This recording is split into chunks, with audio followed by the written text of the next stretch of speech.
Chapter 2494, Legendary Event. When Shurfong disappeared, Atlox became even more incensed. You think you can escape my grasp, thief? The demon god's eyes narrowed as he shifted his gaze to the forest's southern end. With a cutting hand gesture, Atlox created a spatial gate, stepping into it and leaving only Anna, Arslet, and the higher Valkyrie in the temple. As Atlox left, the temple began to fade away. The players outside of the temple gasped as it did. They had never dreamed that Shurfong would get away, accomplishing a feat that not even the West's various superpowers could overcome. Although Shurfong had relied on a cheat-like method to do so, it was an undeniable fact that he had secured the treasure from a demon god's temptation. What surprised everyone more, however, was the fact that the demon god's phantom had reached Tier 5 at the very last minute. After witnessing the demon god's phantom's combat power at Tier 4, they all knew that it was practically invincible at this stage of the game now that it had reached Tier 5. Destroying an entire empire should be a piece of cake for the being, much less an entire kingdom. Furthermore, the demon god's phantom had left the temple to chase down Shurfong. The situation was simply absurd. Commander, let's get out of here. If that demon god returns, it won't rest until every last one of us is dead. Thunder Beast urged Hell Rush once Atlox had left through the spatial gate. Even without Shurfeng's warning to flee, they knew how dangerous their current predicament was. Retreat. Hell Rush could only sigh as he glanced toward the forest's southern area. Although Shurfong had secured the treasure, a Tier 5 demon god's phantom was now hunting him. Shurfeng's chances of surviving were practically non-existent. An enraged Tier 5 demon god was no trivial existence. Not even a Tier 5 dragon would escape Atlox's wrath. While the Hell Legion and Zero Wings experts pulled back to the passage leading to the Star Tomb's first floor, Shurfong, who had fled by using a Tier 3 instantaneous movement scroll, activated disintegration power, forcing himself to Tier 4. He then activated Gale Domain and flew toward the Star Tomb's exit with as much haste as possible, no slower than a flying mount. Before Shurfong had made it 2,000 yards, however, a spatial gate opened in his path, and Atlox emerged. He teleported here directly. The sight of the demon god's phantom left Shurfong speechless. He hadn't expected Atlox to be this vicious. Based on what Shurfong remembered from his past, the demon god's phantom guarding the temple shouldn't chase after a player once they left the temple with the treasure, yet not only had Atlox continued the chase, but the demon god's phantom had teleported to him, as well. I will eliminate every trace of your soul from this world, thief.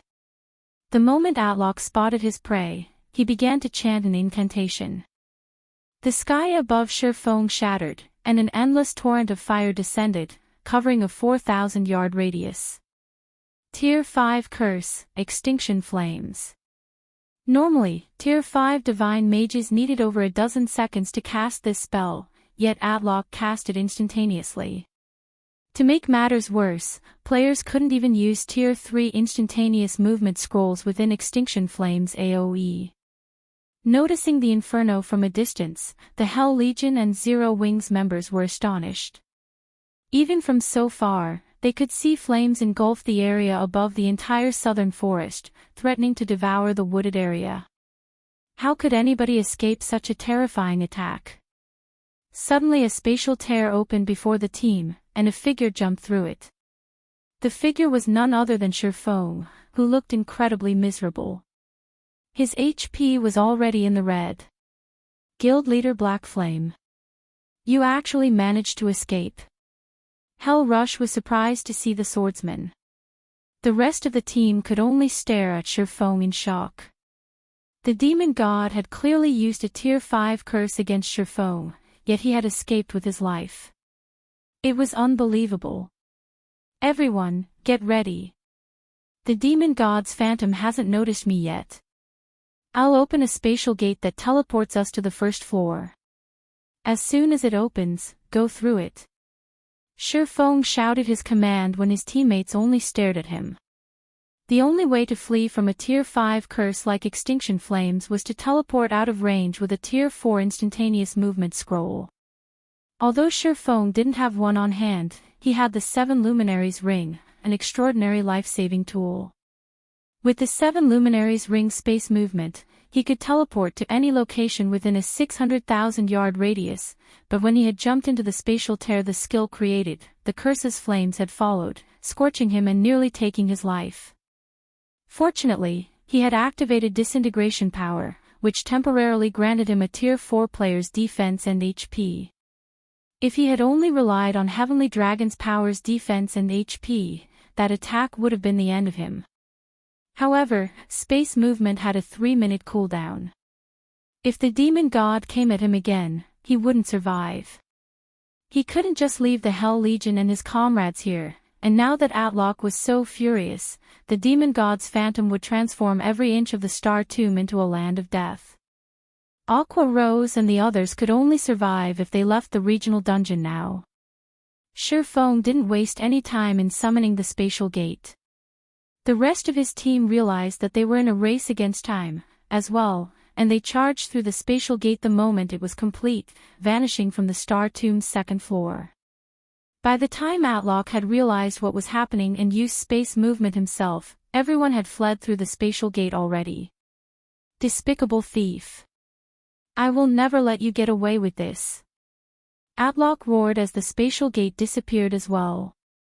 Meanwhile, once Feng was outside of the Star Tomb, he received a system notification. System, you have triggered the legendary quest, Demon God's Wrath.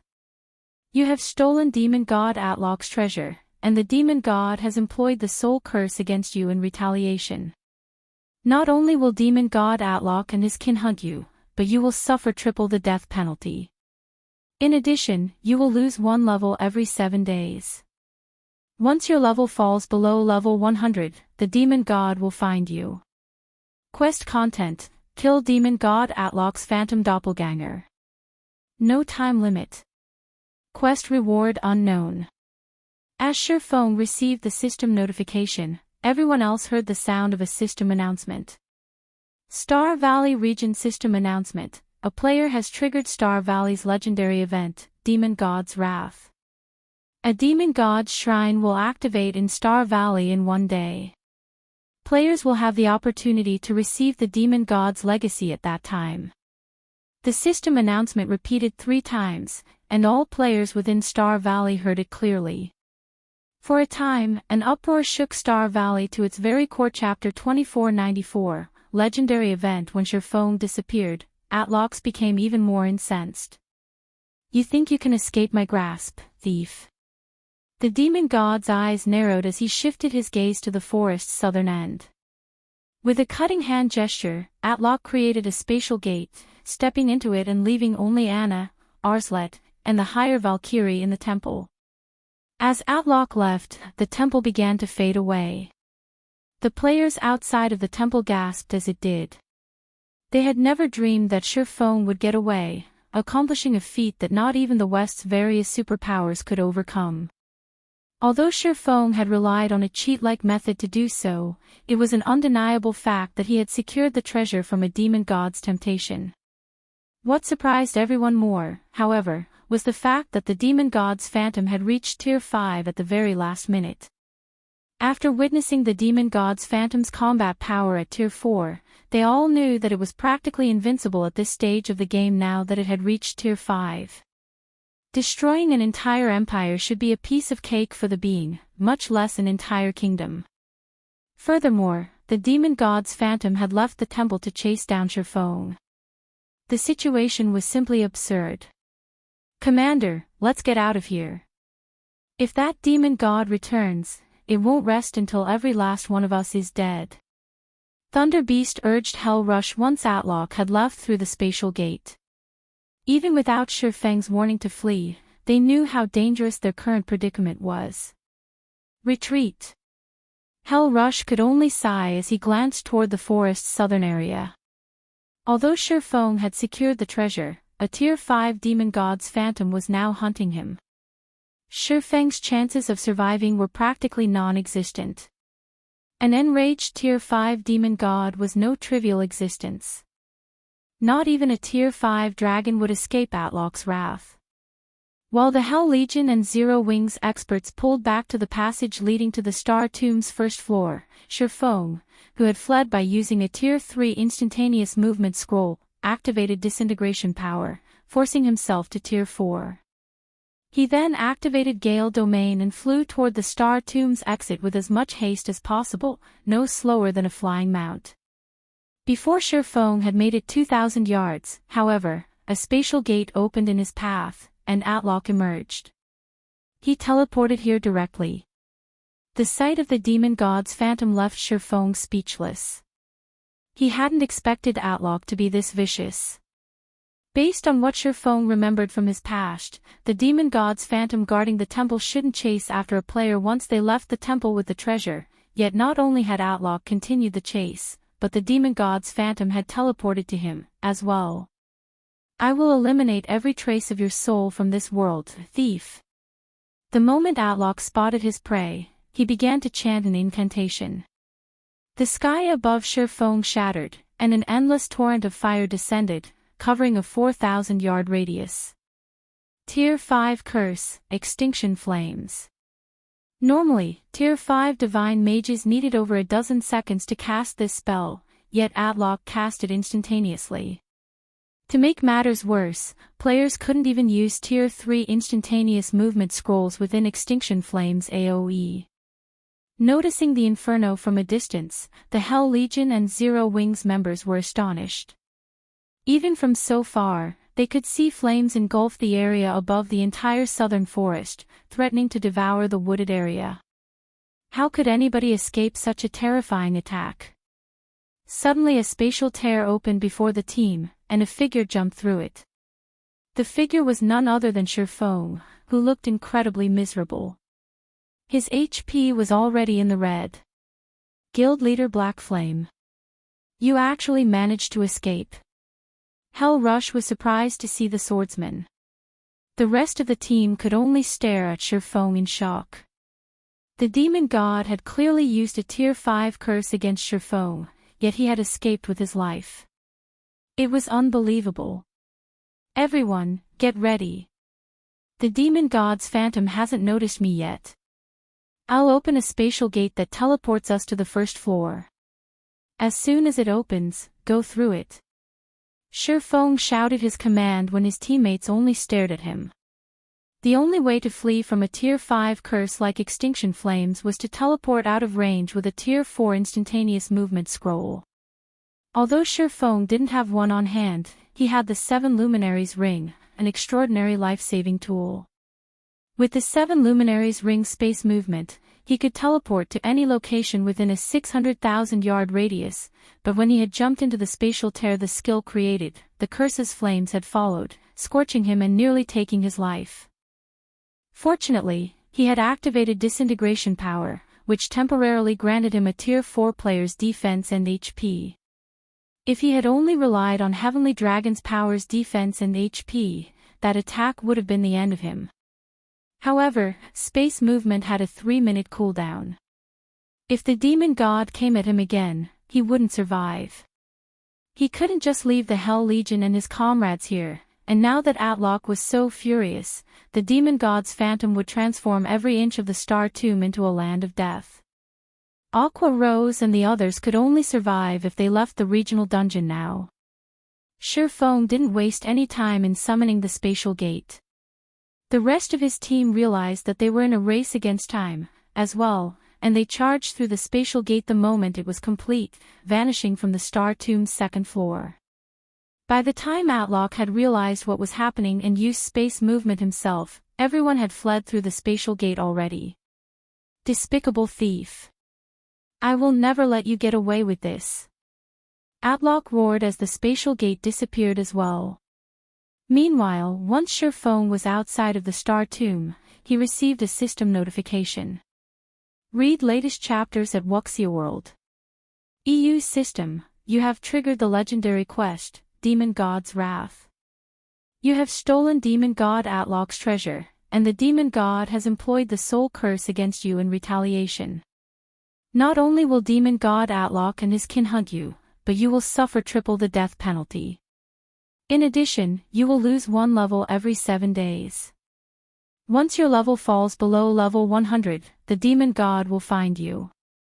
Quest content: kill Demon God Atlock's Phantom Doppelganger. No time limit. Quest reward unknown. As Sherfone received the system notification, everyone else heard the sound of a system announcement. Star Valley Region System Announcement: a player has triggered Star Valley's legendary event, Demon God's Wrath. A Demon God's Shrine will activate in Star Valley in 1 day. Players will have the opportunity to receive the Demon God's legacy at that time. The system announcement repeated 3 times, and all players within Star Valley heard it clearly. For a time, an uproar shook Star Valley to its very core. Chapter 2495, Star Valley Shaken. Star Valley has a Demon God's legacy. L.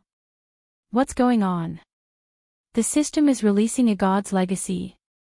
Won't it make players invincible in God's domain? The Demon God's Shrine. I have to check it out.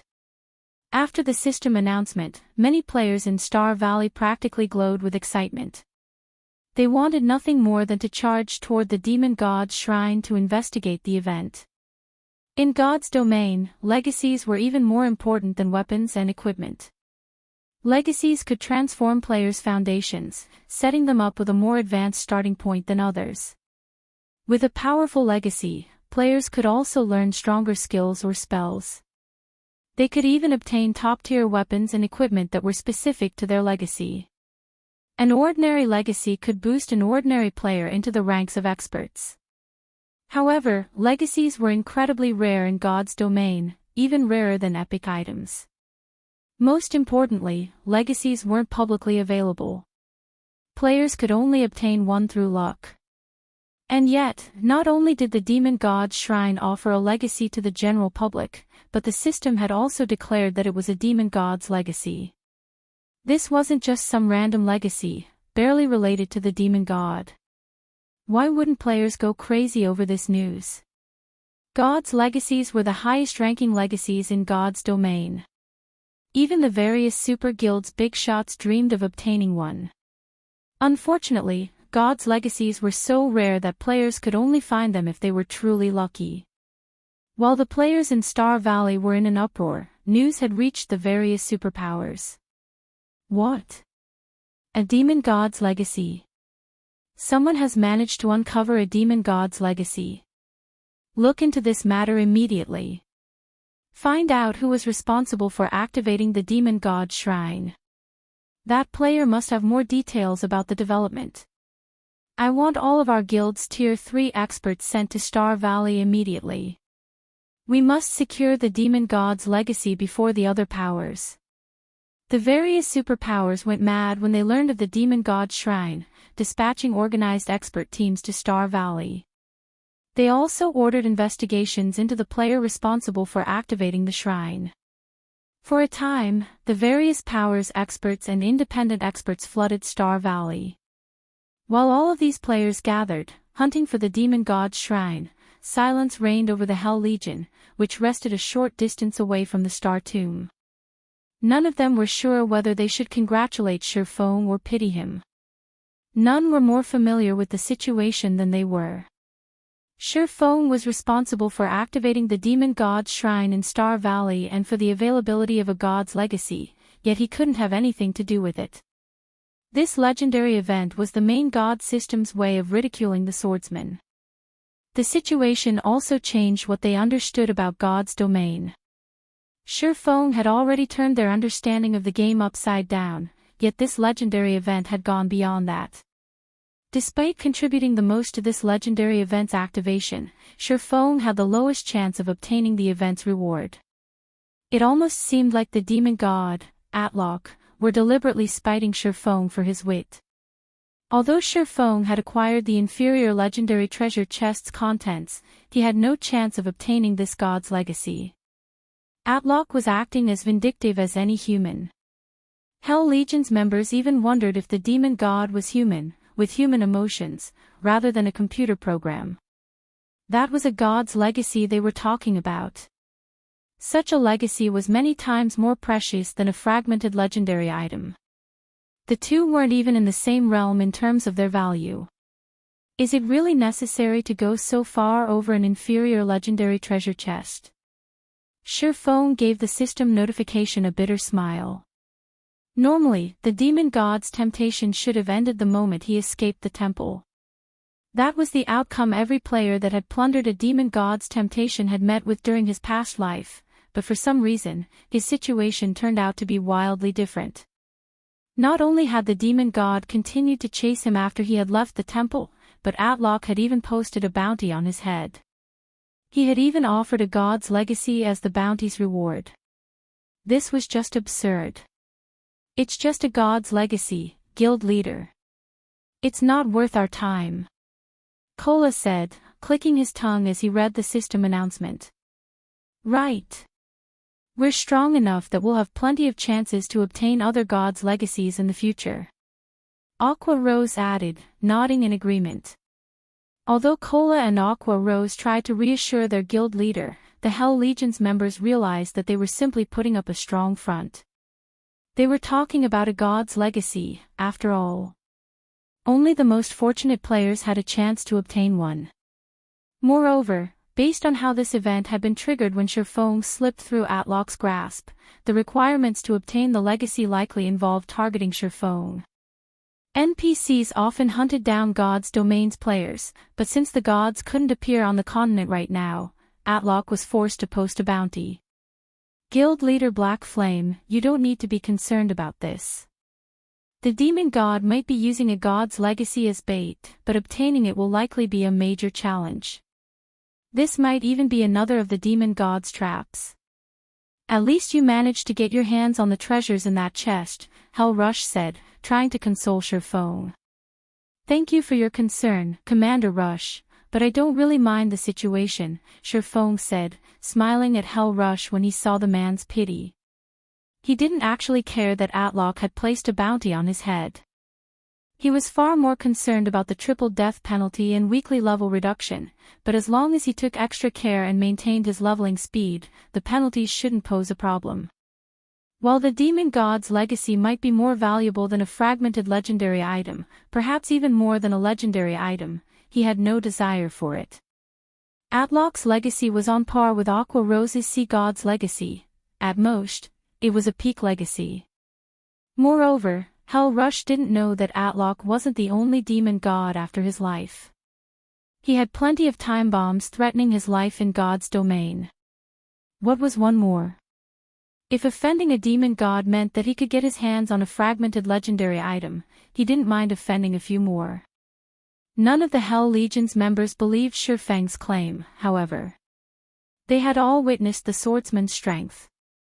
If anyone had a chance of obtaining the demon god's legacy, it'd be Surephone, but since the man in question had brushed the issue off, they could only nod and smile in response. Read latest chapters at Wuxia World. Right, guild leader, what did you get from the treasure chest? Kola eagerly asked, ignoring the Hell Legion's skeptical looks. Kola's question reminded Surephone that he hadn't inspected the items. He immediately opened his back to see what he had won. He had been too busy fleeing for his life earlier, so he hadn't had the time to investigate his loot. Once he had escaped the Star Tomb, his personal system notification and the regional announcement had demanded his attention. As Surephone inspected the items, he was stunned. It's no wonder why that demon god's reaction was so extreme. If I had been in his position, I'd have gone crazy, too. When Surephone saw the crystal radiating divine might in his bag, realization dawned on him. Chapter 2496, Inferior Legendary Treasure Chests Treasures. What's wrong, guild leader? Aqua Rose asked, curious when she saw Surepheng's odd expression. They had gone to great lengths to loot the shrine's treasure chest. If the items weren't valuable, they'd have suffered a great loss. It's nothing. I'm just surprised by how excellent our harvest is, Surephone said, chuckling. Not only did we obtain a few legendary materials and the Star of Light I was after, but we've also obtained an epic weapon set, a fragmented legendary item, and a dark gold set equipment forging design. Phone then shared the information on the several weapons, equipment, and design he had obtained in the team chat. He had no intention of the items. Absolute Shadow, Dagger, Main Hand, Epic Rank, Level 100, Level 150 Equipment Requirement, Strength 2, 3 attributes adjust according to user's level. Attack Power plus 6,325, Level 100, Strength plus 422, Agility plus 376, Endurance plus 350 Attack Speed plus 18 attacks carry the power of shadows. During attacks, reduce target's defense by 30%, 35% chance to cause 270% damage, 10% chance to trigger Shadow Raid, increasing user's attack speed by 40% for 3 seconds. When equipped, main attribute increased by 10%, secondary attributes increased by 8%, reaction speed increased by 10%, all of weapon skills effects increased by 10%, completion rate with all weapon skills increased by 2%, ignore levels plus 10. Additional passive skill, Shadow Strike. Every attack accumulates 1 point of shadow energy, independent from sub-absolute shadow. When 12 points of shadow energy have been accumulated, all shadow energy will automatically release, increasing user's strength by 100%. Set effect: when both main and sub-absolute shadow are equipped, main attribute increased by an additional 15%, secondary attributes increased by an additional 10%, physique increased by an additional 15%, gain the finishing skill, Dark Dance. Dark Dance, when activated, user enters stealth and attack speed increases by 20%, and movement speed increases by 30%. User leaves stealth if attacked or attacking. Duration, 15 seconds cooldown, 10 minutes, Absolute Shadow, Dagger, Subhand, Epic Rank, Level 100, Level 150 Equipment Requirement, Strength 2100 attributes adjust according to user's level. Attack Power plus 5725, Level 100, Strength plus 385, Agility plus 355, Endurance plus 324 Attack Speed plus 16 attacks carry the power of shadows. During attacks, armor penetration increased by 20%, 25% chance to cause 300% damage, 15% chance to trigger Phantom Strike, creating an impact equivalent to 120% of user's strength to a 3 by 15 yard area. When equipped, main attribute increased by 10%, secondary attributes increased by 7%, reaction speed increased by 10%, all of weapon skills effects increased by 10%, completion rate with all weapon skills increased by 2%, ignore levels plus 10. Additional passive skill, Frenzied Shadow. Every attack accumulates 1 point of shadow energy, independent from main absolute shadow. When 30 points of shadow energy have been accumulated, all shadow energy will automatically release, increasing user's attack speed by 30% for 3 seconds. Magic Light Pendant, Necklace, Fragmented Legendary Rank, Equipment Requirement, Intelligence 2000, Vitality 2100 attributes adjust according to user's level. When equipped, all attributes increased by 35%, obtain Magic Light Body, increasing physique and mana affinity by 30%. Additional passive skill 1, Mana Draw, draws mana from the environment to recover user's mana. User regenerates 1% of their maximum mana every 5 seconds. Additional passive skill 2, Mana Heart, all spell effects increased by 30%. All casting time reduced by 25%. All spell completion rates increased by 5%. Additional active skill, Mana Recharge, forcefully elevates all spell effects by 1 tier, to a maximum of tier 5, for 12 seconds. Cooldown, 3 hours, Dark Demon Set Forging Design, Dark Gold Rank, Set Level, Level 110, Level 125 6-piece set, Dark Demon Gauntlets, Dark Demon Breastplate, Dark Demon Helmet, Dark Demon Leg Guards, Dark Demon Boots, Dark Demon Bracers. Class restriction, Plate Armor Classes Set Effect, 4-piece effect. Increases main attribute by 10% and all skill completion rates by 3%. 6-piece effect. Increases physique by 20%. Upgrades physical armor to magic armor. When they saw the several items details, both Zero Wings members and the Hell Legion were stupefied. Aren't this inferior legendary treasure chests items a little too awesome? They're more than awesome. If an assassin equipped those daggers, they could reach for the heavens. Not only would their attack power be off the charts, but they could kill other players undetected. Those daggers are impressive, but they're garbage compared to the necklace for magical classes. I bet I could even challenge my Tier 4 promotion quest as soon as I meet the level requirement with that necklace. That dark gold set equipment is just as incredible. The 6-piece set effect actually converts the set's defensive rank into magic armor. Opponents would have a hard time dealing damage to a player in that set. If an entire team could wear the Dark Demon set, they'd become an unstoppable army. Every member of the Hell Legion drooled when they saw the items. They had never dreamed that Zero Wing would gain such astounding items. Not only had Shurfeng secured a fragmented legendary item, but he had also obtained a top-tier epic weapon set and dark gold set equipment forging design.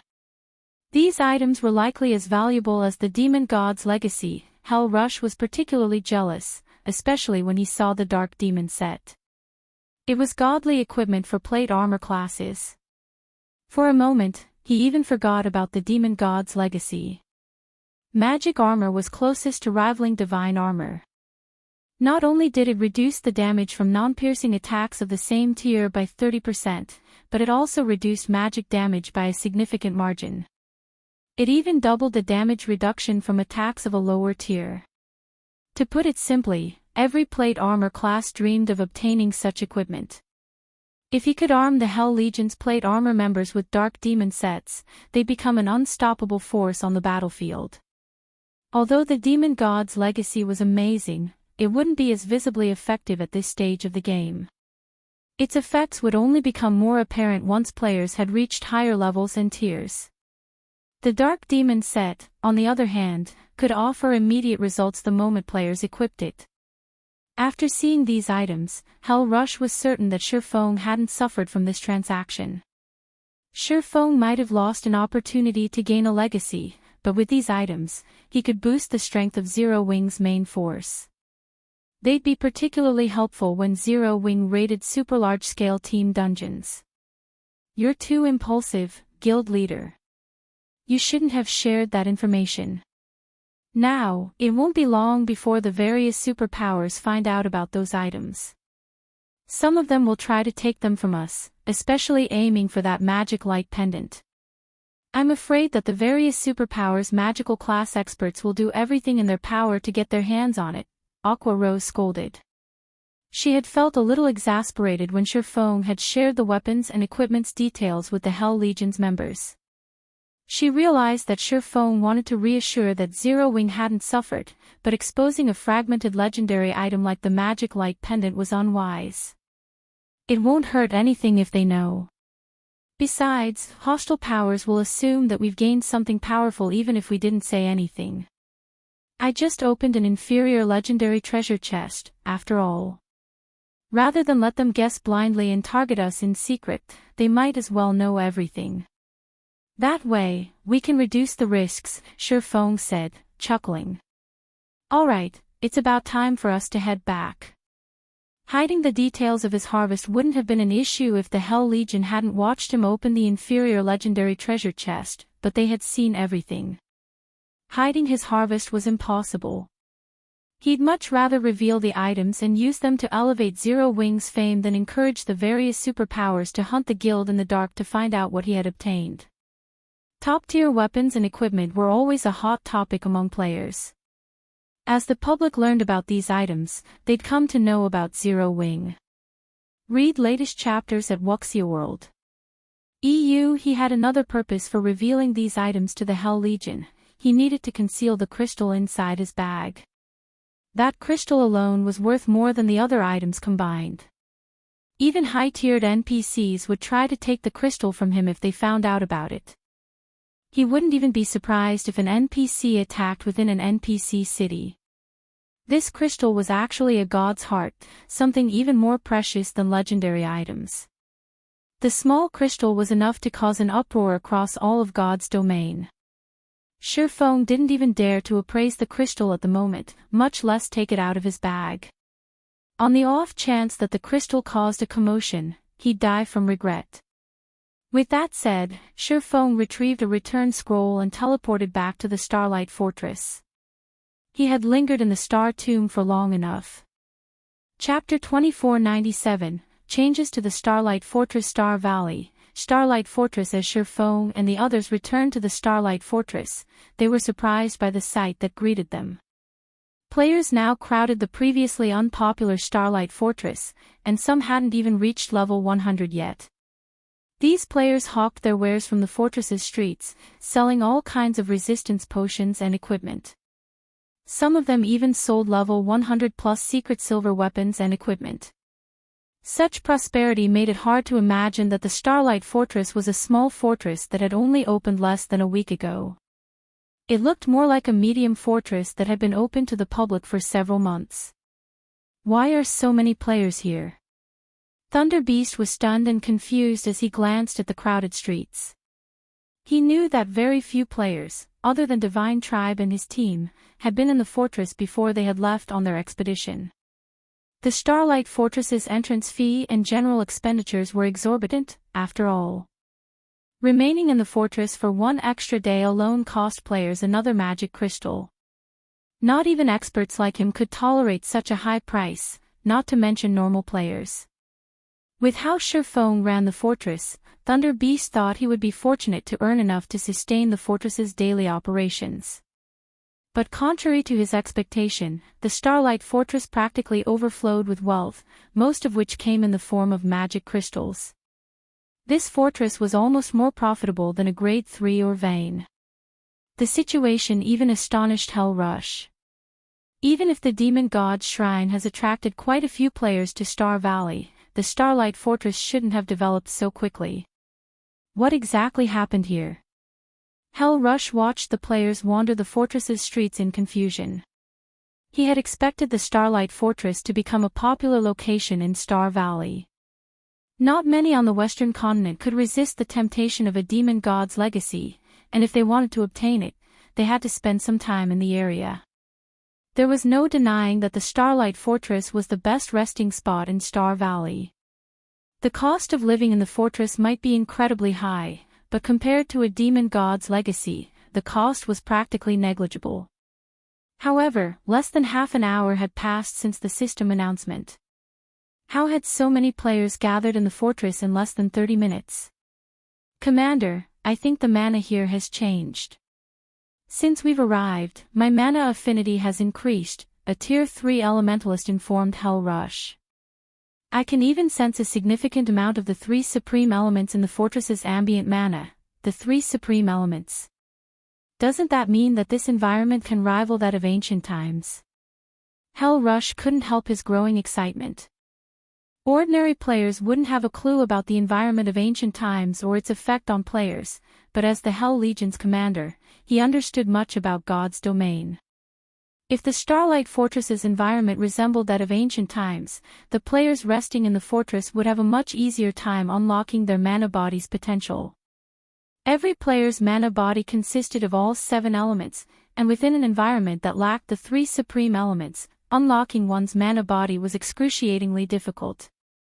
What did you do, guild leader? There are so many players here now. Our daily income should be far more than 200,000 magic crystals. Aqua Rose asked Shifeng when she saw the crowded streets. With so many magic crystals, we won't have to worry about producing the Dark Demon set. Not only did the Dark Demon set's production require a lot of rare materials, but it also required a ridiculous number of magic crystals. Forging a single set required 10,000 magic crystals, and the other rare materials could only be purchased with magic crystals. Overall, crafting each Dark Demon set would cost at least 20,000 magic crystals. Not even some ordinary powers could afford such an insane production cost. Zero Wing had already spent almost all of its magic crystals on materials from Divine Tribe and during the Starlight Fortress's capture. With how few they had left, developing the Starlight Fortress would prove challenging, not to mention crafting the Dark Demon set. The Starlight Fortress operated like a giant machine that relentlessly devoured magic crystals. Just keeping the fortress's magic array running was a huge expenditure, to say nothing of the summoning tower and fortress prison. Overall, the Starlight Fortress cost a minimum of 30,000 magic crystals per day. Zero Wing had already been forced to borrow magic crystals from Divine Tribe to sustain the fortress. However, now that the Starlight Fortress's player population had exceeded 200,000, the fortress earned a minimum of 200,000 magic crystals per day. Even after deducting the fortress's various expenditures, Zero Wing would earn more than 100,000 magic crystals in daily profit. Over 100,000 magic crystals of pure profit. Zero Wing wasn't even capable of earning so many magic crystals per day, even with Stone Forest City, Zero Wing City, and the guild's several veins. I haven't done anything. Players are just becoming more perceptive, Shurfong said, chuckling at Aqua Rose's excitement. The Starlight Fortress was an ancient fortress. Once it opened to the public, it would gradually attract the three supreme elements from its surroundings to recreate its original environment. However, this was a very long and arduous process. It would still take some time before the fortress had an environment that could rival that of ancient times. Even so, the feature was incredibly precious to God's Domain's players. The environment wouldn't only be useful to players trying to unlock their mana body's potential. It would also help as players tried to climb through the tiers. As players aimed for higher tiers, they had to have a basic understanding and control of the 7 elements. Without this control and knowledge, they'd always be weaker than others of the same tier. As for the matter of the Dark Demon set, he had been nursing a headache over the issue, as well. Forging a few sets might not be much of an issue, but if he wanted to mass-produce the Dark Demon set, he'd need enough magic crystals to give the various superpowers heart attacks. Fortunately, the Starlight Fortress had been developing wonderfully while he'd been gone. Without this progress, he would have only been able to stare at the forging design. While he had solved the problem of materials, however, he still needed sufficient manpower. He couldn't do it all by himself. He would need at least 2 other advanced master forgers to ensure a reliable success rate when Happy faced the Dark Demon set. The cost of failure would even be enough to put a first-rate guild in the red. Suddenly, a party of level 106 plus peak experts, led by a beautiful woman, approached Shurfong. The graceful woman was none other than Phythalia, the Divine Hymn Legion's commander. Surprisingly, Phythalia had lost a level, falling to level 106, and a faint, deathly aura surrounded her, signifying that she was currently in a weakened state. The revelation shocked Shurfong and the others. "I've finally found you, Guild Leader Black Flame," Phythalia said with a somber expression. "Has something happened?" Shurfong replied with a question. Communication between those within the Star Tomb and those outside of it was severed. To contact players on the other side, one would have to do so through offline means. However, Shurfong hadn't been worried with Divine Tribe's forces and the Silver Divine Dragon protecting the Starlight Fortress, and as such, he hadn't left any of his guild's experts behind in the fortress. Mythology's people arrived. Not only have they demanded that Divine Tribe hand over the temporary residence, but they've also demanded that Zero Wing surrender 51% of the Starlight Fortress's shares, Phythalia said. "What about your level?" It didn't surprise Shurfong that a super guild like Mythology had set its sights on the Starlight Fortress, but he was surprised to see that Phythalia had lost a level. "It's nothing. I fought Mythology's people and lost," Phythalia explained. "That's what I want to talk to you about. I don't know what kind of power Mythology's members have obtained, but they can completely conceal their auras. Even when they fought inside the fortress, the Divine Dragon needed some time to sense them. If mythology causes more chaos in the fortress, I'm afraid that we won't be able to contain it, even you weren't a match for them. Hell Rush was stunned to hear about the recent events. Read latest chapters at Wuxia World. Hell Rush knew how strong Fictional was. She was definitely as strong as he was. Even mythology's old monsters should have a difficult time defeating her, and her guards followed her everywhere. Logically, no one should be powerful enough to kill her. They have a way to conceal their auras. Feng fell into deep thought for a moment. He was aware of plenty of methods to conceal one's aura in God's domain, but none of those methods could hide one from a divine dragon, even for a short time. Mythology's people also asked me to relay a message. They've said that they will show up once more after the demon god's shrine has activated and hope that Zero Wing will have considered their proposal carefully. If Zero Wing refuses to cooperate, it will have to bear the consequences. Fictional had a huge headache over the situation. The group of players Mythology had sent to the fortress was incredibly powerful, and they could completely hide their auras. If a fight broke out between them, the Starlight Fortress would pay the price. Chapter 2498, God's Heart. As Fictional finished speaking, silence fell. Hell Rush frowned at hearing the news. Mythology is being too arrogant. Do they think Netherworld Empire is powerless? Thunder Beast, who stood nearly 3 meters tall, bellowed in rage. This was infuriating. Not only had Mythology extorted Zero Wing with its declaration, but it also ignored Netherworld Empire. The public had long since learned of Netherworld Empire's partnership with the Starlight Fortress. Every superpower on the Western continent knew of it. Naturally, there was no way a super guild like Mythology hadn't heard. And yet, Mythology demanded 51% of the Starlight Fortress's shares. Not even Netherworld Empire had any of the fortress's shares. By demanding 51% of the fortress, Mythology had essentially declared that it was more powerful and important than Netherworld Empire. Fictional, do you know who's leading the team from Mythology? Hell Rush asked in a frosty tone. It seems it's been so long since our last battle that Mythology's people have forgotten about the Hell Legion. The temperature around the group dropped as Hell Rush spoke. The ambient mana began to freeze as if reacting to his emotions. Obviously, Hell Rush's mana control was already considerable. Commander Rush, you mustn't act rashly. These people belong to a newly formed team from Mythology. Their leader is a young, silver-haired man. He only looks to be around 22 or 23, and he has already replaced Trembling Hand as the first vice-commander of Mythology's strongest trump card legion. All of his teammates are roughly the same age, but they're all incredibly strong. Not even our team's strongest assassin is as fast as they are. They move like ghosts. When they had appeared behind me, I hadn't noticed their presence at all, Fictional elaborated when she realized that Hell Rush intended to pick a fight with these Mythology members. Their team will be especially difficult to take down in the fields.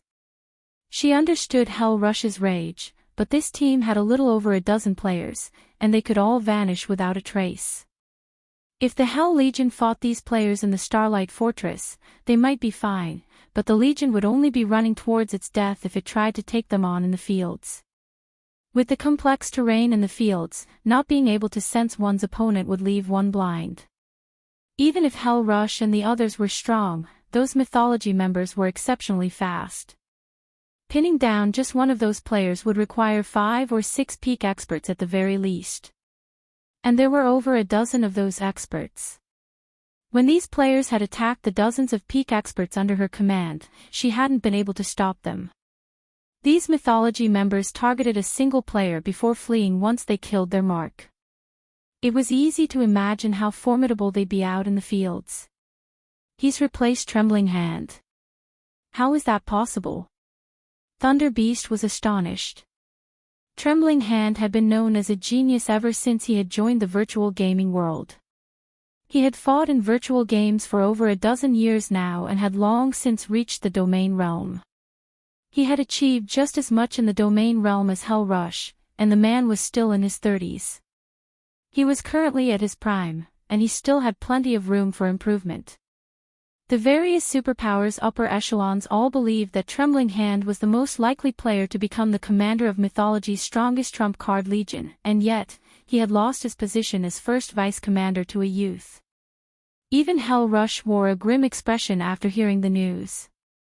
It's no wonder why they dared to spout such nonsense. It seems they're not all talk after all. Hell Rush thought, his eyes narrowing as he thought about how to deal with these people. If what Phythalia said was true, this would be a major problem. There were only a few members of the Hell Legion who could go up against Trembling Hand. None of the rest of the Legion's members would last very long against him. Meanwhile, the youth Phythalia mentioned could evade detection and was even stronger than Trembling Hand. If that were true, none of the Hell Legion's members would last more than a handful of moves against this silver-haired youth. Unless the target had an invulnerability skill or spell, not even Hell Rush could help before the youth executed 3 or 4 moves. Meanwhile, if this youth wanted to escape, they'd need at least 20 peak experts to stop him, and that was assuming that these experts didn't lose sight of the young man. Commander Phythalia, do you have a record of their entry and exit from the fortress? Shi Feng asked. No. They seemed to have just appeared, and based on their behavior, they had no issue slipping past the gate security. Not even the Tier 3 NPCs noticed them, Phythalia said, shaking her head. Divine Tribe had stationed some of its Tier 3 personal guards to manage the Starlight Fortress's front gate, but when she had checked the NPC's asterisk records, there was no mention of the players from Mythology. It was as if these people had appeared out of thin air. Stopping these players at the fortress's gate wasn't even possible. This is interesting, Shi Feng said, smiling. Interesting. Phythalia could not help but roll her eyes. For a moment, she wondered if Shi Feng understood the severity of this situation. With the ability to enter and leave the Starlight Fortress freely, no one could stop these players from causing chaos within the Starlight Fortress. The Starlight Fortress had just taken off. If chaos ensued inside, it would spell tragedy for the fortress's development. Nobody wanted to remain in an unsafe location, especially when important resource transactions were involved. Of course. Leave the rest to Zero Wing, although I will have to continue to trouble you regarding the fortress's daily security, Commander Phythalia, Shi Feng said as he nodded confidently. If this had happened before he had obtained a god's heart, these ghost-like experts would have been a huge headache for him. Without the ability to instant-kill these players, they could disappear to any random comer of the fortress, and that would be the end of the story. He would have no choice but to let these people leave. However, the situation had changed. He now had a god's heart, a source of eternal energy that rivaled the value of divine artifacts. Not only could one use this god's heart as a power core, but one could also release the eternal energy it contained and use it to learn new concepts. It was the best item when trying to comprehend new information. Eternal energy was an even more powerful energy than mana. Only the gods could use and gather the energy, and even they struggled to collect it. Since the gods had long since removed themselves from the world, finding eternal energy had become incredibly difficult in God's domain, even for Tier 5 NPCs, who stood at the apex of this world.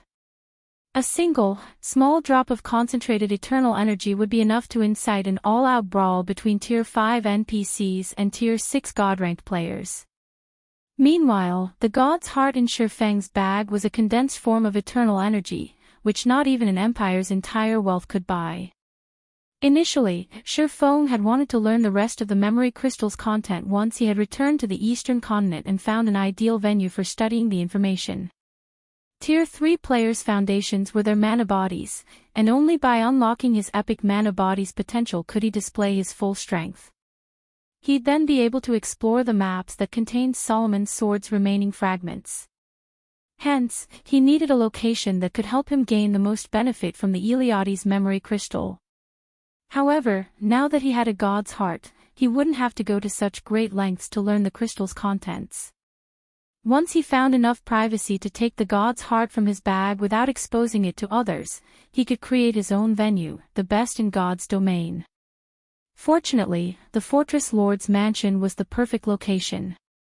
Shurfong then parted ways with Phythalia and the others, making his way to the mansion.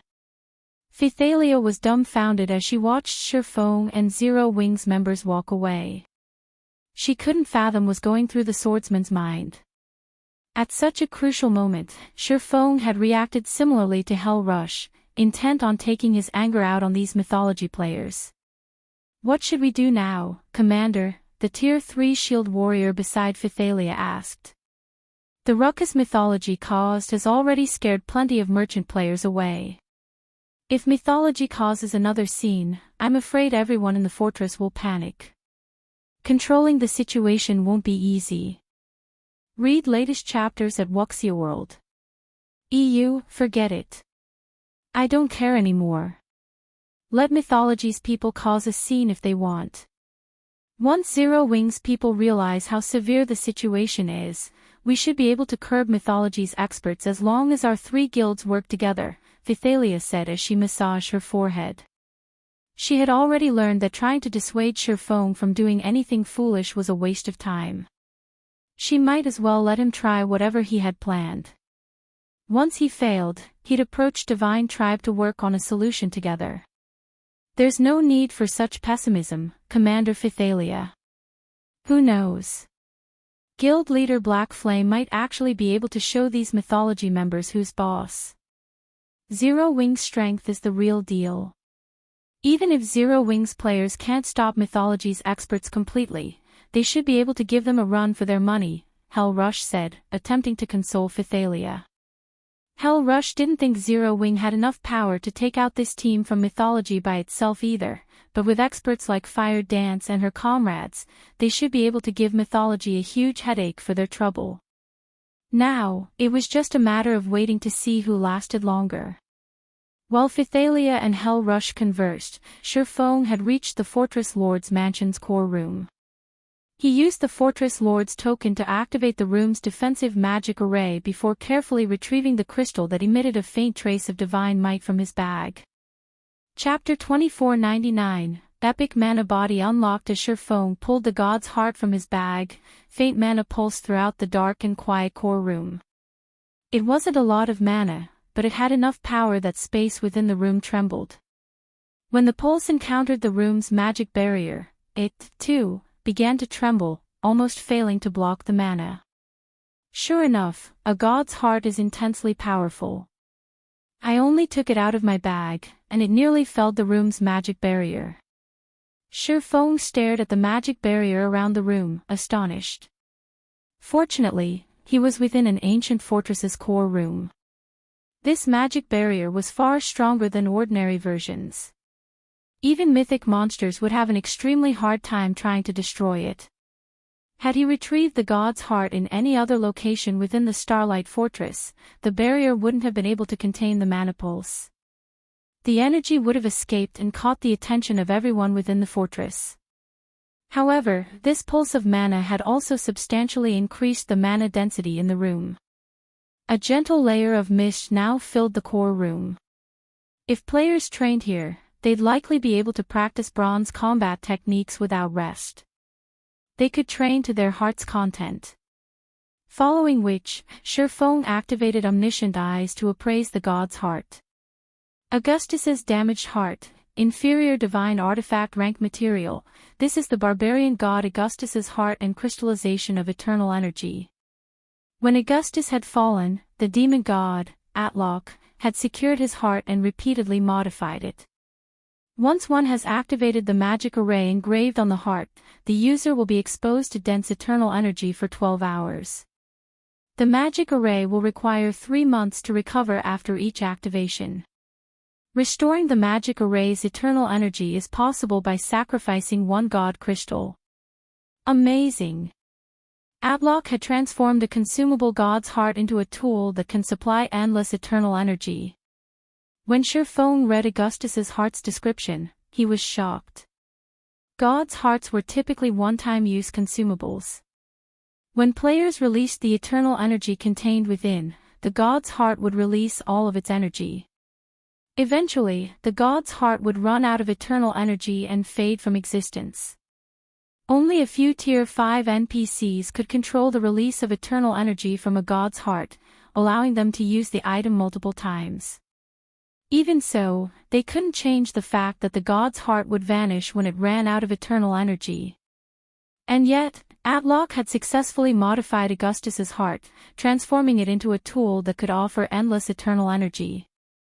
Shurfong had certainly hit the jackpot this time. It was no wonder why Atlock was so determined to kill him, even using a demon god's legacy as bait. Although one could only use the modified Augustus's heart for 12 short hours, it was more than enough time for players. The only major flaw was the 3-month cooldown. Even so, Augustus's heart was unbelievably amazing. Players would encounter countless roadblocks on their road to higher tiers in God's domain, and it wasn't possible to overcome all of these roadblocks at once. Players would have to face them, one after another. The Tier 3 mana body and Tier 4 mana control were 2 examples. However, Shurfong could overcome them all with Augustus's heart. Moreover, he could use a god crystal to circumvent the cooldown. He was immensely satisfied with his latest endeavor. If word of Augustus's heart spread, all of God's domain would go into a frenzy, including both players and NPCs. Shurfong took a moment to suppress his excitement and began to activate the magic array within Augustus's heart. He was prepared to accept the Heavenly Blue Saint's mana body legacy. However, Shurfong frowned when he examined the array.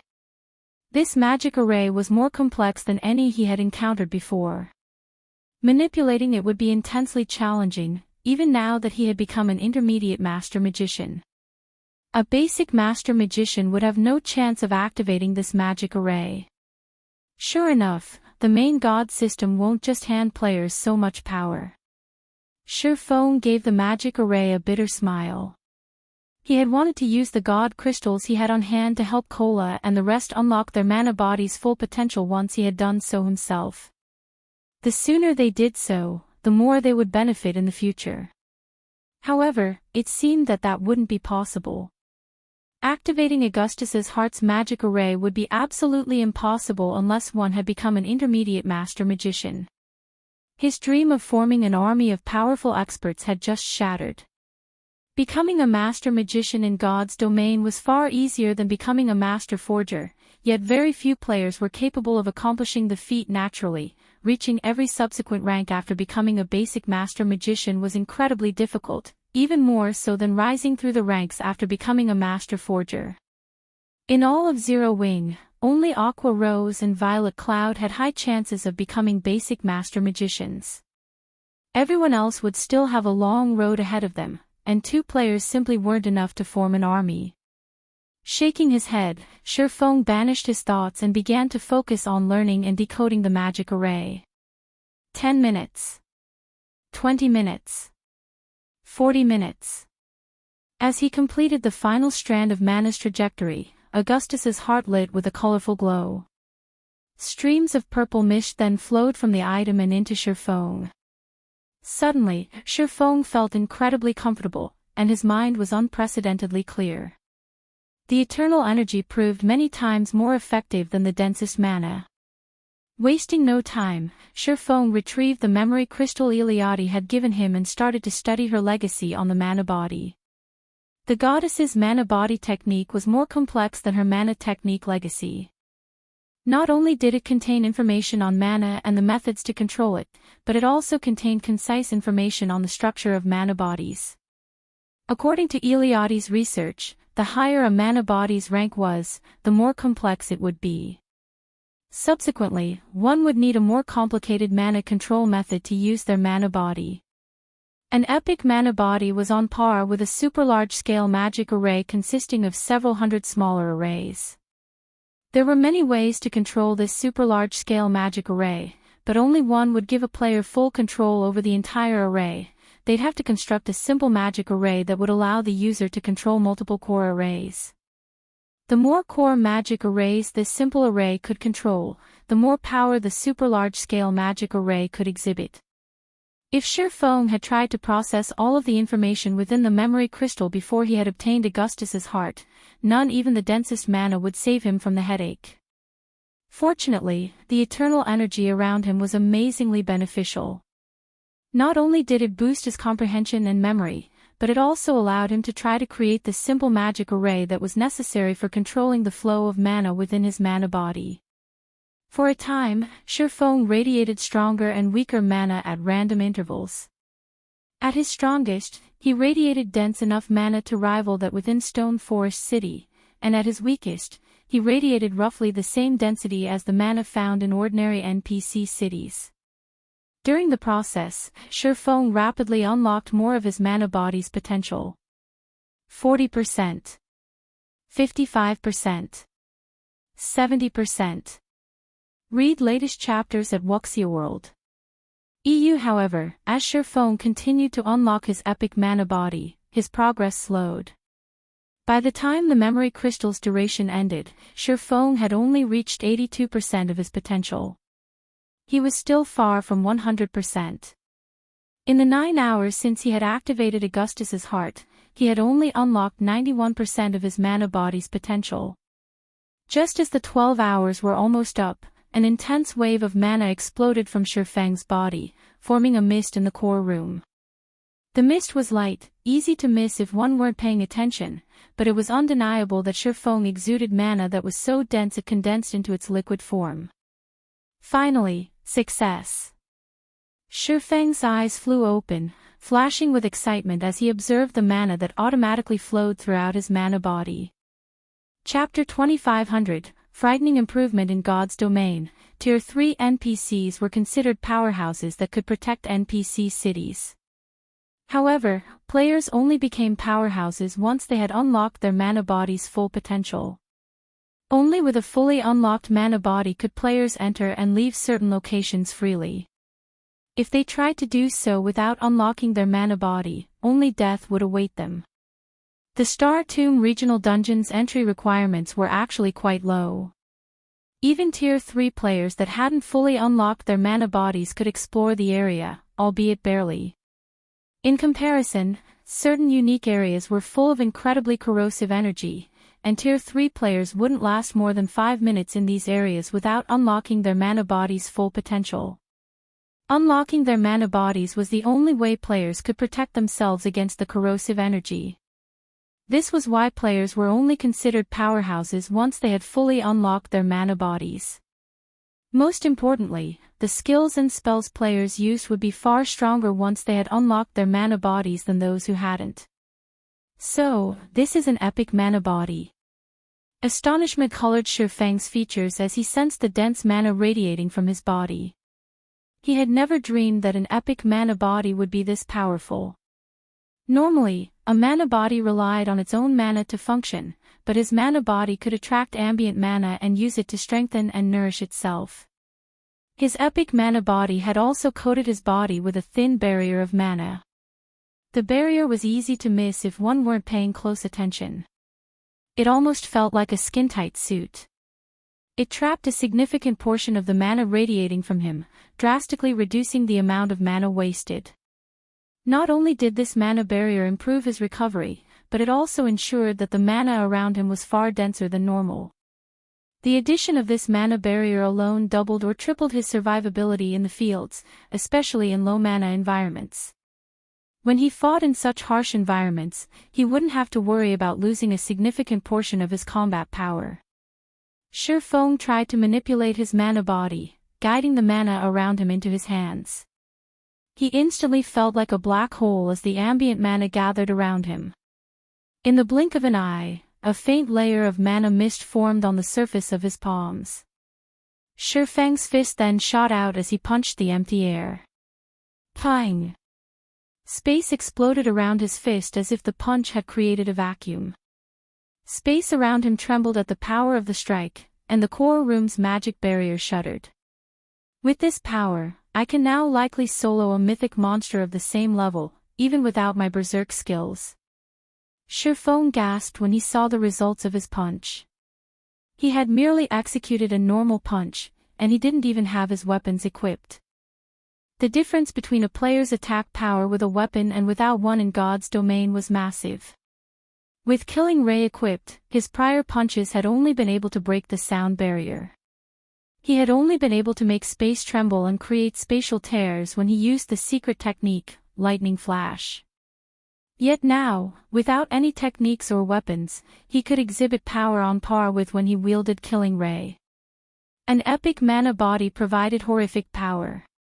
In his opinion, although mana bodies massively boosted players' strength, they didn't provide this much power.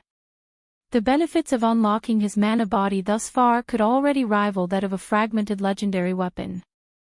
Moreover, he had only unlocked 100% of his mana body's potential. If he could push beyond that, his strength would rise to a whole new level. After 100%, every additional percent would provide tremendous power. As far as Shurfeng knew, players had only reached 120% of their mana body's potential in the past. It was easy to imagine how frighteningly powerful 120% of an epic mana body's potential would be. Even transcending tiers would be possible. Elated, Shurfeng started to practice Eliade's mana technique. He had now unlocked 100% of his mana body's potential.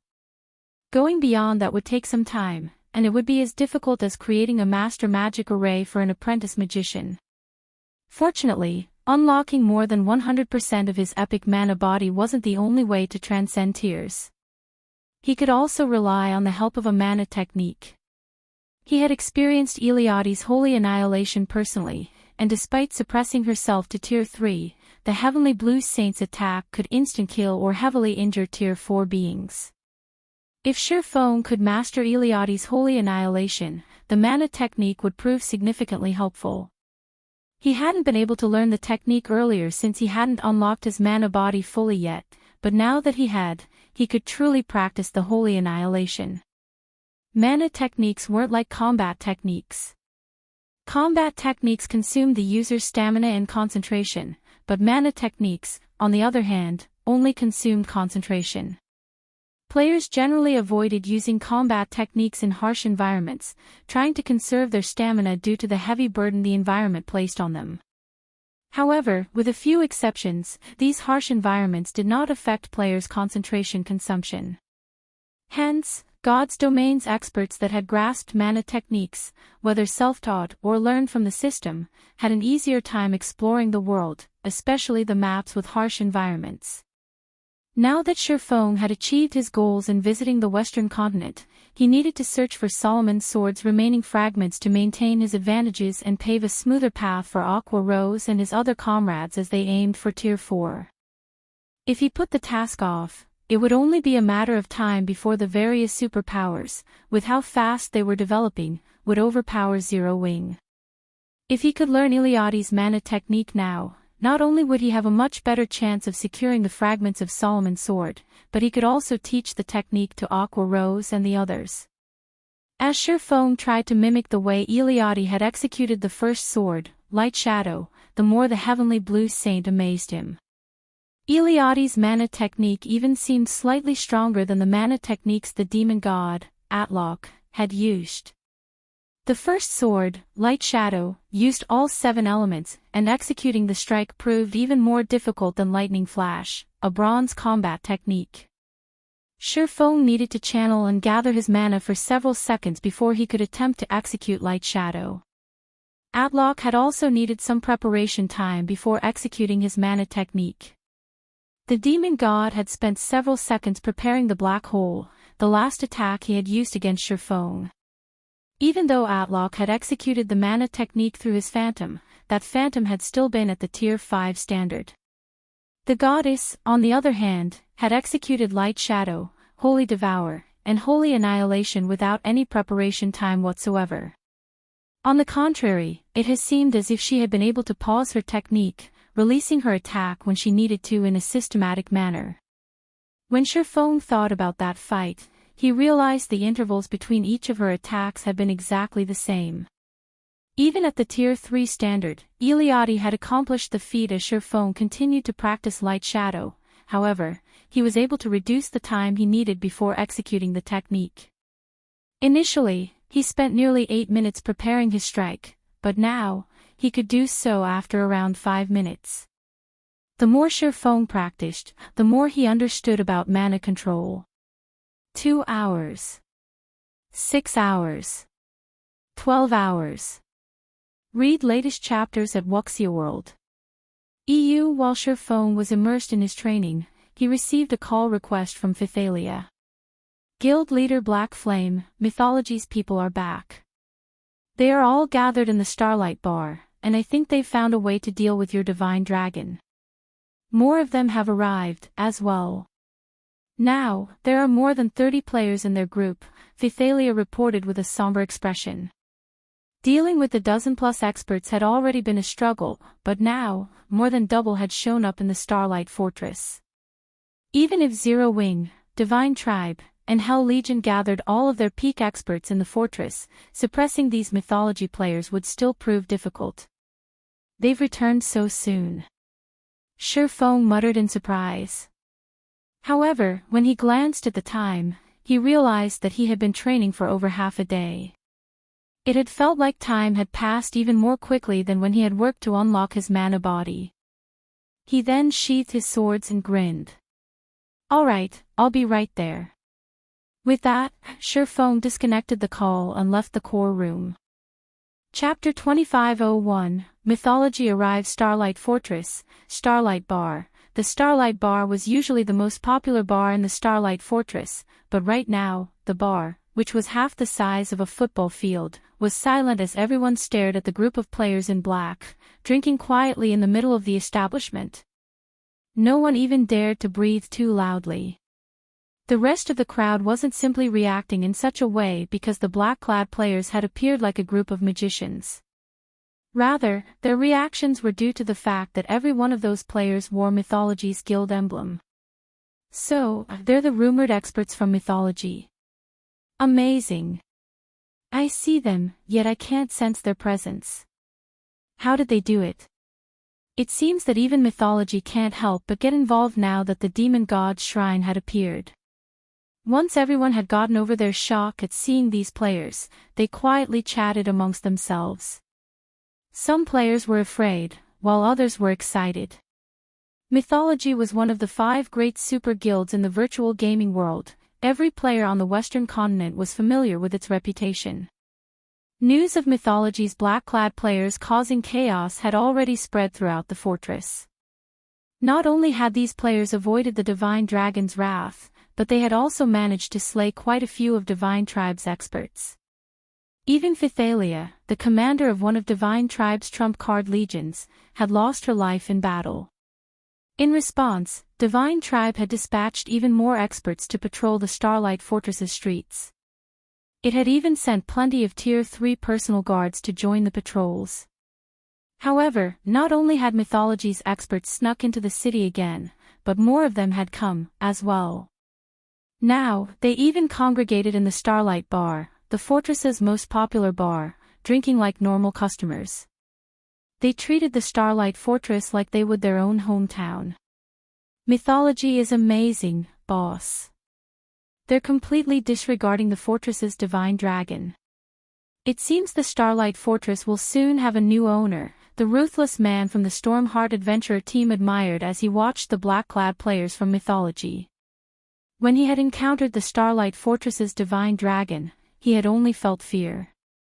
Players had no chance against it in his opinion, yet these black-clad players acted as if the divine dragon didn't even exist, coming and going from the fortress as they wished. Mythology's foundations were simply frightening. Mythology certainly is stronger than the other superpowers.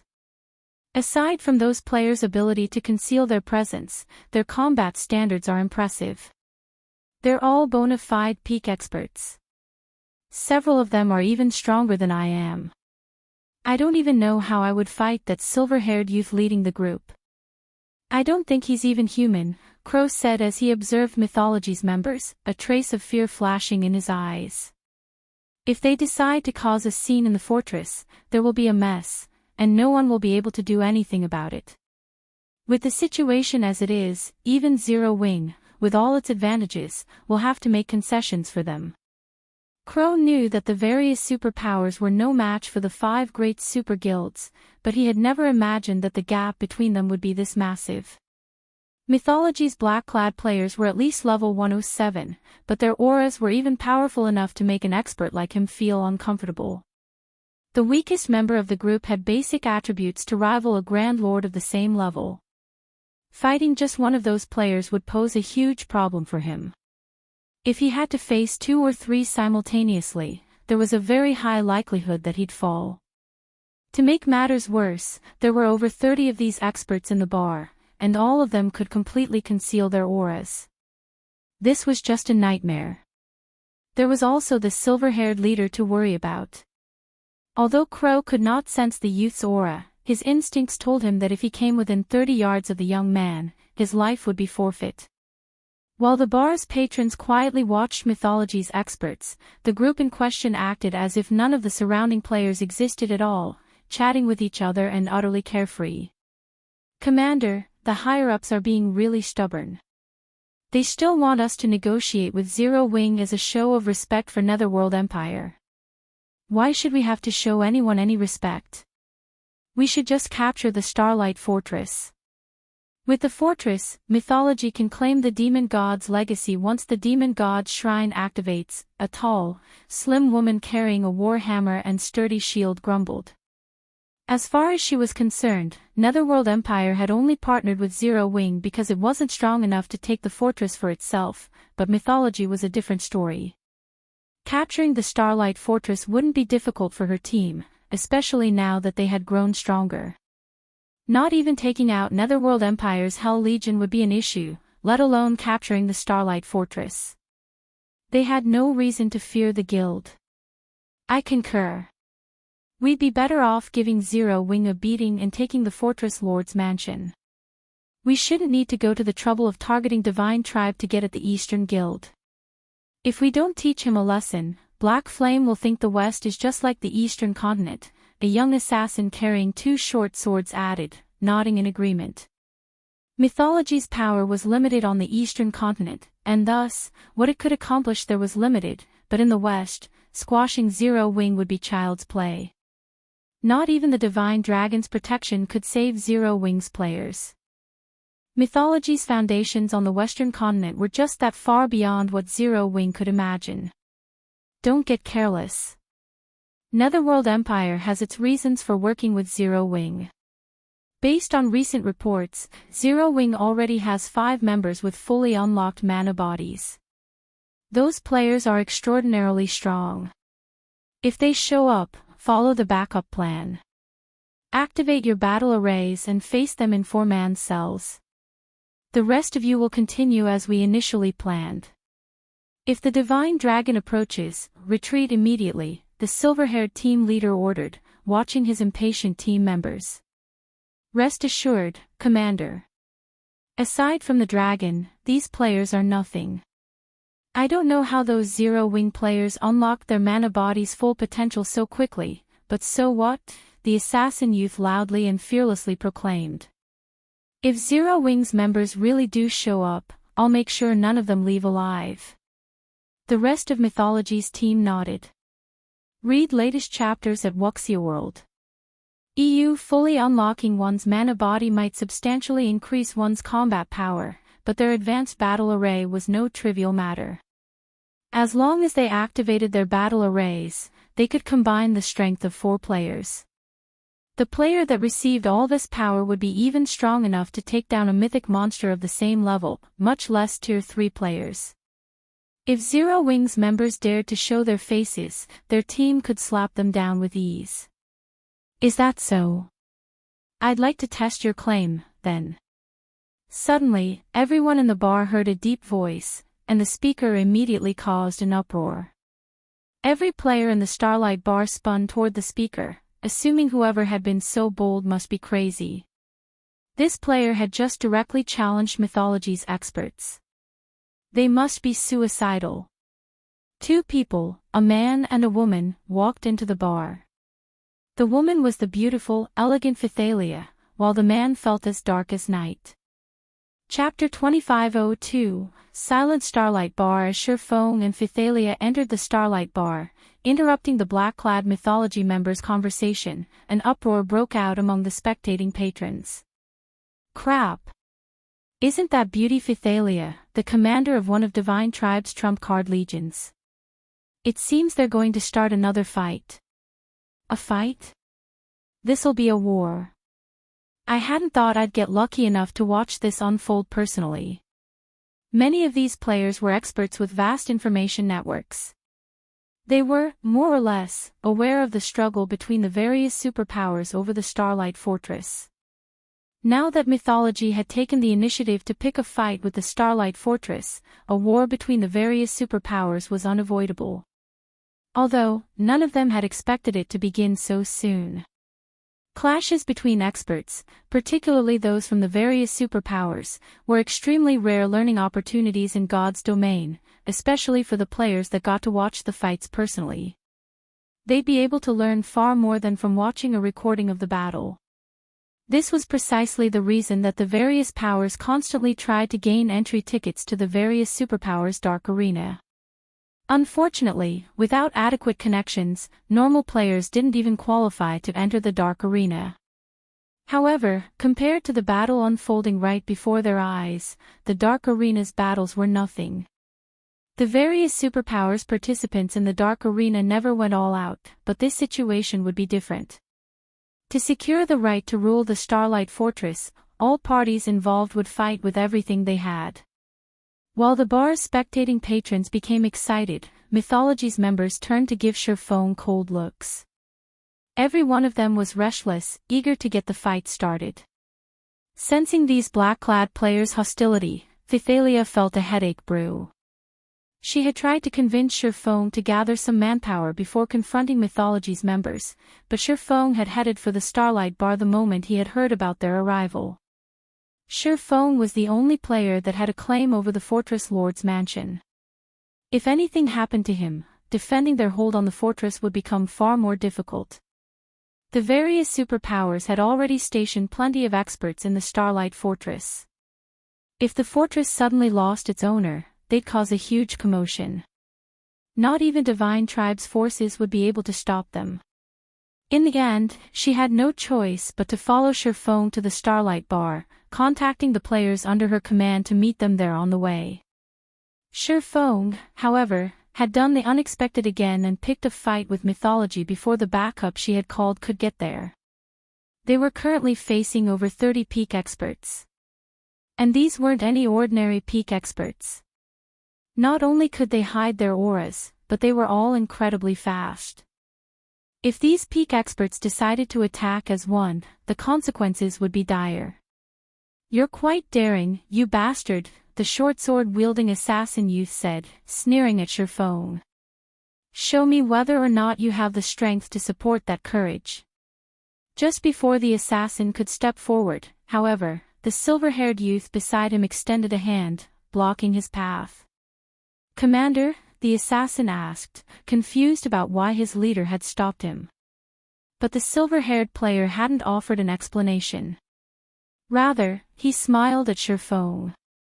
"So, your guild leader Black Flame," the silver-haired youth said, smiling.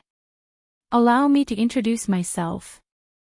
I am Silver Ghost, the first vice-commander of Mythology's #1 trump card legion. Is he the player that foiled Vice-Guild leader Cold Shadow's plan? It's no wonder why he spoke so boldly earlier. He's really brave. He actually came here without any backup. Does he intend to offer a compromise?" After Silver Ghost's introduction, realization dawned on the rest of Mythology's members. Their goal was to seek out Shurfong and negotiate. "Since Commander Phythalia has come with you, I'm sure she told you about my offer.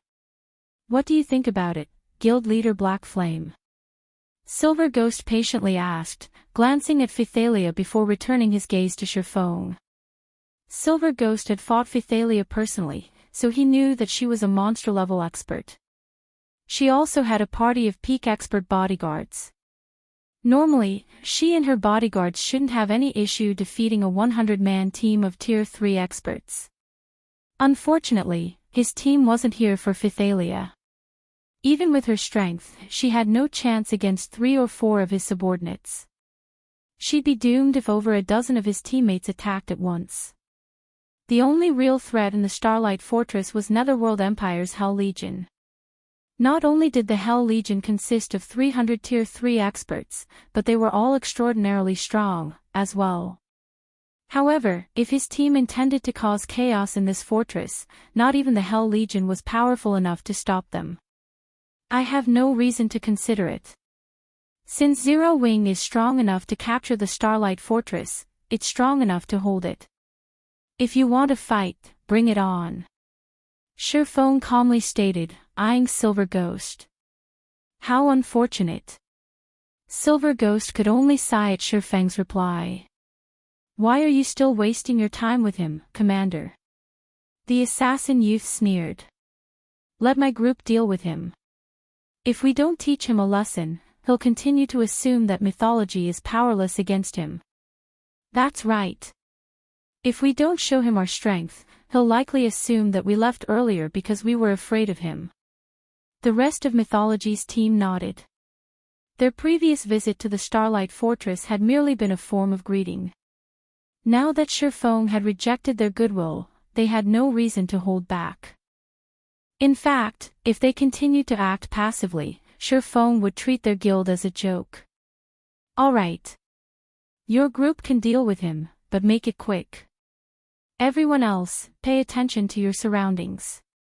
Retreat as soon as the Divine Dragon approaches. Silver Ghost said, granting the assassin youth permission to take action. Thank you, Commander.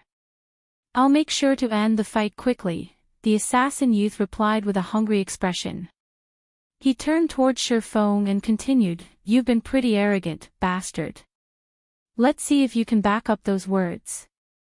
Suddenly, divine runes lit up all across the assassin's body and enveloped another 3 mythology members behind him. A powerful aura began to radiate from the assassin youth, growing stronger by the second. After just 3 seconds, his aura was so intense that a sense of dread overcame everyone in the bar. How is his aura so powerful?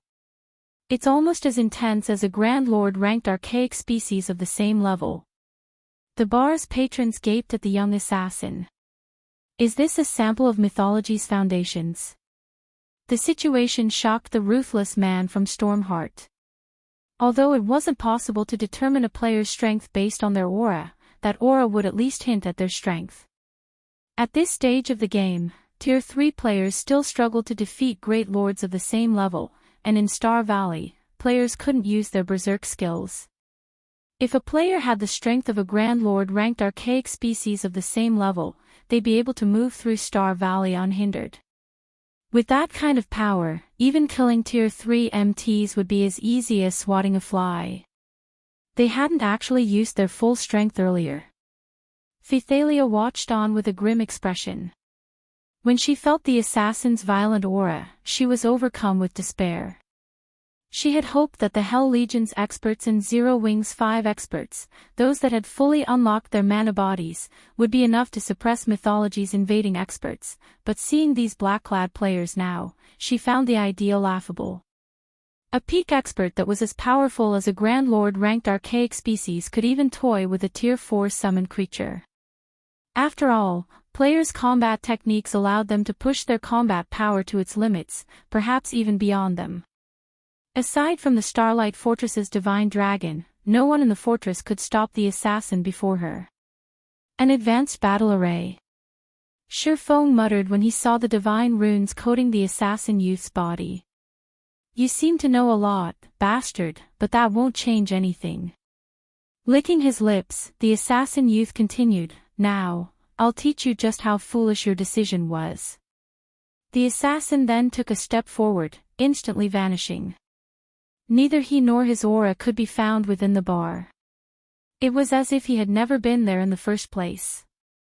I guess Zero Wing's guild leader is going to die, Crow, Stormheart's commander, said, closing his eyes. Not only did that young assassin have basic attributes that could rival a Grand Lord-ranked archaic species, but he could also completely conceal his presence. Crow couldn't even sense the youth's life aura. With such capabilities, that assassin was practically invincible among players. Fights between experts were typically so fast that they were impossible to follow with the naked eye. Thus, experts usually had to rely on all 5 senses during combat. Otherwise, their opponent would quickly overwhelm them. Now that the assassin youth had vanished, players couldn't rely on their sight to keep up with his ghostly speed. Trying to keep up was a joke. How was one supposed to find an enemy they couldn't even detect? Read latest chapters at Wuxia World. EU. However, at the moment Mythology's assassin had vanished, Shifeng unhurriedly unsheathed Killing Ray and slashed the empty air to his right. Boom! Suddenly, the sound of clashing metal filled the Starlight bar, and an intense impact shattered the ground. All players within 30 yards of the swordsman stumbled back from the shockwave. Almost as everyone heard the first collision, another loud bang followed. A figure then slammed into the wall to Shifeng's right, indenting the wall. It was none other than the assassin youth that had only disappeared a moment ago. Chapter 2503, First Sword, Lightshadow Silence. Terror. For a time, everyone in the Starlight bar became dumbfounded. Shifeng had deflected the young assassin, who seemed as strong as a Tyrannosaurus Rex and was fully capable of concealing his aura, with a normal attack. Who would ever believe this? Is he really a Tier 3 player? The ruthless man from Stormheart was stunned when he saw the assassin embedded in the bar's wall. The assassin youth still had most of his HP remaining, but that was precisely what frightened the ruthless man. If Shifeng had merely noticed the assassin's movement and found an opportunity to strike the youth's weak point, it would have still shocked the man, but he would have, more or less, understood how Shifeng's attack and thrown the assassin. However, seeing that the assassin had only lost a small amount of HP from the hit made it clear that Shifeng's sword hadn't struck the assassin directly. The youth had actually blocked the attack with his own blades. In a battle of brute force, the young assassin had lost. The assassin youth's basic attributes rivaled that of a Grand Lord-ranked archaic species of the same level. Not even ordinary Tier 3 players with active berserk skills were that strong. And yet, Shifeng had emerged victorious in a battle of strength. Moreover, the swordsman had done so without relying on skills or tools. He hadn't used a berserk skill either. He had merely executed a normal attack. When Mythology's other members saw the assassin embedded in the wall, they, too, were dazed. Sandstorm lost. How is that possible? Did he fail to control the battle array's power? All of these Mythology members knew just how powerful a player was after the boost from the advanced battle array the assassin youth, Sandstorm, had used. Sandstorm would even have the strength to take on Tier 4 mythic monsters, not to mention Tier 3 players.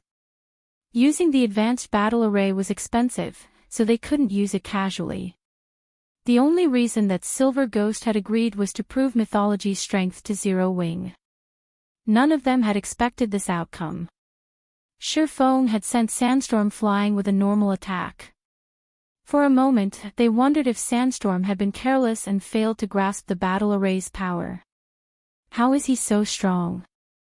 Phythalia, on the other hand, stared at Shifeng's back with wide, astonished eyes. Although she had heard McCaffrey and the others claim that Shifeng was a monster-level expert, she had assumed that was only the case against ordinary Tier 3 players. However, she had just watched him throw one of Mythology's experts, whose strength had been enhanced by an advanced battle array, with one normal strike. Just what was going on? While everyone wrestled with their shock over the situation, Silver Ghost turned to Shifeng, guessing, "So, you've unlocked your mana body's full potential already." In his opinion, Shifeng's strength was secondary. What was more impressive was the fact that the swordsman had kept track of Sandstorm's movements. No ordinary Tier 3 player should be able to sense Sandstorm's aura, and with the assassin's speed, keeping track of him visually should be impossible. The only explanation Silver Ghost could think of was that Shifeng had fully unlocked his mana body and relied on his mana body's incredible mana to create a mana field around himself. Shifeng had then relied on the mana field to locate Sandstorm. They could conceal their auras thoroughly, but their physical existence remained. Their ability didn't hide them from mana, which was how Shifeng could rely on his mana field to locate the assassin. Silver Ghost's statement caused an uproar within the Starlight bar. What? He's already unlocked his mana body's full potential. I haven't even heard of a single expert among the various superpowers to accomplish that feat, have you? Any player capable of visiting the Starlight Fortress was an expert, and many of them had already reached Tier 3. Naturally, the topic of Tier 3 mana bodies had long since become a hot topic among players like them. It had already become common knowledge that players wouldn't be able to exhibit the full power of a Tier 3 class after completing their Tier 3 promotion quests. They still needed to unlock their mana body's potential. Unfortunately, that wasn't an easy task. Most players didn't even have a clue about how to go about unlocking their mana bodies. All they could do was work to improve their mana control. And yet, while players were still trying to figure out how to start unlocking their mana bodies, they learned that Shifeng had already completed the task. Why wouldn't they be surprised? It's no wonder why he dared to provoke Mythology. Realization dawned on Crow when he heard Silver Ghost's statement. He had wondered why Shifeng was confident enough to make an enemy of Mythology. These Mythology experts were incredibly powerful, and after they activated their battle array, they'd become monsters that current players stood no chance against. Only the Starlight Fortress's Divine Dragon could suppress them. However, even after he realized what Shifeng had accomplished, Silver Ghost didn't panic. He actually smiled. The combat power boost from a fully unlocked mana body is certainly amazing. I hadn't considered that Sandstorm wouldn't be a match for you, even after activating his advanced battle array, Silver Ghost told Shifeng. However, I wonder how you'll fare against 8 experts on Sandstorm's level. As Silver Ghost finished speaking, the Mythology members behind him promptly activated their battle arrays as well. In total, these players activated 7 more battle arrays, and the combined aura of the array's beneficiaries was so powerful that none of the Tier 2 players in the bar could move. As for the Tier 3 players, their legs began to tremble with fear. Meanwhile, Sandstorm pulled himself from the hole in the wall and sneered at Shifeng. "Punk!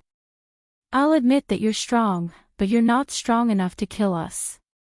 We can easily brush off your attack's damage with our enhanced recovery. This battle array even triples our stamina and concentration recovery rates. How long do you think you can last against us?" Sandstorm growled contemptuously. The advanced battle array didn't just increase his basic attributes, it also boosted his maximum HP and defense. Right now, his defense was twice as high as Tier 3 MTs of the same level, and he had more than 2 million HP. Shifeng's attack might have had a lot of impact, but he had only taken a little over -10,000 damage. It wasn't even enough to itch. The spectators, who had relaxed after Shifeng's counterattack, fell silent again, and Phythalia continued to watch with a grim expression. She had never dreamed that Mythology had prepared so many advanced battle arrays. Shifeng was likely at his limit dealing with one expert empowered by an advanced battle array, but now, he'd have to take on 8 of these experts. Moreover, every one of his opponents had incredible defense and HPs. They could easily whittle Shifeng down until he died. "Let's see you try." Shifeng indifferently replied, sweeping his gaze over Mythology's members. His comeback only incited another uproar within the bar. What? He's actually going to fight such a force? Cool. Too cool. As expected of the expert that took down the Starlight Fortress. Very few players in God's domain can match his courage. They had all assumed that Shifeng would try to run from Mythology's experts. Now that they had activated 8 advanced battle arrays, only the fortress's divine dragon could stop them. However, Feng chose to stay and fight. He was practically a hero from legend. "Are you crazy?" Phythalia hissed at her companion. "They're not going to fight you one-on-one. They're going to come at you together." Feng had repelled Sandstorm with a normal attack, but that was all. The outcome of an actual fight between the two wouldn't be over that quickly. If Feng could only deal a little over -10,000 damage, there was no way he could kill the assassin. The advanced battle array doubled Sandstorm's battle recovery, which meant that the assassin could easily chip away at Feng's HP while recovering his own. If 8 experts like Sandstorm attacked Feng together, Zero Wings guild leader would be lucky to stay alive for a while, much less defeat these experts. Before Phythalia could try to dissuade Feng, however, Silver Ghost laughed. "Very good. You are truly brave. It's no wonder why you dare to make mythology your enemy," Silver Ghost said, smiling. He then turned to Phythalia and said, "I am a generous person.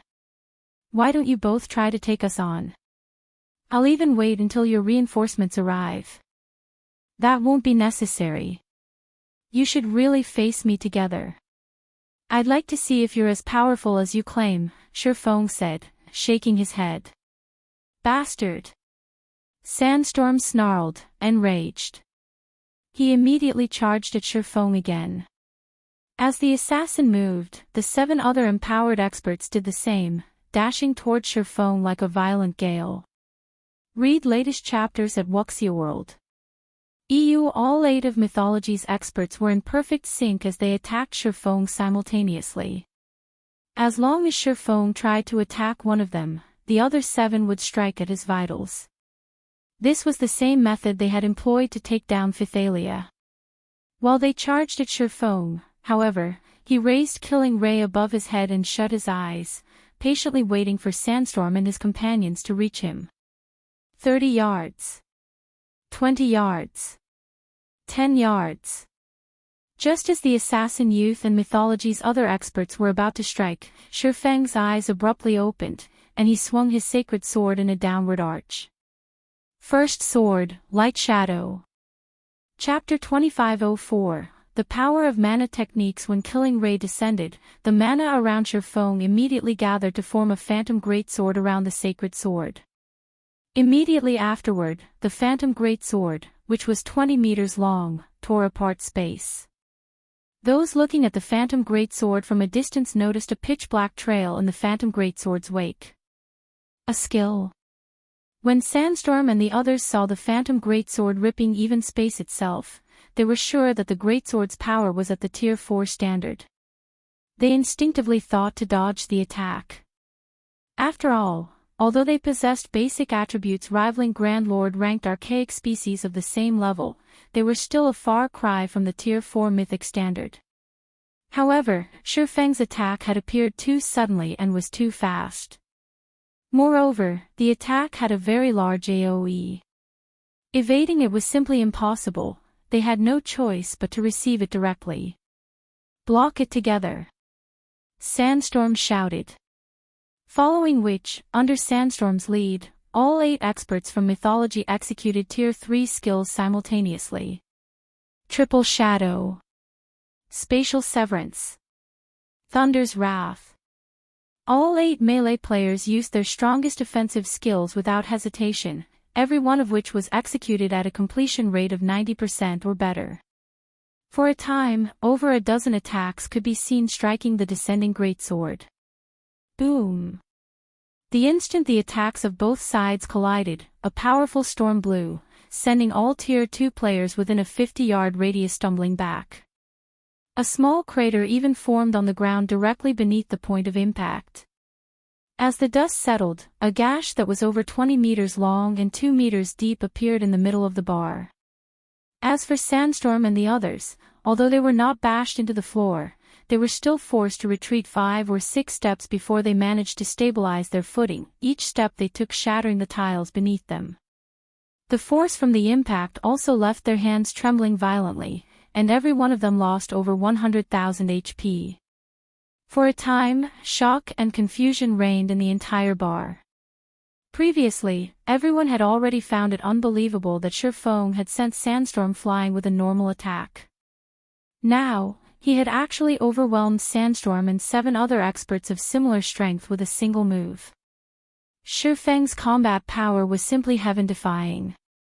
Skills executed with a fully unlocked mana body are actually so powerful. Crow's eyes brimmed with shock when he saw that Shifeng remained standing at his original location despite clashing with 8 of Mythology's empowered experts. Although everyone had gained a general understanding of the mana body after reaching Tier 3 and knew that the mana body could provide a player with a huge boost in combat power, he had never imagined that the boost would be this amazing. At this moment, aside from Crow, many other Tier 3 players also grew excited upon seeing this scene. Now, their desire and eagerness to fully unlock their mana bodies waxed even higher. After all, Shifeng had just proven to them that it was possible for a Tier 3 player to exhibit power at the Tier 4 standard. This meant that they could clash against mythic monsters of the same level. They might not be able to kill mythic monsters yet, even with that kind of power, but they would, at least, have the foundations to raid mythic monsters. Mythic monsters. At this stage of the game, level 100 plus mythic monsters were bosses that generally only first-rate powers or above could raid. However, players could get rich overnight from the loot these bosses dropped. Meanwhile, Phythalia, who stood behind Shifeng, was also momentarily stunned by this scene. She never thought that Shifeng's strength had reached such frightening heights. He had actually managed to overwhelm 8 of Mythology's empowered peak experts single-handedly. With this kind of strength, Shifeng alone would most likely be more than enough to safeguard the entire Starlight Fortress. Nobody would be capable of threatening the Starlight Fortress so long as he was present. However, just when Phythalia and the other spectating players thought that Mythology would retreat after this exchange, Silver Ghost, who had quietly watched the exchange from a corner of the bar, suddenly started clapping his hands. Amazing! Truly amazing! It's no wonder Vice Guild leader Cold Shadow praised you so much.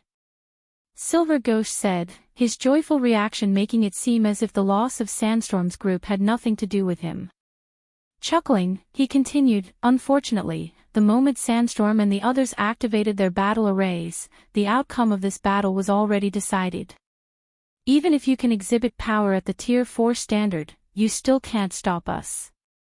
As soon as Silver Ghost finished speaking, the healers that were powering up the battle arrays started casting healing spells on Sandstorm and the others. Not only did Sandstorm and the others recover all of their lost HP instantly, but their trembling hands also reverted to normal. Upon seeing this scene, Phythalia, who had previously breathed out a sigh of relief, wore a grim expression once more. Due to Shifeng's frightening display of strength, she had forgotten that this wasn't some official competition between experts but a brawl between Shifeng and Mythology's experts instead. Victory would be decided only when one side was annihilated. Meanwhile, in a team battle, it was very normal for melee players to rely on healers. You were pretty good before, huh, punk? Let's see how you're going to keep it up. Sandstorm, who had fully recovered, sneered as he looked at Shifeng. The swordsman's strength had indeed exceeded his expectations. However, the 8 of them weren't having a duel with Shifeng right now but a fight to the death. If Shifeng couldn't kill them, this battle would not end. Meanwhile, current Tier 3 players had a very limited number of Tier 3 skills and spells at their disposal. Moreover, unlike Shifeng, Sandstorm's side had healers. Just like Silver Ghost had said, the outcome of the battle between both sides had been decided since the very beginning. Is that so? Shifeng smiled. As soon as Shifeng finished speaking, he held Killing Ray with both hands and raised the sacred sword overhead once again. The mana inside the bar immediately swarmed toward the sacred sword. Impossible!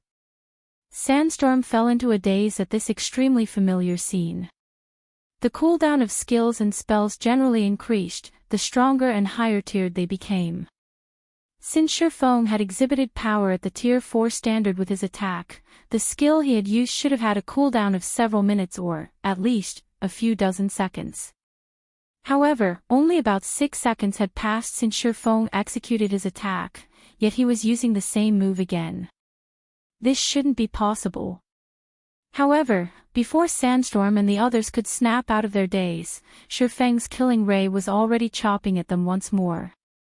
Just like before, a gigantic, phantom greatsword appeared out of thin air and descended on Sandstorm's group like a mountain. However, after all was said and done, Sandstorm and the others were peak experts who had fought on many battlefields before. They immediately responded to the attack with Tier 3 skills of their own. Boom! When the attacks of both sides collided, another powerful storm blew. However, due to the Tier 3 skills used this time being weaker than the ones they used before, Sandstorm and the others ended up in a much more miserable state. Every one of them also sustained more than -130,000 damage. Even so, for Sandstorm and the others, who possessed more than 2 million HP, this amount of damage was negligible. Just as the slightly miserable Sandstorm was about to ridicule Shifeng once more, he suddenly sensed the mana inside the bar rushing toward Shifeng yet again. Moreover, the swordsman was gathering mana at a much faster rate than before. Before Sandstorm and the others could say anything, Shifeng's killing ray chopped at them anew. Boom! This time, Sandstorm and the others reacted too slowly to Shifeng's attack, so they failed to defend themselves using their Tier 3 skills. As a result, every one of them suffered over -300,000 damage. Read latest chapters at Wuxia World. EU, bastard. I've already said that the outcome of this battle has been decided from, although Sandstorm, who was close to kneeling on the ground, tried to retaliate with mockery. Before he managed to finish his words, Shifeng swung killing ray down again. Once. Twice. Thrice. For a time, explosions rocked the entire Starlight bar, one after another. Aside from this sound, nothing else could be heard inside. Finally, after Shifeng executed his 11th attack, the world around him fell silent as Sandstorm and the 7 other empowered experts from Mythology collapsed on the rubble, their HPs zeroed out. Now, they exhibited neither aura nor mana. Chapter 2505, One-Man Army. As the bodies of Mythology's 8 empowered experts started disintegrating into particles of light, time inside the Starlight bar seemed to freeze as everyone stared at Shifeng's figure in stunned silence. Only much later did everyone snap out of their daze. So strong. So, this is the true power of a fully unlocked mana body. When everyone looked at the gash before Shifeng, which was 4 meters deep and extended over 30 meters, they no longer had any words to describe their current feelings of shock and admiration. Although every one of Mythology's empowered experts was ridiculously strong and more than capable of annihilating all the spectating players inside the bar, in front of Shifeng, Mythology's 8 empowered experts were as frail as little children. They didn't even manage to put up any resistance whatsoever before getting annihilated. Happy-faced, the strength Shifeng displayed thoroughly shattered everyone's understanding of the strength of Tier 3 classes. At the same time, all of the independent experts present gained newfound hope. Originally, in a fight between Tier 3 players, the outcome would generally be determined by the number of Tier 3 players each side possessed. An individual Tier 3 player couldn't change the outcome of a team battle involving Tier 3 players. Hence, everyone believed that if Tier 3 independent players wished to avoid getting suppressed, they had no choice but to join a superpower. However, Shifeng had thoroughly shattered this belief. In front of him, feared and revered Tier 3 players were nothing. Even a group of Tier 3 experts would fall to him in just a few moves. Shifeng had proven that, even if one was alone, one could still play the role of an army.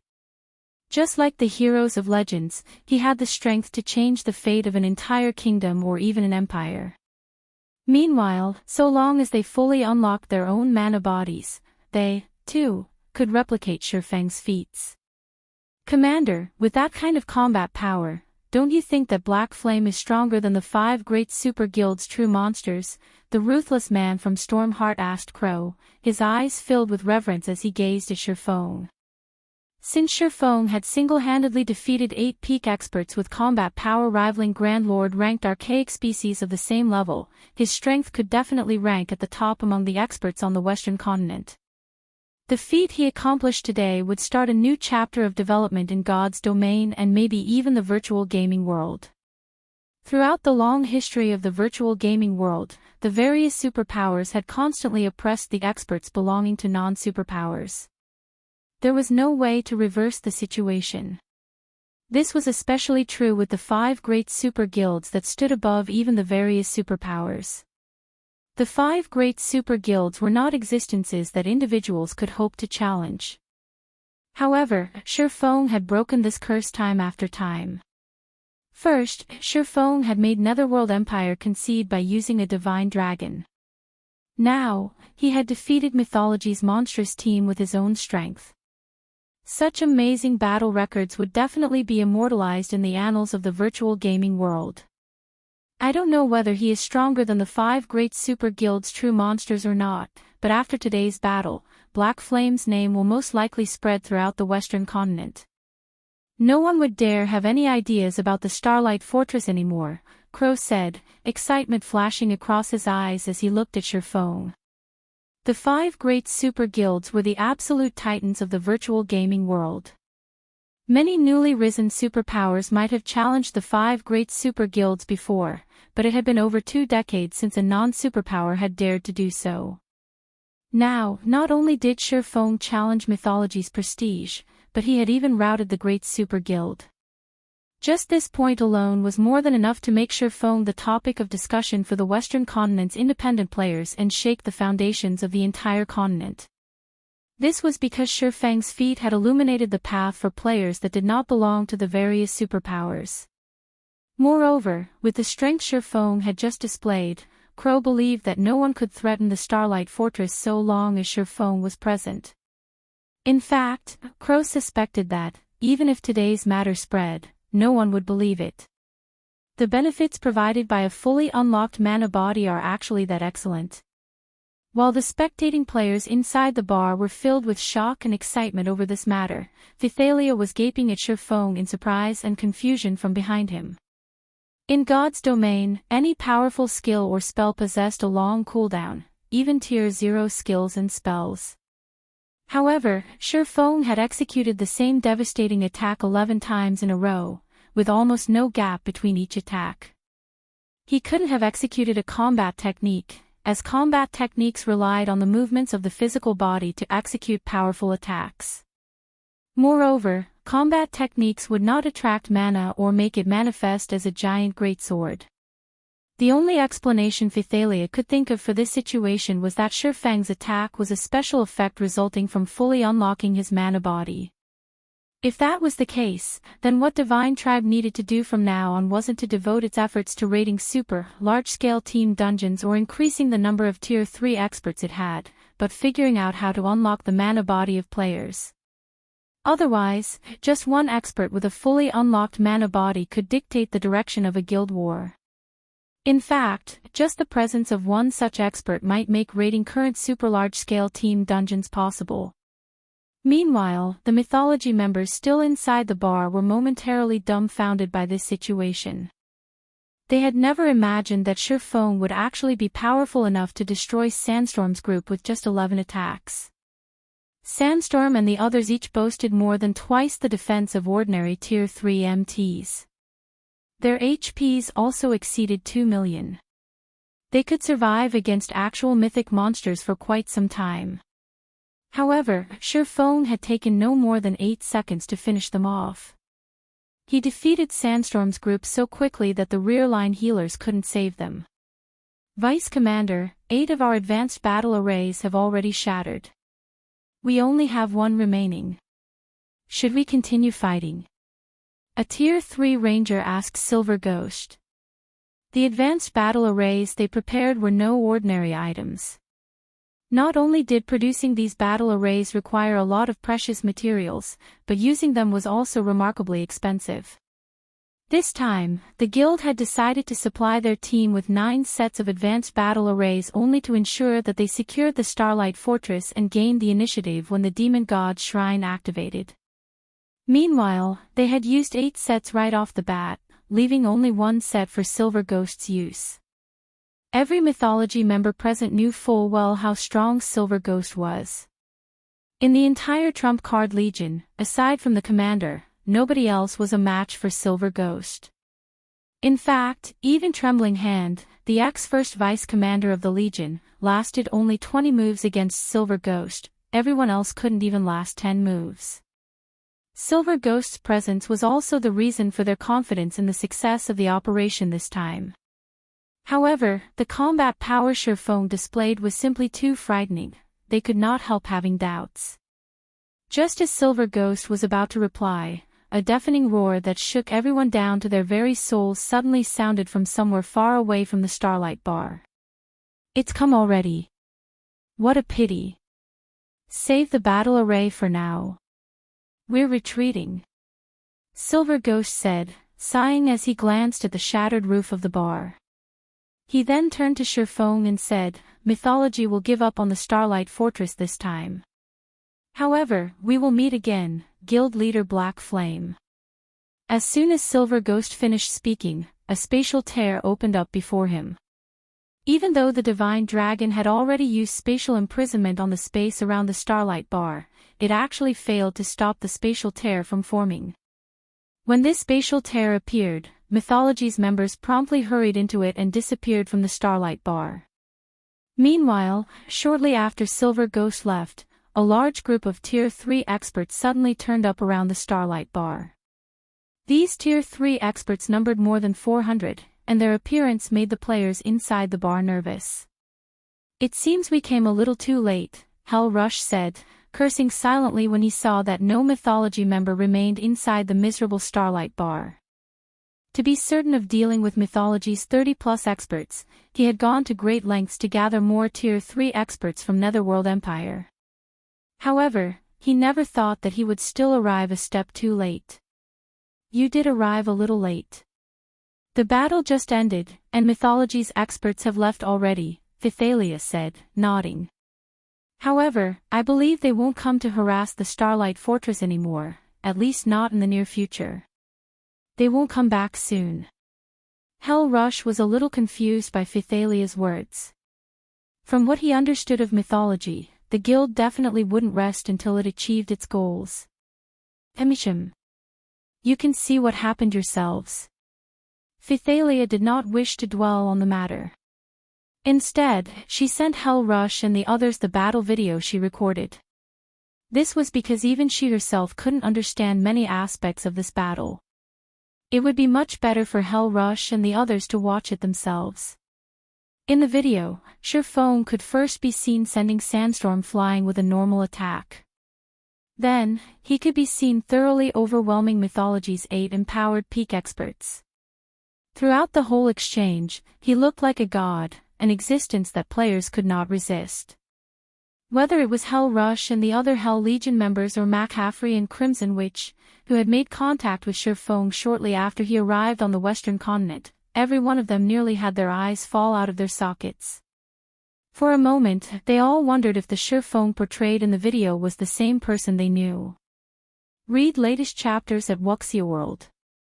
It had only been a while since they last met Sherfong, yet not only did Sherfong manage to fully unlock his mana body during this period, but he had even gained enough strength to defeat 8 peak experts possessing the strength of Grand Lord ranked archaic species all by himself.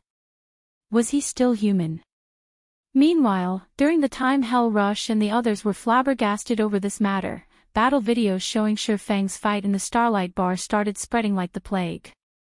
These videos soon landed in the hands of the Western continent's various superpowers. What's going on? Mythology was defeated. Chapter 2506, Fame spreads news of Mythology's defeat was like a magnitude 8 earthquake. None of the various superpowers could believe it. Previously, Netherworld Empire's concession had already been plenty shocking to them. However, Netherworld Empire's decision was still understandable, as the divine dragon really wasn't an existence that players could oppose. Now, despite Mythology having gained a method to evade the divine dragon's detection, it had still failed to gain control over the Starlight Fortress. Moreover, Mythology's failure wasn't even due to the divine dragon, but Shurfeng, a Tier 3 player. How could they possibly bring themselves to believe this news? This was one of the virtual gaming world's 5 great super guilds they were talking about. It had already been many years since an individual player could resist the assault of one of the 5 great super guilds. Every person who had attempted to do so had been thoroughly suppressed, left with no choice but to submit to the will of the 5 titans. Now, however, not only did Shurfeng stand in Mythology's way, but he had even single-handedly killed 8 of Mythology's monstrously strong experts. The various superpowers' upper echelons immediately took action. They not only abandoned all plans to make things difficult for the Starlight Fortress but also forbade the expert teams they had dispatched to Star Valley from causing any trouble inside the Starlight Fortress, especially when Shurfeng was known to be present inside the fortress. The reason for their decision wasn't just Shurfeng's repulsive Mythology's assault but his monstrous strength. Let alone killing a few Tier 3 experts, even annihilating a 100-man team of Tier 3 experts would be child's play for him. Shurfeng was truly a one-man army and an existence that had to be feared. In addition, the Starlight Fortress was currently the only captured fortress in Star Valley. If the various superpowers wished to develop properly in the Forbidden Land, then having access to the Starlight Fortress was a must. If they ended up barred from the fortress, they would definitely die of regret. As for taking direct action to capture the fortress, that was utterly impossible. After all, if even Mythology was helpless against the Starlight Fortress, what could they possibly do? For a time, the various superpowers experts that arrived inside the Starlight Fortress could be seen behaving obediently like harmless sheep. Meanwhile, inside the Starlight Fortress's Fortress Lord's mansion, Shurfeng was currently swamped with work. Due to Mythology's defeat and the various superpowers becoming meek, the number of players willing to visit the Starlight Fortress had skyrocketed. These new visitors included many merchant players. Some trading firms had even sought to partner with Zero Wing and offered to rent the Starlight Fortress's shops at a high price. The entire Starlight Fortress became very crowded. Guild leader, according to our latest statistics, the Starlight Fortress's player population is nearing 500,000 already. Rough estimates put us at a daily net profit of over 250,000 magic crystals, Aqua Rose reported, her eyes practically glowing as she looked at the latest statistics report in her hands. At this rate, it will only take us a few more days before we can repair the large battlefield inside the Fortress Lord's mansion. Then, our people will be able to use it for all sorts of combat training and greatly improve their control over mana. Although the Starlight Fortress was an ancient fortress, it couldn't be expanded. In other words, it was impossible to raise the population limit of the fortress. However, it was still possible to conduct repairs on the fortress's basic facilities and increase the fortress's abilities. Among the various facilities available inside the Starlight Fortress, the one that was most useful to players was the large battlefield. Unfortunately, it cost 1.5 million magic crystals to repair it. Originally, it should have been impossible for Zero Wing to repair the large battlefield in the near future. However, now that the Starlight Fortress had such a large player population, the amount of time it would take to gather funds for repairs should be significantly shorter. The large battlefield was something like a special dungeon on the first underground floor of the Fortress Lord's mansion. Inside this large battlefield, players could fight against all kinds of simulated monsters in the Starlight Fortress's ancient environment. By training inside the large battlefield, players could make tremendous progress in improving their mana control. After all, fighting in a life-or-death battle was many times more efficient than sparring with other players in a combat room. So long as this large battlefield was repaired, Zero Wing could continuously transfer its core experts over from the eastern continent to undergo training here, allowing them to unlock their mana bodies several times faster than experts of the various superpowers. The population has increased to such an extent already. Feng was a little surprised by Aqua Rose's report. Although he had long since known that his battle with Mythology and the activation of the demon god's shrine would trigger a period of rapid development for the foreseeable future, he never thought that the fortress would develop this quickly. It's a pity that the Starlight Fortress is only a small fortress. Otherwise, we would earn many more magic crystals, Aqua Rose said with some disappointment. Magic crystals were becoming increasingly important to current players. This held true even on the eastern continent. The reason for this was the demand for magic crystals for the production of high-level weapons and equipment.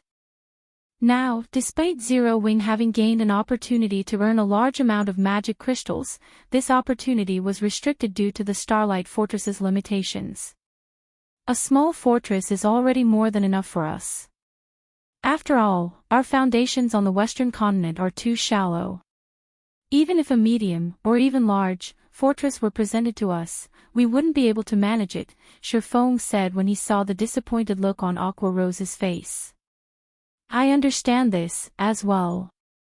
The limitation of sending only 10 players to the western continent per week is really restricting. It would be great if we could increase that number slightly, Aqua Rose said. She had experienced the western continent's benefits already. The development of mana control here was especially excellent compared to the eastern continent. If possible, she really wished she could transfer all of Zero Wing's main force members over. With the help of the Starlight Fortress, Zero Wing wouldn't have to worry about its Tier 3 members lacking strength. Let's not rush the matter of sending more people over for now. Since we can activate the large battlefield soon, have Yen Tingjing's side make the necessary preparations to start an Adventurers Alliance branch here. Members of the Alliance can accumulate points by completing Alliance-issued quests. Afterward, they can use these points to exchange for time inside the large battlefield or other items. In fact, if their rank in the Alliance is sufficiently high, they can even exchange their points for a private house inside the Starlight Fortress, Feng said. It would take too long for Zero Wing to send an adequate number of members over to the western continent. Moreover, as players continuously leveled up, more Tier 3 players would fully unlock their mana bodies. Feng might be able to defend the Starlight Fortress all by himself now, but he couldn't do so forever. After all, he had plenty of other matters to attend to.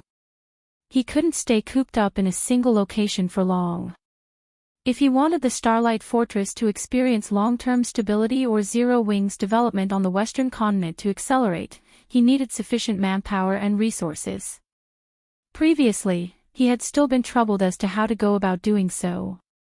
However, with the Starlight Fortress's current popularity and the soon-to-be-repaired large battlefield, attracting a large number of independent experts to join or ally with Zero Wing was definitely feasible. Meanwhile, with a sufficiently large number of experts on its side, Zero Wing would have an easy time establishing itself on the western continent and securing a sizable chunk of the western continent's resources. Guild leader Hell Rush just sent a message stating that Netherworld Empire's higher-ups have agreed to our offer. They are willing to accept our employment, but they have one condition we absolutely must meet: all of the Hell Legion's members should fully unlock their mana bodies within 1 month.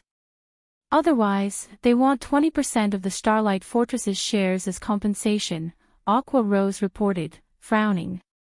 Fully unlocking one's mana body was easier said than done. She and the others had managed to accomplish this feat only because they had the fortune of entering the Starlight Fortress's Legacy Gate and Legacy Room. Meanwhile, Netherworld Empire was asking Zero Wing to help the Hell Legion fully unlock their mana bodies. No matter how she looked at this situation, it was simply impossible. It seems they have finally thought things through. Feng smiled when he heard Aqua Rose's words. All right, agree to their conditions. Originally, he had considered Netherworld Empire's agreement to his offer unlikely. After all, the Hell Legion was Netherworld Empire's strongest trump card legion. Not only did the Legion consist of 300 Tier 3 experts, but these players were experts among experts. Fortunately, it seemed that the performance he had put on with Mythology was quite effective. The Holy Annihilation mana technique was incredibly powerful. Just the first sword, Lightshadow, already allowed him to exhibit power at the Tier 4 standard. However, the complexity of Lightshadow was far greater than even bronze combat techniques. The burden it placed on its user's concentration was likewise much greater than that of a bronze combat technique. Read latest chapters at Wuxia World. After executing Lightshadow 11 times in a row, he had expended more than half of his concentration already. Had he executed Lightshadow a few more times, he might have entered a state of mental exhaustion, then, his opponents could have slaughtered him. Guild leader, we're talking about helping them fully unlock their mana bodies in 1 month, Aqua Rose said worriedly. If Netherworld Empire's demand were simply to upgrade the Hell Legion's level or equipment standard, she wouldn't have been too concerned. However, players mainly had to rely on themselves to unlock their mana body. There were too many variables that could affect this process. Meanwhile, as more time passed, the number of Tier 3 experts Zero Wing possessed would continuously increase. There was no need for Zero Wing to be in such a rush to gain Tier 3 experts, using even the Starlight Fortress as a wager. Relax. The process of unlocking the mana body isn't as difficult as you think, Shifeng said, chuckling as he looked at Aqua Rose. Moreover, many matters in God's domain need to be done sooner rather than later. A delay would mean missing out on many opportunities. In any case, now that Netherworld Empire has agreed to our offer, it's time we return to the Eastern Continent. If it were before he had fully unlocked his epic mana body, he really wouldn't be confident of fulfilling Netherworld Empire's condition. However, after absorbing the bountiful knowledge in Eliade's memory crystal, helping the Hell Legion's experts fully unlock their mana bodies within 1 month wasn't a difficult task at all. After all, every one of the Hell Legion's experts was a genius even in the eyes of the various superpowers. Chapter 2507, Returning to the Eastern Continent. We're returning so soon. But we just managed to stabilize the situation here. The Starlight Fortress has also just entered a phase of rapid development. If we leave now, I'm afraid problems will crop up in no time at all. Aqua Rose could not help being confused when she heard Shifeng say that they were returning to the Eastern Continent. The Starlight Fortress aside, what should we do about the Hell Legion's 300 experts? Do you intend to have them guard the Starlight Fortress, Guild Leader? Currently, the importance of the Starlight Fortress was not the slightest bit inferior to the Eastern Continent's Stone Forest City. In fact, the fortress was generating a much larger income in magic crystals than Stone Forest City. It would be a huge waste if they simply packed up and left after making a quick buck. However, the most important aspect of the Starlight Fortress wasn't the magic crystal income it generated but its environment.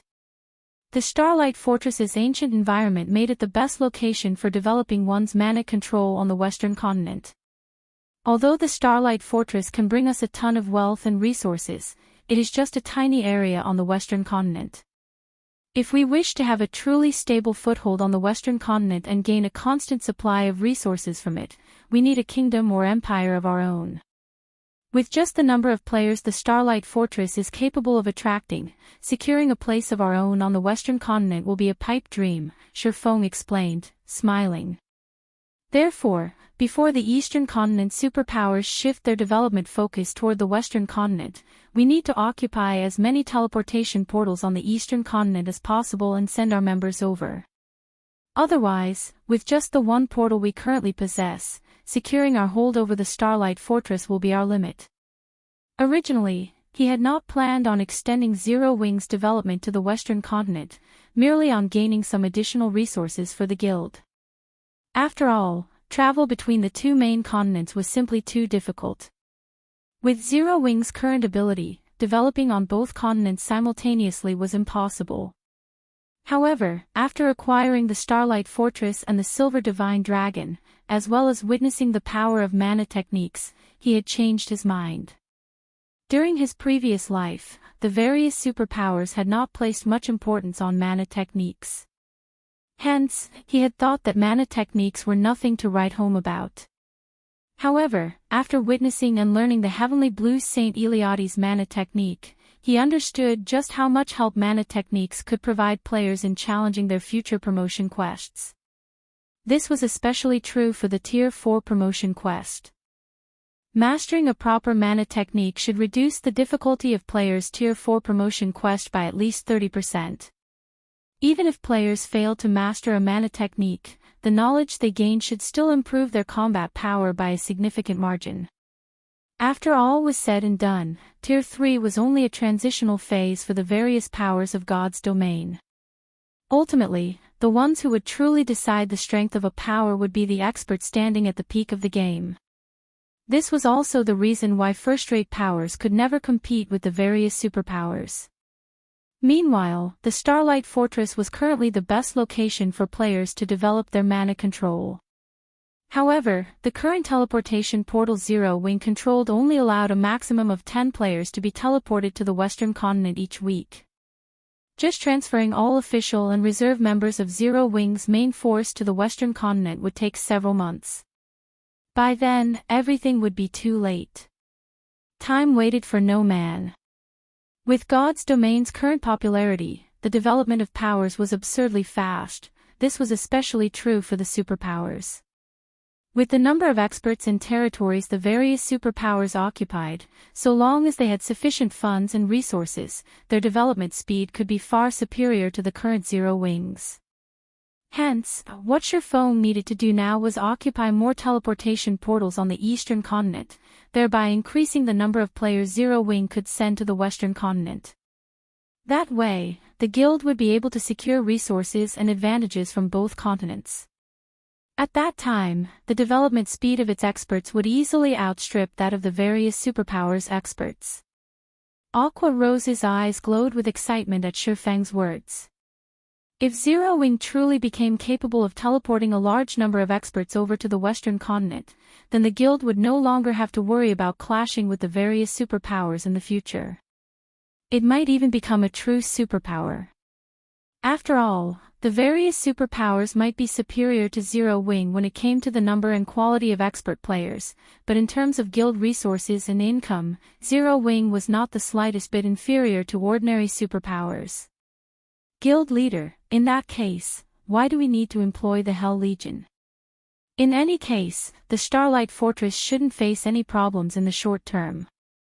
During this time, so long as we can continuously transfer large batches of players over to the western continent, including the 10 of us here, we won't need the Hell Legion to defend the Starlight Fortress at all, Aqua Rose explained. She did not doubt Shifeng's ability to find more teleportation portals. After all, he had created plenty of miracles before. However, she still felt that employing the Hell Legion was a huge waste. After all, the Hell Legion operated only on the western continent. Meanwhile, unlocking the mana body was a difficult task. Rather than waste time helping other people unlock their mana bodies, it would be much better to help their own guild's Tier 3 experts instead. That way, the guild would receive even greater benefits. The Hell Legion is currently one of the strongest legions in God's domain. How can I possibly waste their strength on guarding a fortress? I plan to bring them back with us, Shifeng explained, chuckling when he saw the look of confusion on Aqua Rose's face. There was no need for him to worry about the Starlight Fortress's security for the near term. After all, he had just defeated Mythology. Before the various superpowers gathered sufficient power, they wouldn't dare do anything against the Starlight Fortress unless they no longer wished to mingle in Star Valley. They're returning with us. Aqua Rose was momentarily stunned when she heard Shifeng's words. But we can send back only 10 people each week. The Hell Legion has 300 members. They were talking about 300 players. They would need 30 weeks just to get the entire Legion to the eastern continent. Of course. Why would I employ them otherwise? Shifeng retorted, smiling. The ancient teleportation portal might be our only way of traveling from the eastern continent to the western continent, but we're not limited to just one method of travel if it's the other way around. Other powers could only rely on ancient teleportation portals to travel between the two main continents. However, Zero Wing was a different story. If that weren't the case, he would never have made such a promise to Netherworld Empire. Is it really possible? For a moment, Aqua Rose felt as if Sherfone was joking. Relax. However, there's also no need for us to rush to return right now, either. We still need to wait for Divine Tribe to finish collecting the rare materials we need, Sherfone said confidently. After witnessing the Starlight Fortress's effects and obtaining the Heavenly Blue Saint's legacy, he had given this matter careful thought. Although he didn't know why, traveling between the two main continents was incredibly difficult. However, for some reason, players in the various other worlds had a very easy time traveling to the two main continents. Taking advantage of this point, he was fully capable of bringing everyone to an otherworld first, then returning to the eastern continent via said otherworld. Opening a path to an otherworld might be difficult for other people, but it was a simple task for Sherfone. This was because he possessed the legendary item Moloch's Ring. With Moloch's Ring, he could open a gate of darkness and arrive at the central area of the Dark Denver. The Gate of Darkness did not place a limit on head count. It merely had a time limit of 3 minutes, which was definitely enough to let 300 players pass through the gate. Originally, Sherfone had wanted to avoid using Moloch's Ring. After all, the more times he used the ring, the stronger it would become, and the less time he would have to prepare before it tried to devour him. However, if using the ring once meant that he could bring 300 Tier 3 experts back to the eastern continent, he would be more than happy to do so. Following which, Sherfone spent another day or so waiting inside the Starlight Fortress. During this time, he not only signed an employment contract with Netherworld Empire but also had Yen Tianqing and Iluofe familiarize themselves with the Starlight Fortress's Fortress Lord's Mansion and various other matters. He planned to have the two of them remain behind to manage the Starlight Fortress. As to why he made such a decision, it was so that Zero Wing could manage the Starlight Fortress properly, as well as ensure the development of the Adventurer Alliance branch that would be established here. After all, when it came to managing adventurer teams, the two of them had a much better understanding than he did. Read latest chapters at Wuxia World. While he was doing all that, Phythalia and many other Divine Tribe experts had brought a ton of rare materials and non-bag space materials unique to the Western continent over to the Starlight Fortress, the value of this batch of materials exceeding 3 million magic crystals. Sherfone stored all of them inside his epic spatial bag. Once he brought these things back to the eastern continent, he would definitely make a killing. Guild leader, the Hell Legion and Fire Dances group have already gathered, Aqua Rose reported as she met Sherfone on the second-floor hall of the Fortress Lord's Mansion, a hint of skepticism in her tone. Even now, she still couldn't bring herself to believe that Sherfone could transport over 300 players back to the eastern continent. All right. Let's return to the eastern continent. Sherfone could not help smiling when he saw Aqua Rose's expression. He then started Enchanting and summoned a gate of darkness in the second-floor hall. After the gate opened, he ushered everyone into it. In no time at all, the crowded second-floor hall emptied out. Chapter 2508, Changes to the Dark Den. In a rainforest at the periphery of the Dark Den central area, a huge gate made entirely of black fog suddenly appeared. The frightening amount of energy the gate radiated prompted the demonic creatures nearby to retreat involuntarily as they stared nervously at the 6-meter-tall gate. After the gate opened up, figures of players walked out of it in quick succession. What kind of place is this? The gravitational force here is so strong. It practically rivals the Star Tomb's first floors, Thunder Beast, who had just set foot into the rainforest, exclaimed in surprise. The dense power of darkness enveloping this rainforest aside, just the high-gravity environment here was more than enough to have a Tier 2 player's combat power. Even Tier 3 players, like Thunder Beast himself, were affected quite significantly. The mana here is also very dense, close to 50% of the mana found inside the Starlight Fortress. If we can engage in combat here long-term, it'll definitely provide significant help toward honing our mana control, a Tier 3 elementalist said excitedly. Although the Starlight Fortress's ambient mana was much denser than this rainforest's, combat was prohibited inside the fortress. However, in God's domain, if players wish to improve themselves, the fastest way to do so would be by participating in life-or-death battles. Fighting in mana-dense environments was particularly effective, as players would have a much easier time controlling their mana, which would, in turn, allow them to practice and familiarize themselves with their mana control more efficiently. At this point, the eyes of the Hell Legion's members glowed with excitement. This was because the rainforest teemed with monsters above level 100. This place was an excellent location for not only training their mana control but also grinding for levels. Hell Rush and the others immediately understood why Sherfone was so confident that he could help them fully unlock their mana bodies in 1 month. If they could fight in such an excellent environment, fully unlocking their mana bodies in 1 month would indeed be feasible. Meanwhile, Aqua Rose, who had followed Sherfone to the Dark Den, was similarly surprised by this situation. She never thought that Sherfone had actually kept such an excellent training ground hidden. The monsters here might not be very strong, with the majority of being level 100 chieftains and the strongest being level 100 plus great lords, but the environment here made it the perfect location for newly promoted tier 3 experts to train in. Guild leader, you're too biased. You actually saved such an excellent location for others. If Zero Wings members had grinded here as soon as they hit level 100, we might have been able to double the number of tier 3 experts we have by now, Aqua Rose grumbled. Aqua Rose's complaint rendered Sherfone, who had just set foot into the rainforest, at a loss for words because this place was completely different from the central area he knew. Previously, when he used Moloch's ring to teleport to the Dark Den central area, he had arrived very close to the World Summit. Now, however, he couldn't even see the World Summit from where he stood. Moreover, his surroundings abounded with demonic creatures.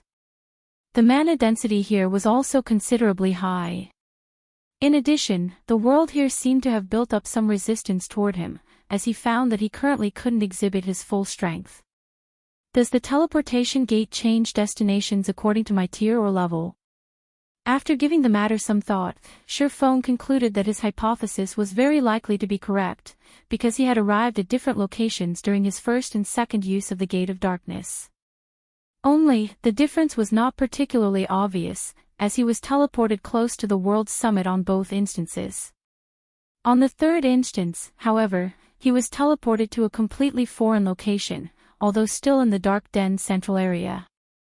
Sherfone quickly shook his head, dismissing this matter. He was using the Dark Den as a transit point to travel to the eastern continent.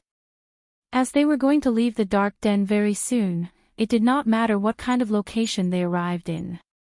Unlike the Bible of Darkness's Gate of Darkness, Moloch's Ring's Gate of Darkness was a two-way teleportation gate. In other words, so long as he opened Moloch's Ring's Gate of Darkness, anyone who was a part of his team could move freely between the two locations connected by the Gate of Darkness. Hence, what he needed to do next was simple. He just had to use White River City's return scroll in the Dark Den and return to White River City. Afterward, he would use Gate of Darkness once more and let Hell Rush and the others, who did not possess White River City's return scrolls, cross over to White River City. Even if this method wasn't viable, he could still use the Bible of Darkness. Although the Bible of Darkness's Gate of Darkness had a 30-person limit, it was still a better option than relying on ancient teleportation arrays. Right now, however, as Moloch's ring was still on cooldown, Sherfone had the Hell Legion's members grind the surrounding demonic creatures and explore the rainforest. Although they wouldn't be here for long, the Dark Den was still a place created by gods. Even without the World Summit, there were still plenty of treasures and opportunities here that could not be found in the outside world. If they were lucky, they might gain a significant harvest. At the very least, it would be much better than sitting around doing nothing for an entire day. Guild leader, there's a town that's protected by a magic barrier right outside the rainforest. By the looks of it, quite a lot of players are gathered there, Fire Dance, who was scouting the vicinity, reported through the team chat. A town protected by a magic array. Fire Dance's report piqued Sherfang's interest. Is it one of the Dark Den's shelters? From what he knew, the Dark Den should have only shelters, not towns or cities. Shelters operated differently from the NPC towns and cities found in the outside world. Every shelter had its own unique abilities and produced its own specialty products. The higher ranked a shelter was, the better its specialty products. Meanwhile, with the shelter Fire Dance reported being in a level 100 plus map, its rank was definitely very high. Moreover, aside from specialty products, the Dark Den was also rich in gemstones, which were in short supply on the main continent. Guild leader, should we head over? Fire Dance asked. Of course, Shi Feng said, nodding. This is an opportunity to make a fortune. Previously, Shi Feng had been incredibly busy. In addition, the Bible of Darkness was necessary to suppress Moloch's ring, so he couldn't pass the Bible of Darkness to somebody else. As a result, aside from the occasional offline reports he received from Blue Frost and the others, it had been a very long time since Zero Wing had direct contact with the Dark Den. Shi Feng had earned a lot of magic crystals and coins via the Starlight Fortress. Just the magic crystals he currently had on hand exceeded 600,000, while his coins totaled over 200,000 gold. He could use this opportunity to purchase a bunch of items to resell on the eastern continent. Moreover, attribute gemstones were much more valuable than magic crystals and also much more useful to players. Following which, Shi Feng led Aqua Rose and the other members of Zero Wing toward the shelter Fire Dance found. The Hell Legion's members showed no interest in the shelter at all, opting to remain behind. They only wanted to continue grinding and honing their mana control. After all, Shi Feng had already told them that they would be leaving this precious training ground soon. Hence, they needed to cherish this opportunity and improve themselves as much as possible. The shelter Fire Dance found was at the foot of a mountain range, with mountains at 3 of its 4 cardinal directions. Since shelters were under constant assault from demonic creatures, it was undoubtedly strategically located. As Shi Feng's group arrived within several hundred yards of the shelter, he finally got a clear look at it. Although this shelter wasn't particularly large, only the size of an advanced town in the outside world, the defensive magic array protecting it was incredibly powerful, capable of resisting the attacks of Tier 4 monsters for a very long time. In a level 100 plus map, a shelter with a defensive magic array of such caliber would definitely be considered a very safe location. This was also the reason why plenty of players resided in this shelter. Shi Feng estimated that the shelter could easily accommodate over 200,000 players. A player population of 200,000 might not be anything significant compared to the towns found in the outside world, but in the Dark Den, with its low player population, this was a very frightening number. Moreover, the residents of this shelter were very strong. Even the lowest level player Shi Feng had spotted was level 104. At level 106 and level 107, the higher level ones could rival the levels of the various superpowers peak experts found in the outside world. The shelter's players were also considerably well equipped, with the weakest piece of equipment on them being level 100 Mysterious Iron rank and the majority being level 100 Secret Silver equipment. Some experts were even fully geared in level 100 fine gold weapons and equipment. However, for some reason, most of the weapons and equipment of these players stopped at level 100. Extremely few players sported level 105 equipment. In fact, even level 105 Mysterious Iron equipment was incredibly rare.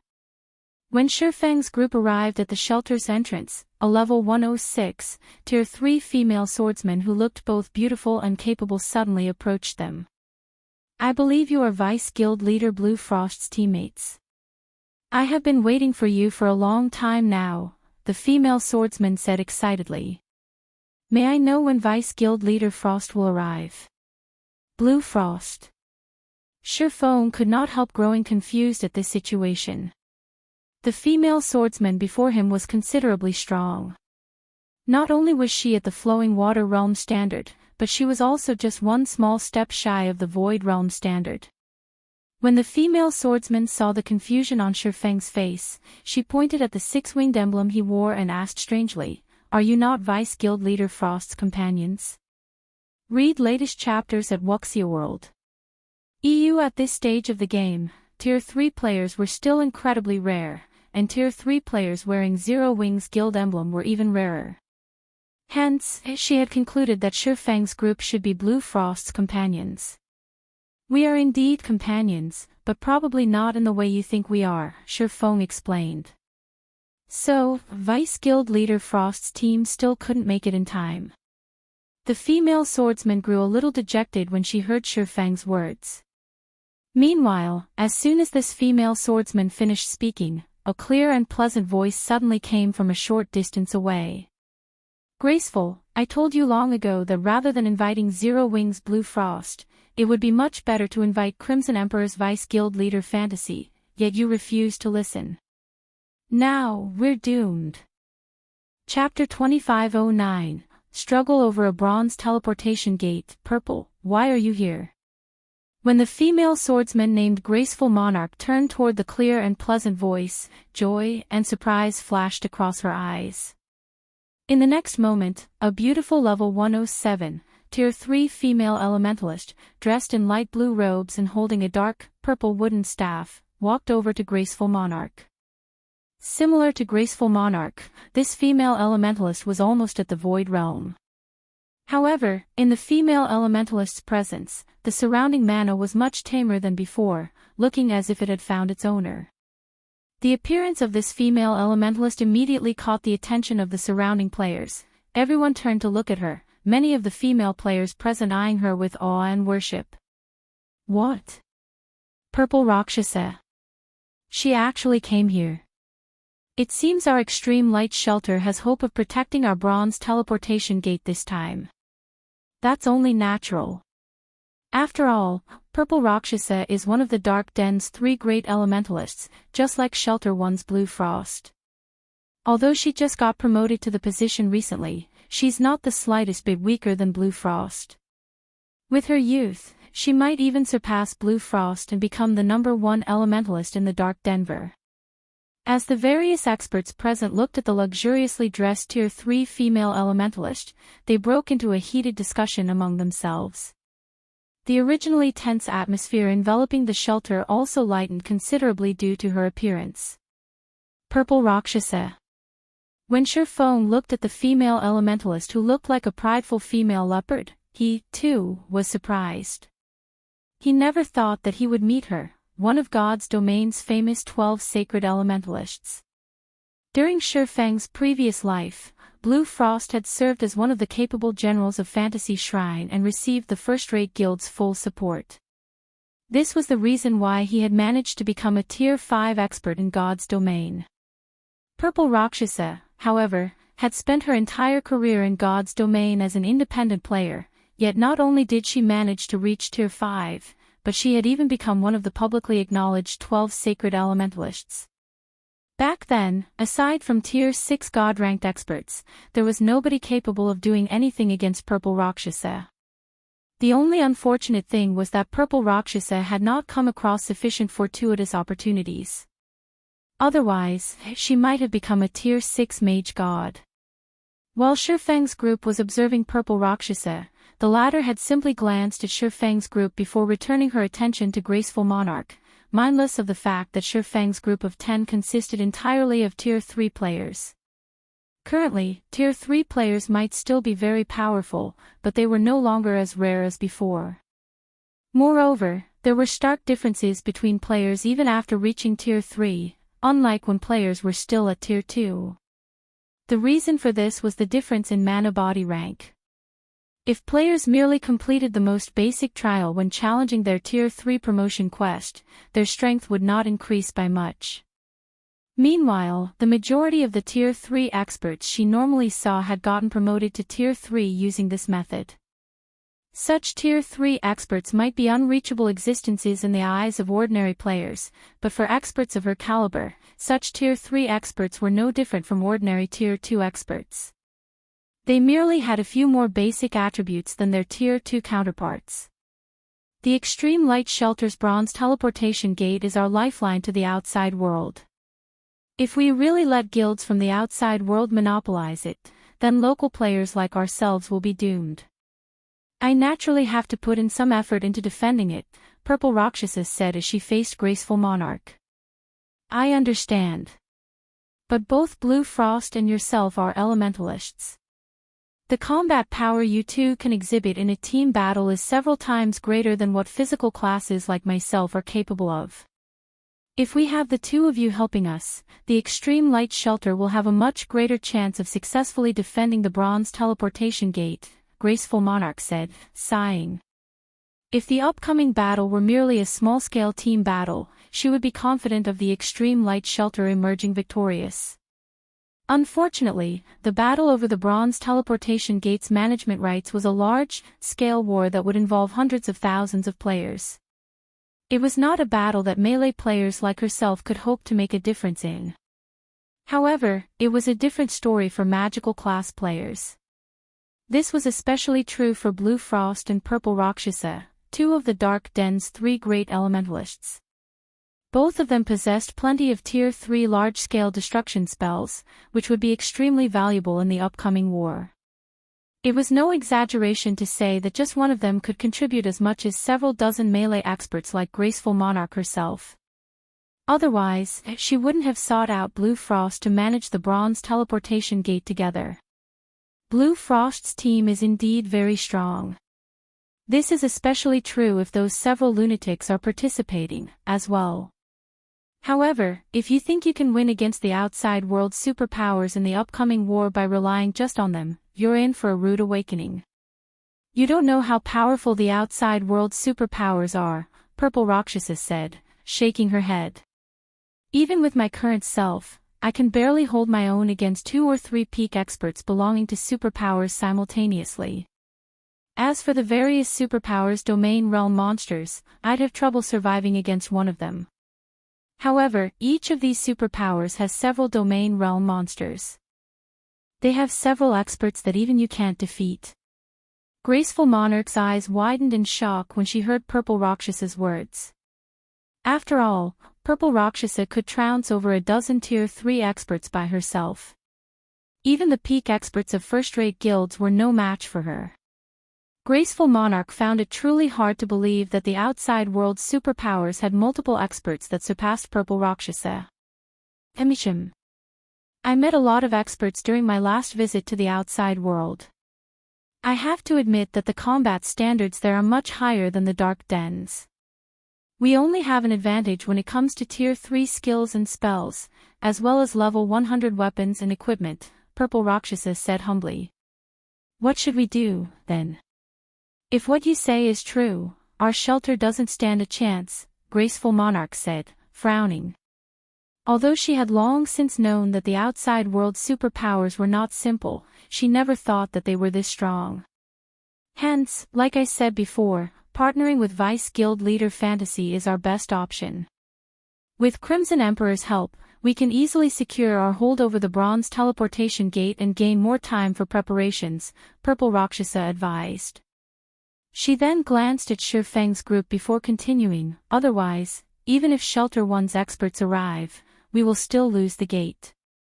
It seems we have no choice but that, Graceful Monarch said, consenting to Purple Rakshasa's suggestion. She knew that the elementalist never lied. Hence, when she saw the serious expression on Purple Rakshasa's face, she understood that the chances of the Extreme Light Shelter winning without Crimson Emperor's help was minuscule. Following which, Graceful Monarch had Purple Rakshasa contact Crimson Emperor's side before turning her attention to Shifeng's group. I apologize for mistaking your identities before.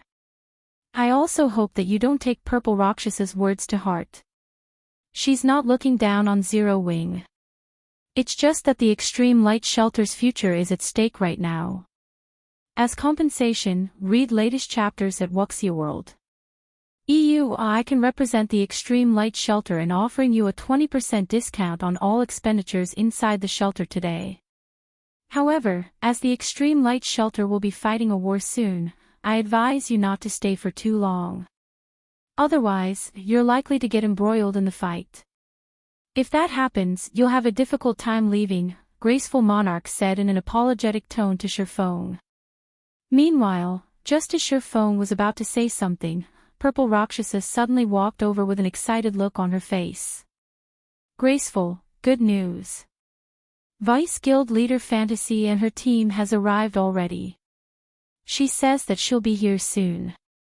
At that time, you can negotiate the partnership with her, Purple Rakshasa said, looking at Graceful Monarch. Shortly after Purple Rakshasa finished speaking, a group of players appeared on the street some distance away. Standing at the head of this group of players was a female cleric with a charming appearance. The arrival of this group of players caused an uproar among the nearby players. This was because every member of this 100-man team was actually a Tier 3 player. The number of Tier 3 experts in this team almost equaled the total Tier 3 player population of the Extreme Light Shelter. Chapter 25:10, Zero Wings Guild Leader, Black Flame, 100 Tier 3 experts? So, this is the strength of a super first-rate guild. That cleric walking in the lead is amazing. Not only is she geared in a complete set of level 105 fine gold set equipment, but she even has 3 epic weapons and equipment. With this kind of equipment, she can probably suppress Purple Rakshasa with basic attributes alone. When the residents of the Extreme Light Shelter saw Crimson Emperor's members, their eyes nearly fell out of their sockets from shock. Aside from all 100 members of Crimson Emperor's team being Tier 3, just the weapons and equipment Crimson Emperor's members sported were enough to blind the eyes of everyone in the shelter. After all, not to mention level 105 secret silver and fine gold weapons and equipment, barely any level 105 weapons and equipment existed in the Extreme Light Shelter. Moreover, the majority of them were even mysterious iron rank. However, even the weakest piece of equipment on Crimson Emperor's members was level 105 secret silver rank. Unprecedented shock filled Graceful Monarch's heart at this scene. At the same time, she finally understood why Purple Rakshasa had strongly recommended that the Extreme Light Shelter partner with Crimson Emperor. The Extreme Light Shelter was one of the top 10 shelters in the entire Dark Den, with a large number of expert players based in it. However, when compared to Crimson Emperor, the Extreme Light Shelter was like a candle flame before a raging firestorm. The difference in Tier 3 experts aside, just the difference in combat standards was already more than enough to instill despair in Graceful Monarch. From what she could tell, even the weakest expert among Crimson Emperor's team was at the Flowing Water Realm, with many of them experts at the Void Realm. In fact, Graceful Monarch couldn't even fathom the depths of the female cleric at the lead. However, her instincts told her that this female cleric was definitely far stronger than herself. She doubted she could last more than 5 moves against this female cleric. Graceful Monarch had to admit that Purple Rakshasa was right. It really would be meaningless even if Zero Wings Blue Frost arrived. After all, they could most likely resolve the struggle over the Bronze Teleportation Gate this time with just Crimson Emperor's people. A short moment later, Crimson Emperor's members arrived before Graceful Monarch and Purple Rakshasa. The combined aura released by 100 Tier 3 experts was enough to stifle the breath of the surrounding players. Graceful, let me introduce you. This person here is Illusory Words, a Vice Guild leader of Crimson Emperor. Previously, it was only thanks to Vice Guild leader Illusory that I managed to complete that epic quest of mine. Without her help, I wouldn't have been able to develop as quickly as I did, Purple Rakshasa said in a respectful tone. So long as we have Vice Guild leader Illusory's help, we definitely won't have a problem defending the Bronze Teleportation Gate. Purple Rakshasa had personally witnessed Illusory Words' strength before. Back then, with just her own strength, Illusory Words had suppressed a Grand Lord of the same level. If not for the excessive HP of level 100 plus Grand Lords, Illusory Words would have been more than capable of soloing it. Illusory Words' strength was something Purple Rakshasa had been seeking to attain all this time. Compared to Illusory Words, the Dark Den's top-ranking experts, such as Blue Frost, were nothing. Greetings. I am Graceful Monarch, the commander of the Extreme Light Shelter's #1 adventurer team. Graceful Monarch said, introducing herself. I believe you already know about the struggle over the Bronze Teleportation Gate. On behalf of the Extreme Light Shelter's various adventurer teams, I hope that you can assist us in defending our bronze teleportation gate. The Extreme Light Shelter is willing to offer 30% of the gate's slots to Crimson Emperor for the successful defense of the gate. May I know what you think of this proposal, Vice Guild Leader Illusory? The main function of the bronze teleportation gate was to facilitate travel between the Dark Den and the outside world.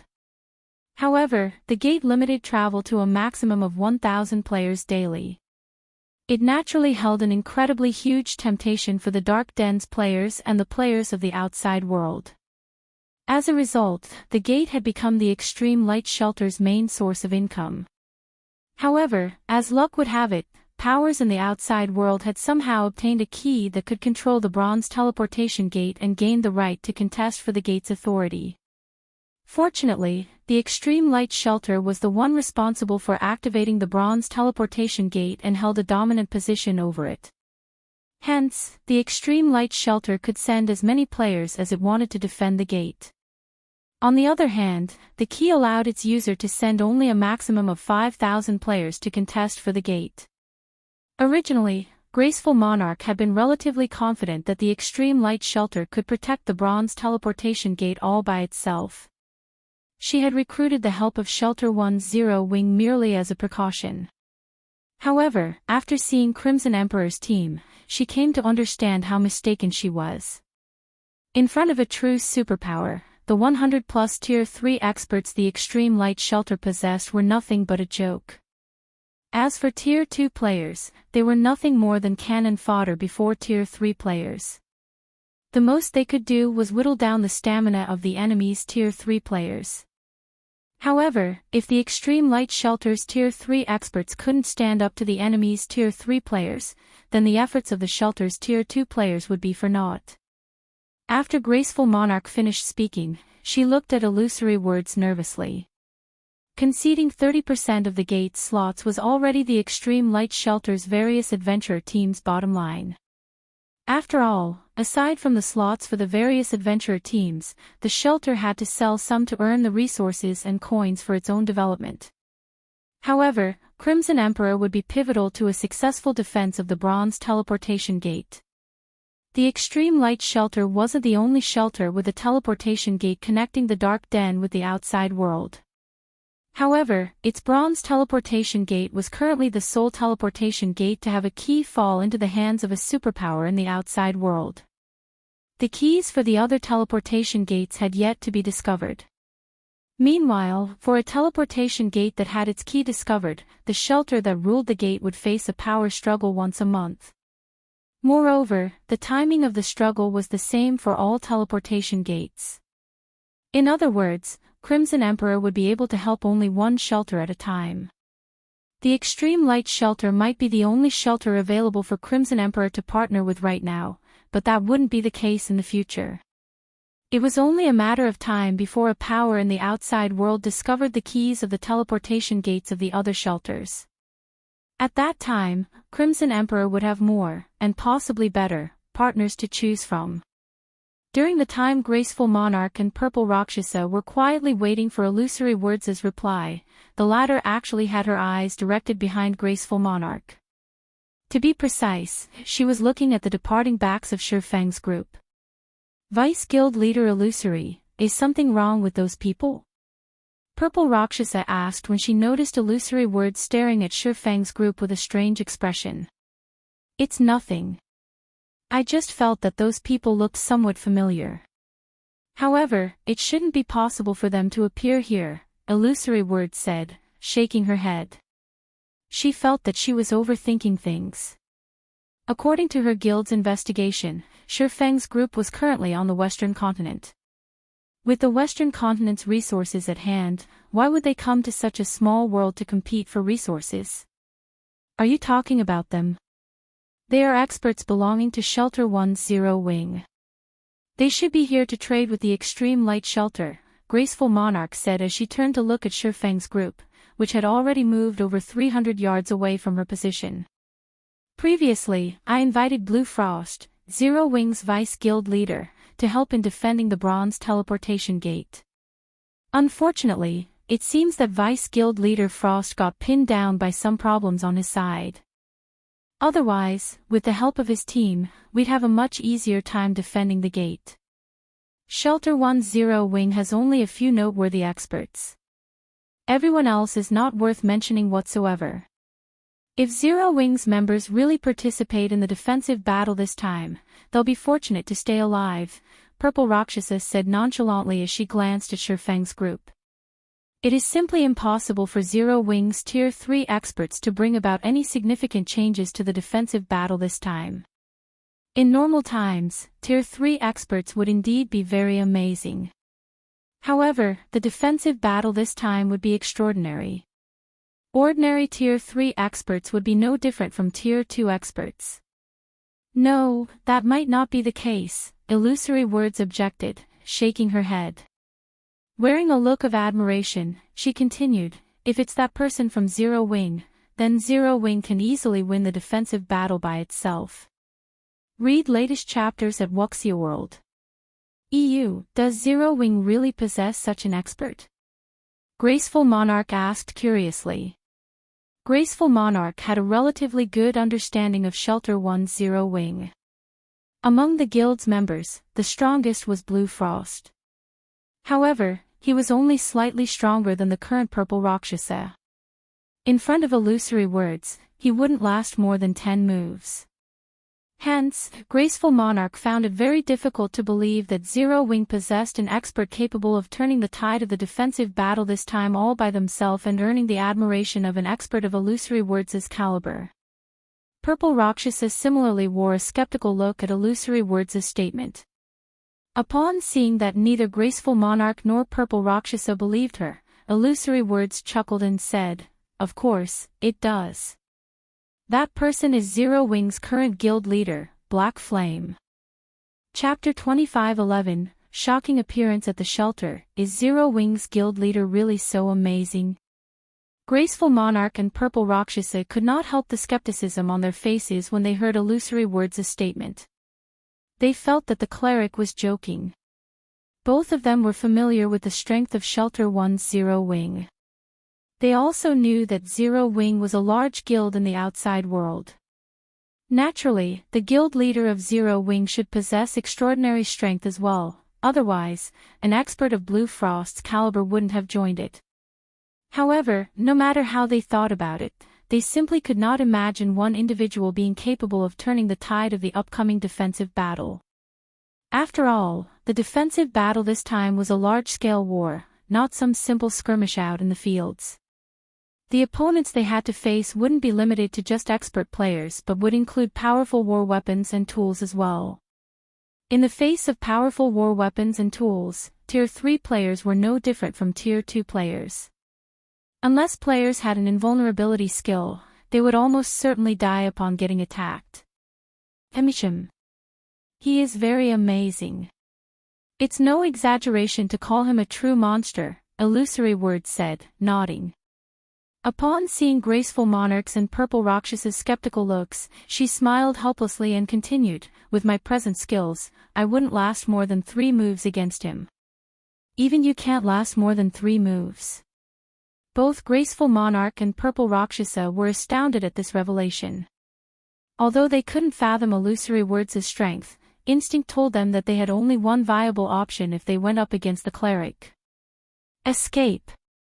Aside from escaping, no other option would keep them alive. In fact, the outcome would be the same even if both of them went at her together. However, a monster like Illusory Words was actually saying that she couldn't last more than 3 moves against Zero Wing's guild leader. How could this be possible? If you meet him one day, you'll naturally know whether I am telling the truth or not, Illusory Words said, chuckling. She did not bother elaborating. In response, Graceful Monarch and Purple Rakshasa still maintained a dubious attitude to Illusory Words' statement. However, they did not pursue this matter. Instead, they shifted the conversation to the details of the upcoming defensive battle. During the time Graceful Monarch and the others were discussing among themselves, Shifeng had left the Extreme Light Shelter together with Fire Dance and the others, completely ignorant of the words that Illusory Words had said about him. Guild leader, are we leaving so quickly? I saw many attribute gemstones on sale at very low prices here. There are even tier 3 skill and spell books available. It's a huge waste to leave this place so soon, Aqua Rose said when she noticed that Shifeng had no intention of lingering in the extreme light shelter. It would have been fine if she hadn't entered the extreme light shelter. However, after entering it, she discovered that the shelter was a treasure trove. Not only were attribute gemstones 50% cheaper than on the eastern continent, but even tier 3 skill and spell books, which were incredibly rare on the eastern continent, were available.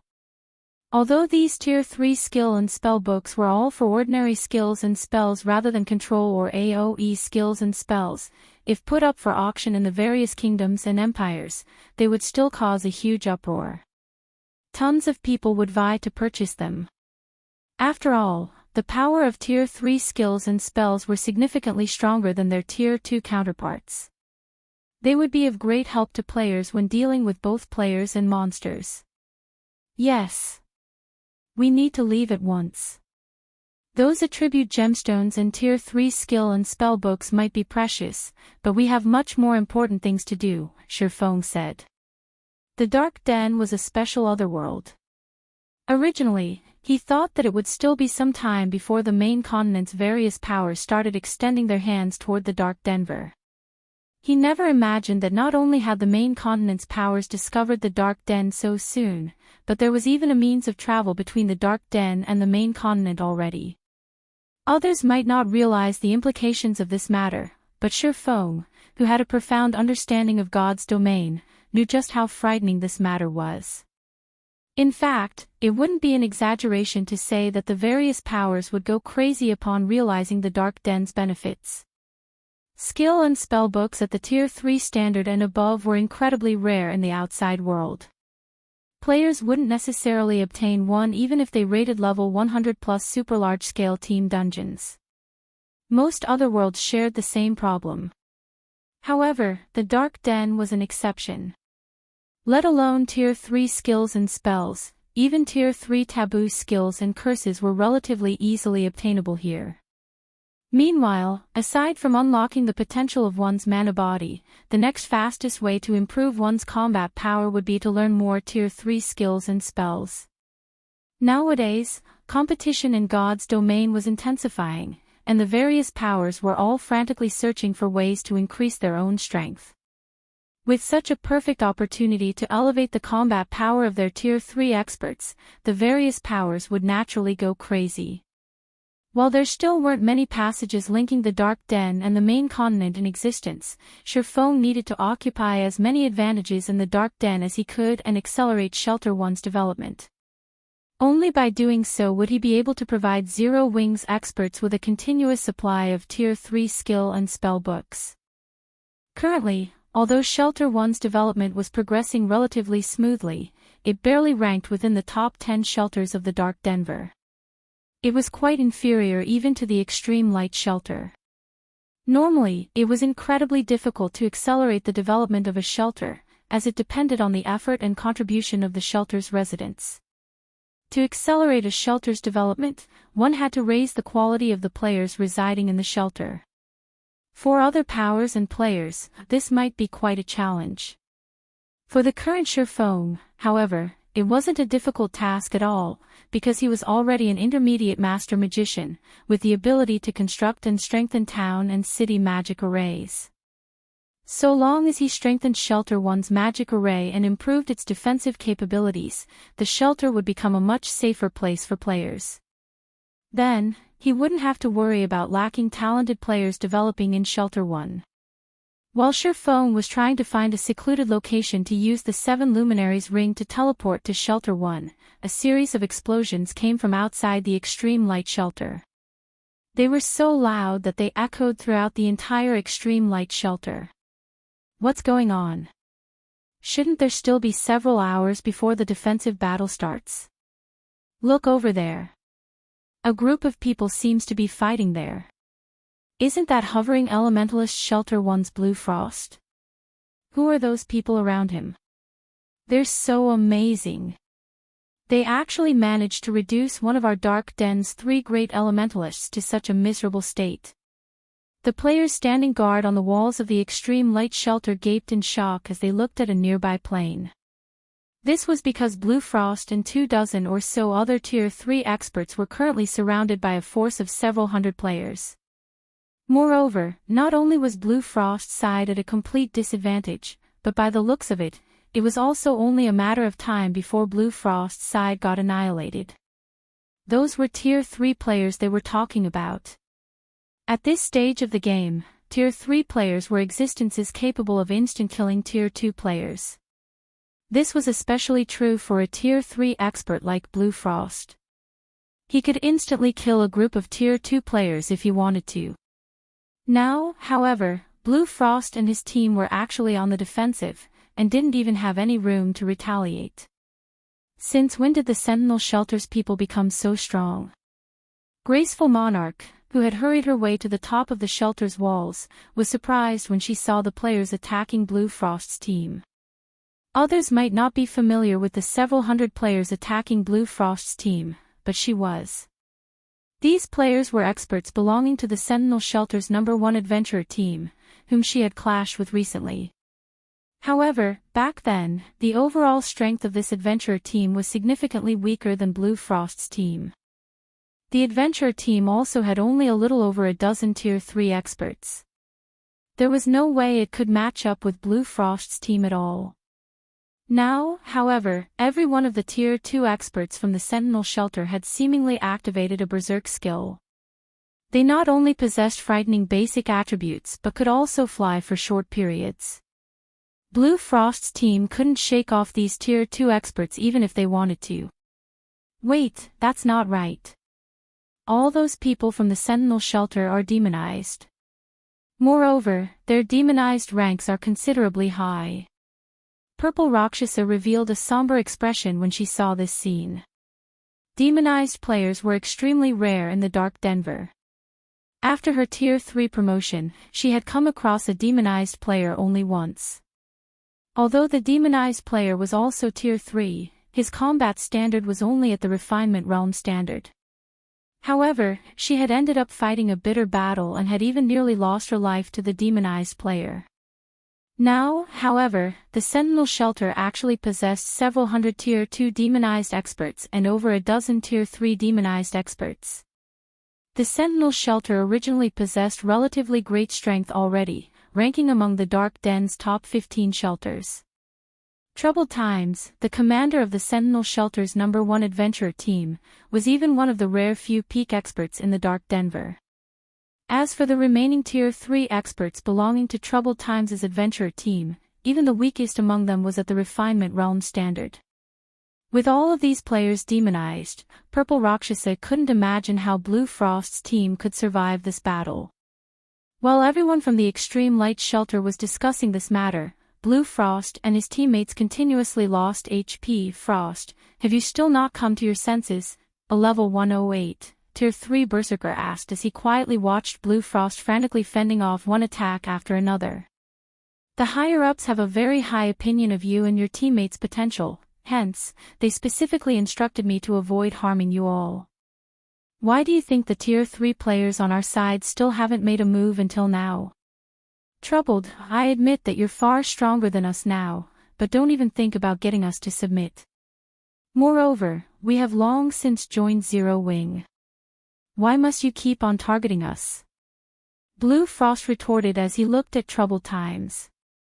That's right. Zero Wing has treated us well. How can we possibly betray Zero Wing to join you? Evening Lotus, the female cleric standing beside Blue Frost, said in a determined tone. It seems you people have resolved yourselves to die. Troubled Times frowned when he heard Blue Frost's and Evening Lotus's words. He then started walking toward Blue Frost and said, in that case, I'll let you all know just how laughable Zero Wing's strength is before us. Read latest chapters at Wuxia World. EU. After saying so, Troubled Times' body expanded in size, and his skin blackened. 2 horns also suddenly sprouted from his forehead, and the aura his body exuded turned violent. Upon sensing the change to Troubled Times' aura, Graceful Monarch and the others spectating from a distance gasped. They never thought that Troubled Times had actually grown this strong. Just the aura he released already surpassed that of ordinary Grand Lords. Right now, he most likely could wipe the floor with a 100-man team of ordinary Tier 3 players. However, as Troubled Times walked towards Blue Frost's team, a deep voice suddenly appeared from the void. It seems you're very confident in your strength. In that case, let me see if you really are as strong as you say you are. As soon as this voice appeared, everyone turned to look at its origin. Everyone's eyes landed on a spatial gate that had appeared in midair. To be precise, everyone was looking at the cloaked man carrying two longswords walking out of the spatial gate. Chapter 25:12, You're not qualified. Who is that guy? He actually arrived here via a spatial gate. How extravagant. Is that guy tired of living? Can't he see that even an expert like Blue Frost is getting cornered? Does he think Troubled Times is a reasonable person? The spectating players inside the extreme light shelter were stunned when they saw Shifeng suddenly appear in the middle of the battlefield. They never imagined that such a situation would occur. Even from several yards away, everyone could clearly sense the frightening aura Troubled Times exuded. The strength he possessed had definitely reached inhuman levels. There was no doubt that the current Troubled Times could defeat Blue Frost in just a handful of moves. In fact, Troubled Times was most likely more than capable of soloing Blue Frost's entire team. Yet, there was actually someone who experienced Troubled Times' domineering strength and still dared to provoke him. A measly Tier 3 player dares oppose our commander. Bastard, you're 100 years too early. I'll let you know now what true strength is. The level 108, Tier 3 shield warrior standing behind Troubled Times bellowed in anger, then raised his shield and axe and charged at Shifeng, determined to let the swordsman know just how powerful the Sentinel shelter was. This person actually dares provoke Troubled Times just so that he can become famous. With this, nobody in the entire Dark Den can save him. The Sentinel shelter definitely won't stop hunting him down until he's back to level 0. Wait, that's not right. That person seems to be wearing Zero Wings Guild emblem too. He should be here to rescue Blue Frost's team. What's the point of coming out now? Can't he see just how frightening Troubled Times is right now? Let alone Blue Frost's team, even our Extreme Light Shelter's #1 adventurer team would be no match for Troubled Times. What can a lone person like him possibly hope to accomplish? At this moment, some players with good eyesight noticed the silver, six-winged emblem pinned on Shifeng's black cloak. However, even after seeing this guild emblem, nobody felt optimistic about this situation. Everyone merely sighed at or ridiculed Shifeng's actions. Before today, with Zero Wings' help, Shelter 1 definitely had a chance to grow into one of the Dark Den's top 3 shelters. However, now that Shelter 1 was faced with the overbearing Sentinel shelter, it was fated to fall into oblivion. He shouldn't have gone, Graceful Monarch, who was spectating atop the Extreme Light Shelter's wall, muttered to herself. She was initially surprised when she saw Shifeng making an appearance on the battlefield. Afterward, however, she could not help but shake her head and sigh. In the eyes of Tier 2 experts, Shifeng, who was a Tier 3 player, would indeed be considered very strong. However, his current opponents were the Tier 3 demonized experts from the Sentinel shelter. It seems he has quite the backbone. Purple Rakshasa was surprised as she watched Shifeng land before Troubled Times. However, if even Blue Frost is struggling against the Sentinel shelter, what can that guy possibly hope to accomplish? Nobody had a better idea of exactly how powerful demonized players were than she did. Demonized players' basic attributes and physique far surpassed those of regular players of the same tier. One could say that, at this point in time, aside from illusory words, nobody in the entire Extreme Light Shelter could pose a challenge to the Sentinel shelter. Unfortunately, there was no reason for someone of illusory words' stature to interfere in such an affair. However, when Purple Rakshasa turned to Illusory Words, who stood beside her, she noticed a heavy and shocked expression appear on Illusory Words' face. It was as if the cleric had just seen a ghost. "Why is he here?" Illusory Words muttered, her eyes wide with astonishment. Right now, the shock she felt was obvious even to the ordinary players present. Vice Guild Leader Illusory. Purple Rakshasa could not help growing curious as she looked at Illusory Words. Previously, Illusory Words had maintained her composure when bathed in troubled times' imposing aura. Now, however, Illusory Words actually looked shaken after seeing an ordinary Tier 3 swordsman who exuded not the slightest bit of aura. This situation was simply unbelievable. "Vice Guild Leader Illusory, do you know that person?" Graceful Monarch asked. She, too, could clearly sense Illusory Words losing her composure.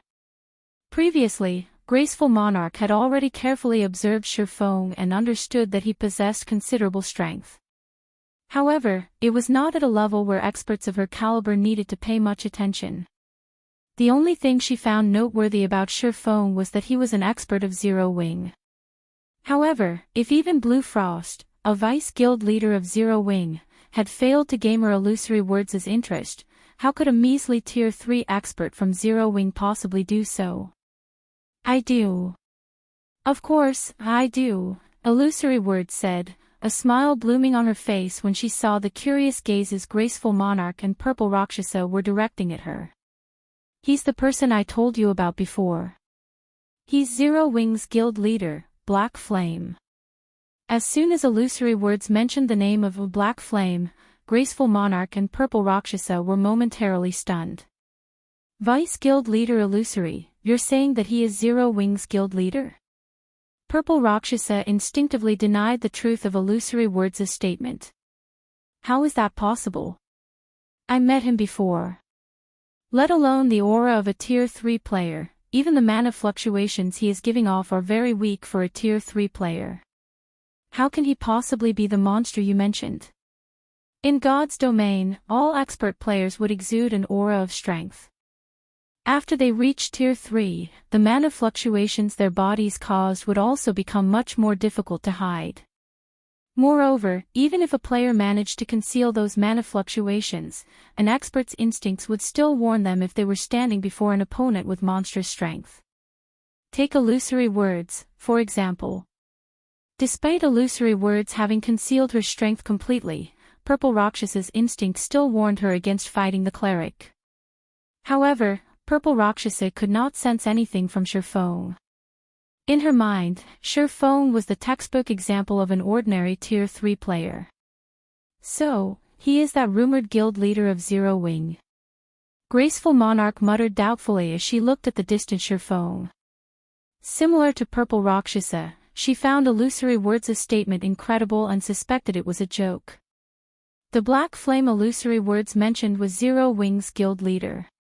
Even if he wasn't as strong as Illusory Words said he was, he should, at least, be stronger than Blue Frost and his teammates. Otherwise, with the personalities of Blue Frost and the others, they definitely wouldn't be willing to submit themselves to his command. On the other hand, someone of Illusory Words' stature had no reason to play jokes on experts like them. While Purple Rakshasa and Graceful Monarch were half-doubting Illusory Words' statement, Blue Frost suddenly exclaimed in bewilderment. "Guild leader." Although Blue Frost did not speak very loudly, his words swept through the battlefield, and subsequently, the extreme light shelter, like a typhoon. "What? He really is Zero Wing's guild leader?" Purple Rakshasa and Graceful Monarch goggled in shock upon hearing Blue Frost's words. They never thought that Shifeng, who looked like the average passerby, would actually be the person responsible for recruiting experts like Blue Frost and his teammates, as well as the monster that Illusory Words admired. Originally, they thought that, with the several hundred yards separating Illusory Words and Shifeng, the cleric might have recognized the wrong person. However, such a mistake was definitely impossible for Blue Frost. Setting aside the fact that Blue Frost possessed the extraordinary body of a Tier 3 player, he was one of Zero Wing's vice guild leaders. He might as well resign from his position if he couldn't recognize his own guild leader at that proximity. Everyone from the Sentinel shelter was also dumbfounded at this scene. They never thought that this rude intruder would actually be Zero Wing's guild leader. Are you kidding me? How can this weak bastard be Zero Wing's guild leader? They knew very clearly what kind of strength and potential Blue Frost and his teammates possessed. In their opinion, the person responsible for recruiting Blue Frost's group had to be a dragon among men. Otherwise, how could that person have persuaded an expert of Blue Frost's caliber to join Zero Wing? Upon sensing the skeptical looks everyone was giving him, Shifeng could not help a bitter smile. Previously, he had become so famous that everybody knew about him. Now, however, this group of people was actually questioning his identity. Read latest chapters at Wuxia World. EU, so, you're Zero Wing's guild leader. However, what about it? Whether it is you or Blue Frost's group, none of you will be leaving this place alive. The level 108, Tier 3 Shield Warrior who was charging at Shifeng remained unfazed, even after finding out Shifeng's identity. Instead, he proceeded to activate Brutal Collision and rammed his shield at Shifeng. However, before the level 108 Shield Warrior could reach Shifeng, a lithe figure suddenly appeared behind the Shield Warrior, catching him unawares. The snowy short sword this lithe figure wielded then transformed into a black streak of light that pierced through the Shield Warrior's armor and stabbed straight into his heart. By the time the Shield Warrior reacted to the attack, a bloody rose had bloomed on his chest. Damage exceeding -400,000 also appeared above his head, the attack plundering all of his HP. You're not qualified to fight our guild leader. Chapter 25:13 Power of One Strike. When the level 108, Tier 3 Shield Warrior's body collapsed to the ground and disintegrated into particles of light, the entire world seemingly froze momentarily as silence enveloped the battlefield. Only after some time had passed did everyone react to the situation. He died. Impossible. Everyone was dumbstruck as they looked at the lithe figure standing behind the Shield Warrior's corpse. This was especially true for the players from the Sentinel shelter. Their mouths were hanging wide open in shock because nobody knew better than they did just how much HP and defense the fallen Shield Warrior possessed. It was no exaggeration to say that even if a Tier 3 Berserker were allowed to freely attack the Shield Warrior using skills, the Berserker would need at least 10 attacks to kill the Shield Warrior. Now, however, let alone 10 attacks, the Shield Warrior had failed to sunv even one. The Sentinel shelter's healers didn't even have a chance to heal the Shield Warrior. That's a Tier 3 demonized Shield Warrior we're talking about. Is she even human? Purple Rakshasa could not help her astonishment as she stared at Fire Dance, who was slowly walking up to Shifeng.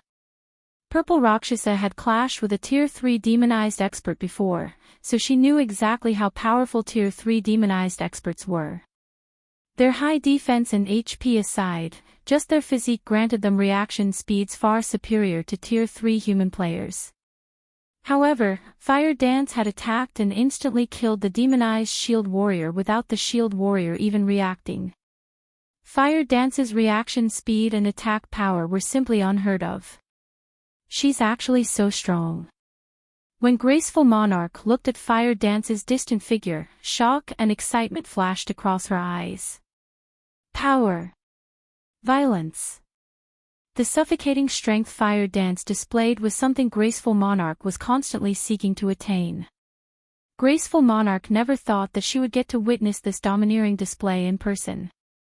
Moreover, the monster that had carried out this display of power had actually been standing beside Shifeng all this time. At this moment, let alone Graceful Monarch and the other distant spectators, even Blue Frost and his teammates, who stood behind Shifeng, were stunned by this situation. They never imagined that the people from Zero Wing's main branch would be this powerful. Meanwhile, Troubled Times, who had been silently observing Fire Dance all along, similarly wore an astonished expression on his face. I truly did not expect Zero Wing to have such an expert hidden. No wonder you dare to hinder us, Troubled Times said as he shifted his gaze back to Shifeng. However, if you think you can stop the Sentinel shelter with just this much strength, I'm afraid you're sorely mistaken. As soon as Troubled Times finished speaking, the 17 Tier 3 experts behind him promptly took on a demon form. The frightening aura they released enveloped the entire battlefield and evoked dread even in experts like Blue Frost. Although these Tier 3 demonized experts numbered only 17, the combined pressure they gave off easily surpassed that of the Sentinel shelter's several hundred Tier 2 demonized experts. It seems Troubled Times is getting serious. A somber expression appeared on Purple Rakshas's face when the Sentinel shelter's Tier 3 experts demonized. The shield warrior that previously took action was only at the refinement realm. His combat standard was also the weakest among the Sentinel shelter's Tier 3 experts present. Meanwhile, if every one of the Sentinel shelter's Tier 3 experts attacked together, even Fire Dance would not be a match for them. After all, this was a team battle, not a one-on-one duel. Not only could players reduce their defensive blind spots by working with teammates, but they would also have a much easier time striking at the enemy's weak points. Not to mention, the assassin class was at its strongest when it was in stealth. So long as an assassin was discovered, their combat power would be halved. Meanwhile, at this point, Troubled Times and the others had already noticed Fire Dance's existence. She wouldn't have another opportunity to launch a sneak attack. In the next moment, the 17 Tier 3 demonized experts rapidly closed in on Shifeng's group, their positioning leaving Fire Dance no chance to fight them one-on-one. At the same time, every one of them used their trademark moves. Tier 3 spell, Shadow Puncture. Tier 3 skill, Chaotic Slash. Tier 3 skill, Shadow Raid. Tier 3 spell, Flame Dragon Bind. Over a dozen skills and spells flew at Shifeng's group. Seeing all these powerful attacks approaching them, Blue Frost and the Zero Wing members with him could not help but despair. Not only did every one of these skills and spells possess power close to the Tier 4 standard, but these skills and spells also overlapped into a perfect assault that had no holes to exploit. It simply wasn't an attack that players could block or dodge. However, contrary to everyone's expectations, Fire Dance did not use Vanish or Wind steps to defend herself even after seeing these perfectly coordinated attacks. Instead, she simply stood beside Shifeng, showing no intention of taking action whatsoever. It was as if the coordinated attacks of the Tier 3 demonized experts did not exist in her eyes at all. Just when the demonized expert's skills and spells were about to reach Shifeng and Fire Dance, Shifeng suddenly took action. Swords Orbit. A galaxy of stars immediately appeared, with Shifeng as the center, the stars striking down the approaching skills and spells, one after another. From afar, the attacks seemed to disappear automatically upon reaching within 10 yards of Shifeng. Let alone damaging Shifeng, none of them managed to cause him to stumble by even one step. Impossible. He blocked them all. Upon seeing Shifeng shattering their assault, the Tier 3 demonized experts were dumbfounded. After all, not only did their attacks carry great power, but there were also more than 20 of them timed to hit Shifeng and Fire Dance simultaneously. Every one of these attacks was also aimed at the pair's defensive blind spots. Unless Shifeng and Fire Dance used an invulnerability skill, they should have taken damage. It's my turn now. Since the Sentinel Shelter's players had stopped attacking, Shifeng unsheathed the Abyssal Blade and brandished the magic weapon at the 17 Tier 3 demonized experts. Lightning Flash. In the next moment, pitch-black sword lights wrapped in dense mana struck the demonized experts like pitch-black lightning arcs. Fang! Fang! Fang! A series of explosions reverberated throughout the battlefield. At the same time, the 17 Tier 3 demonized experts went flying backward, each of them losing over -100,000 HP. When they landed, their hands and weapons they wielded trembled uncontrollably. Is he a monster? The spectating players gasped upon seeing this scene. Those were 17 Tier 3 demonized experts. If they moved together as a team, no existence in the dark den could hinder their advance. Even the mighty Tier 4 mythic monsters were no exception. Now, however, Shifeng had actually repelled all these experts with a single move. Moreover, he had even injured them quite heavily. Before everyone could snap out of their daze, Shifeng brandished Killing Ray once more. This time, though, he directed his attack toward Troubled Times over 30 yards away. First sword, Lightshadow. Immediately, the phantom of a gigantic greatsword appeared in midair. When it descended on Troubled Times, it looked as if a mountain was falling toward the berserker. The AoE of the attack was so large that evasion was impossible. Moreover, space shattered wherever the gigantic sword passed. Troubled Times' complexion turned grim when he saw this attack. He hurriedly raised his war axe and met the oncoming attack head-on. Shatter. Tier 3 Taboo Skill, Heavenbreaker. Read latest chapters at Wuxia EU. In the next moment, Troubled Times' axe also cut space and landed directly on the phantom greatsword. Boom! Along with the sound of an explosion, the ground shook violently. And as if a violent storm had just passed, dust filled the air, preventing those standing on the battlefield from opening their eyes. When the dust settled and the situation on the battlefield became clear again, everyone was dumbfounded. At this moment, the almighty Troubled Times came into view, partly embedded into the ground, his kneecaps no longer visible. At the same time, the ground within a 10-yard radius of the berserker had also sunk by over a meter. As for Troubled Times himself, he had also lost more than 1/5 of his HP. Chapter 25:14, Not to be trifled with. As the dust settled on the battlefield, the watching players from the extreme light shelter, who had assumed that Shifeng's group was in for a bitter battle, were dumbfounded as they stared at Troubled Times embedded in the ground. Is he really a Tier 3 player? They had all felt Troubled Times' aura after he had taken on his demon form. It was strong enough to rival Grand Lords of the same level. Combined with the Berserker's profound combat techniques, he could kill Tier 3 experts with little to no effort. Tier 3 players had no hope against him. Only experts who had reached Tier 4 would have the power to suppress a monster like Troubled Times. And yet, Shifeng, who looked ordinary and didn't even have the aura of a Tier 3 player, had overwhelmed the Berserker with brute strength. Everyone watching felt as if the main god system were joking with them. He's actually this strong. When Purple Rakshasa and Graceful Monarch saw Troubled Times' embedded figure, their minds went blank. Although illusory words had told them that Shifeng was monstrously strong, even going so far as to insist that she was no match for the swordsman, they hadn't believed it. First, Shifeng had repelled 17 Tier 3 demonized experts with one move. Then, he had used another move that tore space apart and left Troubled Times heavily injured. The man's strength was simply unheard of. With just this ridiculous strength, Shifeng was more than capable of making fools of 100 Tier 3 players. When demonized, Troubled Times enjoyed inhuman basic attributes. If any other Tier 3 player had stood against Shifeng's attack, they would have instantly perished. In other words, Shifeng was powerful enough to instant-kill Tier 3 players. There was almost no difference between Tier 2 and Tier 3 before him. At most, Tier 3 players were slightly stronger ants.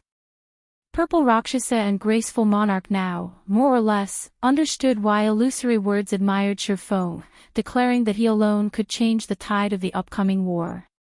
Sure enough, he's grown stronger.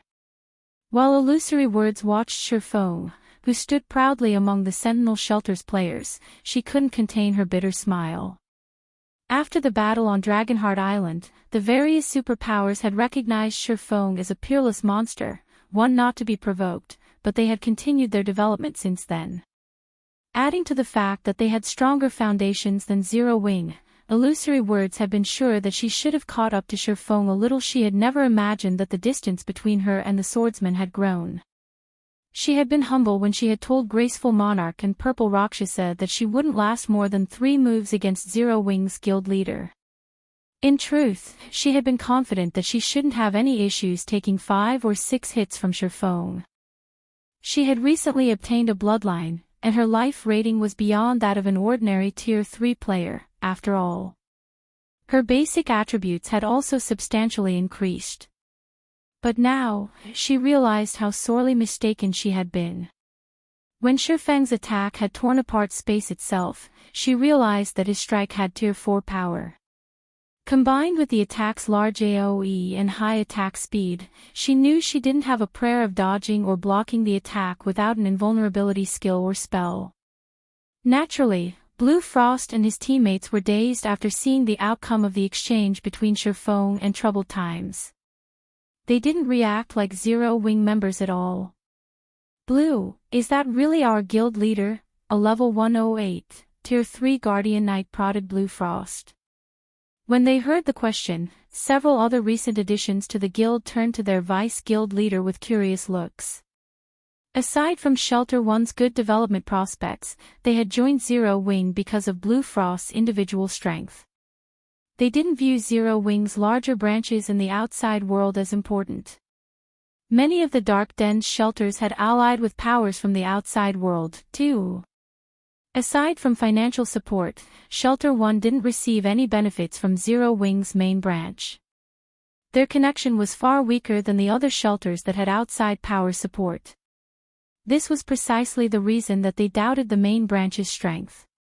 After witnessing Shifeng's display, however, even a fool could tell that Zero Wing was no simple guild. With such a powerful guild leader, they were confident that Shelter 1 would eventually grow into one of the Dark Den's top 3 shelters. "Emichim. He's our guild leader, Black Flame," Blue Frost muttered, replying to his teammate's question, but as he stared at Shifeng, he couldn't help but question his own memory. The power the swordsman had just used was too overwhelming. The man was nothing like the Shifeng he remembered. When Shelter 1's Zero Wing members heard the confirmation, their eyes lit with excitement. Before they could celebrate, however, Troubled Times pulled himself out of the crater around him, glaring at Shifeng with a grim expression. If he hadn't blocked that attack with a Tier 3 taboo skill, he would have lost more than half of his HP. "It seems that I've underestimated you, Frost. With such a guild leader to back you up, you're out of my reach, but don't think this one failure will be enough to stop the Sentinel Shelter's advance. Demon players will only grow stronger as time passes. Our next meeting will be the end of Shelter 1. Troubled Times said, sneering at Blue Frost. He then shouted to his teammates, "Everyone, retreat." Following their orders, every player from the Sentinel Shelter turned and fled. They gave Shifeng and Fire Dance no opportunities to strike. When Blue Frost heard Troubled Times' warning, however, he paled. Meanwhile, the Extreme Light Shelter's members couldn't help but shake their heads and sigh. As Troubled Times had said, demon players and ordinary players were on different levels. Demon players could continue to upgrade their demon rank, bolstering their combat power as time passed. Shifeng might be able to stop the Sentinel Shelter's demon players right now, but how long could he continue to do so? Moreover, Shifeng was Zero Wing's guild leader. He couldn't stay in the Dark Den indefinitely. Once he left, Shelter 1, which constantly fought the Sentinel Shelter over resources, would suffer. You're not wrong, but that only holds true if you escape with your lives. Shifeng growled, watching Troubled Times preparing to flee. Demon players could increase their combat power by raising their demon rank, but they had a fatal flaw. They couldn't afford to die. Once a demon player died, they'd lose a significant fraction of the strength and reputation they had built up. It was a problem that constantly plagued demon players. I admit that you're exceptionally powerful, Guild Leader Black Flame, but if we focus on escape, how many of us can you really kill? You're better off saving your energy. The moment Troubled Times finished his statement, he split into 5 clones of himself. All 5 clones then split up and fled in different directions. As he did, the rest of the Sentinel Shelter's Tier 3 experts used their trump cards as well, either boosting their movement speeds or creating a group of doppelgangers to cause confusion on the battlefield. It was obvious that the Sentinel Shelter's experts were quite adept at escaping and surviving. None of them were afraid of Sure Foam or Fire Dance's pursuit. Read latest chapters at Wuxia World. EU, is that so? Even as troubled times ran, Sure Foam showed no intention of chasing him down. Rather, he chuckled and asked, "What if we invite 2 Tier 3 magical classes to join the fray?" Suddenly, troubled times realized that something felt off. Magical classes were more suited for team battles than physical classes. They could exhibit far more combat power on the battlefield, which was why Graceful Monarch had gone out of her way to invite Blue Frost to the Extreme Light Shelter. Suddenly, space roughly 100 yards away from the battlefield began to blur.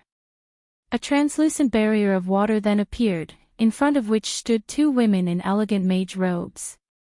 All of the mana within 300 yards of the women gathered to them. The mana density around them became so high that it formed a thin layer of mist in the area. This is that a fully unlocked mana body? Chapter 25:15, Apex Sword. Seeing the mana on the battlefield gather around Aqua Rose and Violet Cloud, troubled times, expression darkened further. The mana body was the very symbol of Tier 3, and any player that reached Tier 3 understood one thing: they had no control over their mana bodies. They needed to learn about and adapt to their mana bodies first. Only then could they gain full control over their mana bodies and exhibit the true strength of a Tier 3 class. However, it wasn't easy to unlock a mana body's full potential. Very few Tier 3 experts had even begun. And yet, 2 experts with fully unlocked mana bodies had joined the fight, and both were magical class players. What? This can't be true, can it? They've already unlocked their mana body's full potential. What kind of guild is Zero Wing? Intense shock flashed in Graceful Monarch's and Purple Rakshas's eyes as they stared at the distant Aqua Rose and Violet Cloud. Zero Wing was already amazing to have a monster like Sure Foam, but now, they learned that the guild had 2 magical class experts with fully unlocked mana bodies, as well. What was up with this? Even at this stage of the game, it was incredibly unlikely that the various superpowers would have a single expert with a fully unlocked mana body, yet Zero Wing had 2.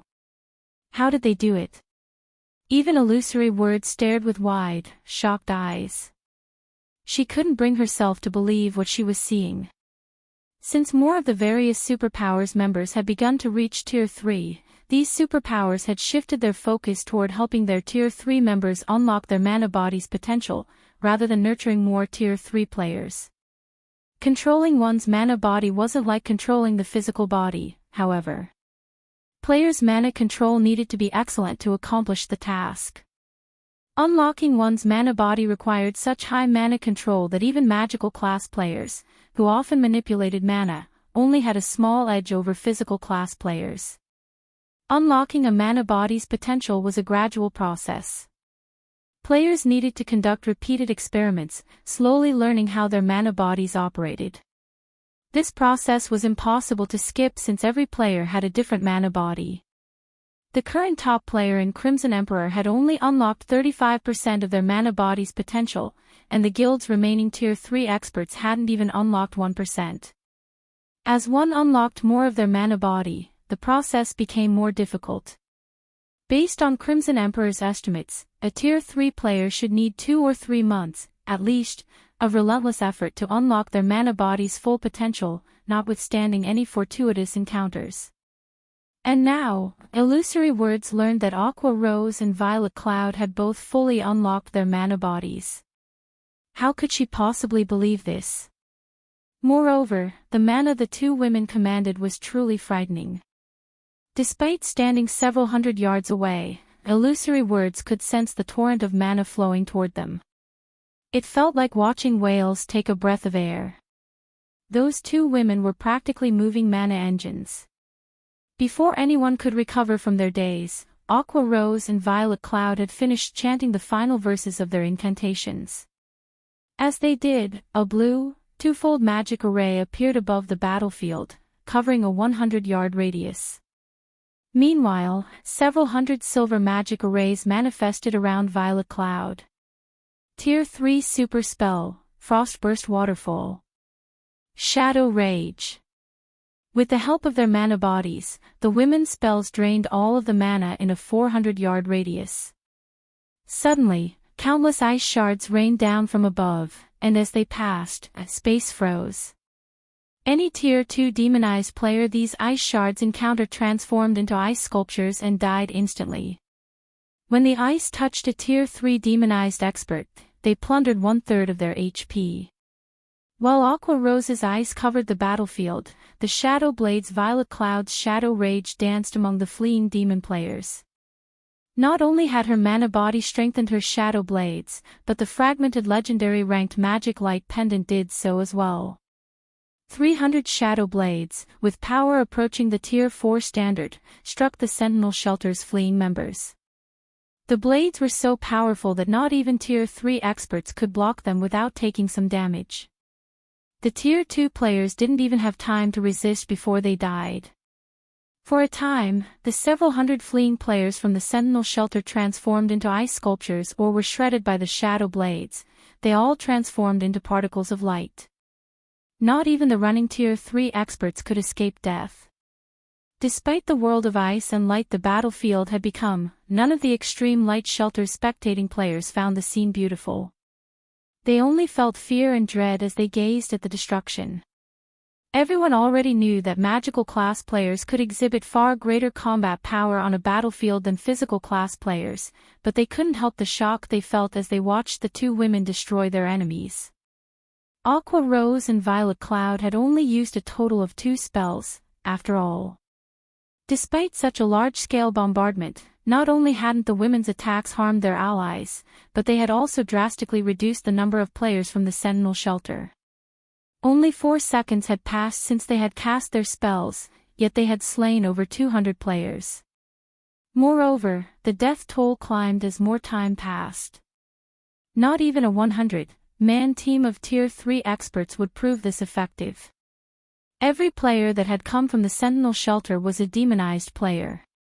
Even their Tier 2 members had combat power nearly on par with the Tier 3 players after transforming into their demon form. Just landing a hit was a struggle for Tier 3 players, much less killing them. Moreover, demonized players possessed far higher HP, defense, and magic resistance than human players. At most, a Tier 3 skill or spell would deal high damage to these players. It would take a lot more to instant kill them. However, Aqua Rose and Violet Cloud spells had instant-killed the Sentinel Shelter's Tier 2 players, giving the enemy healers no chance to help them. Moreover, the absurd damage the spells dealt wasn't the most frightening aspect about them. What truly amazed everyone was the fact that those spells seemed like they had a life of their own, always targeting players' blind spots. Only Refinement Realm experts and above had any chance of blocking them. Everyone else would have to bear the full brunt of the projectile's hits. Black Flame. Troubled Time's eyes bulged as he watched one subordinate after another fall. Every player he had brought with him was an expert from the Sentinel Shelter, and they all played crucial roles in the shelter. The berserker skidded to a stop and pulled a gigantic, pitch-black crystal from his bag.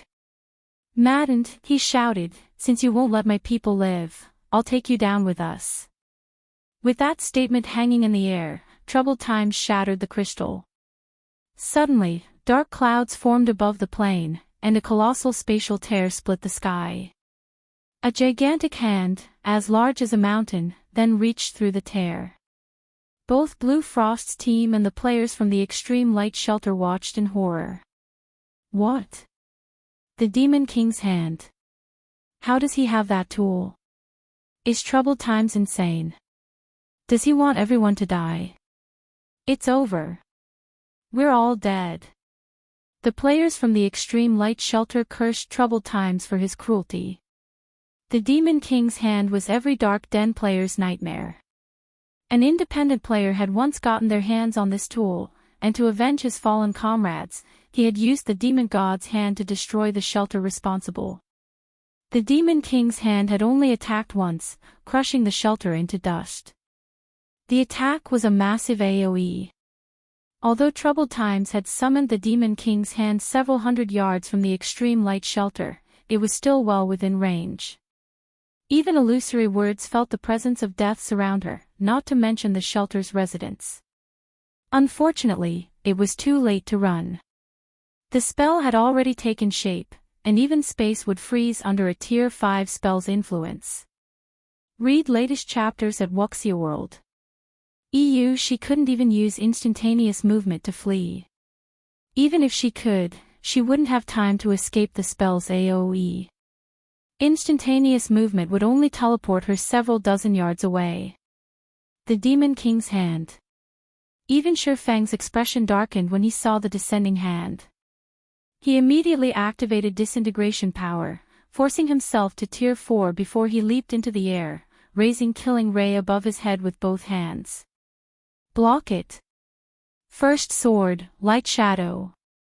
Chapter 25:16, Legend of the Dark Den. As Shifeng jumped into the air, the phantom of a gigantic greatsword encompassed his sacred sword. Shifeng swung the ghostly weapon at the descending Demon King's hand, stupefying the spectating players who had begun to despair. Is he really trying to block the Demon King's hand?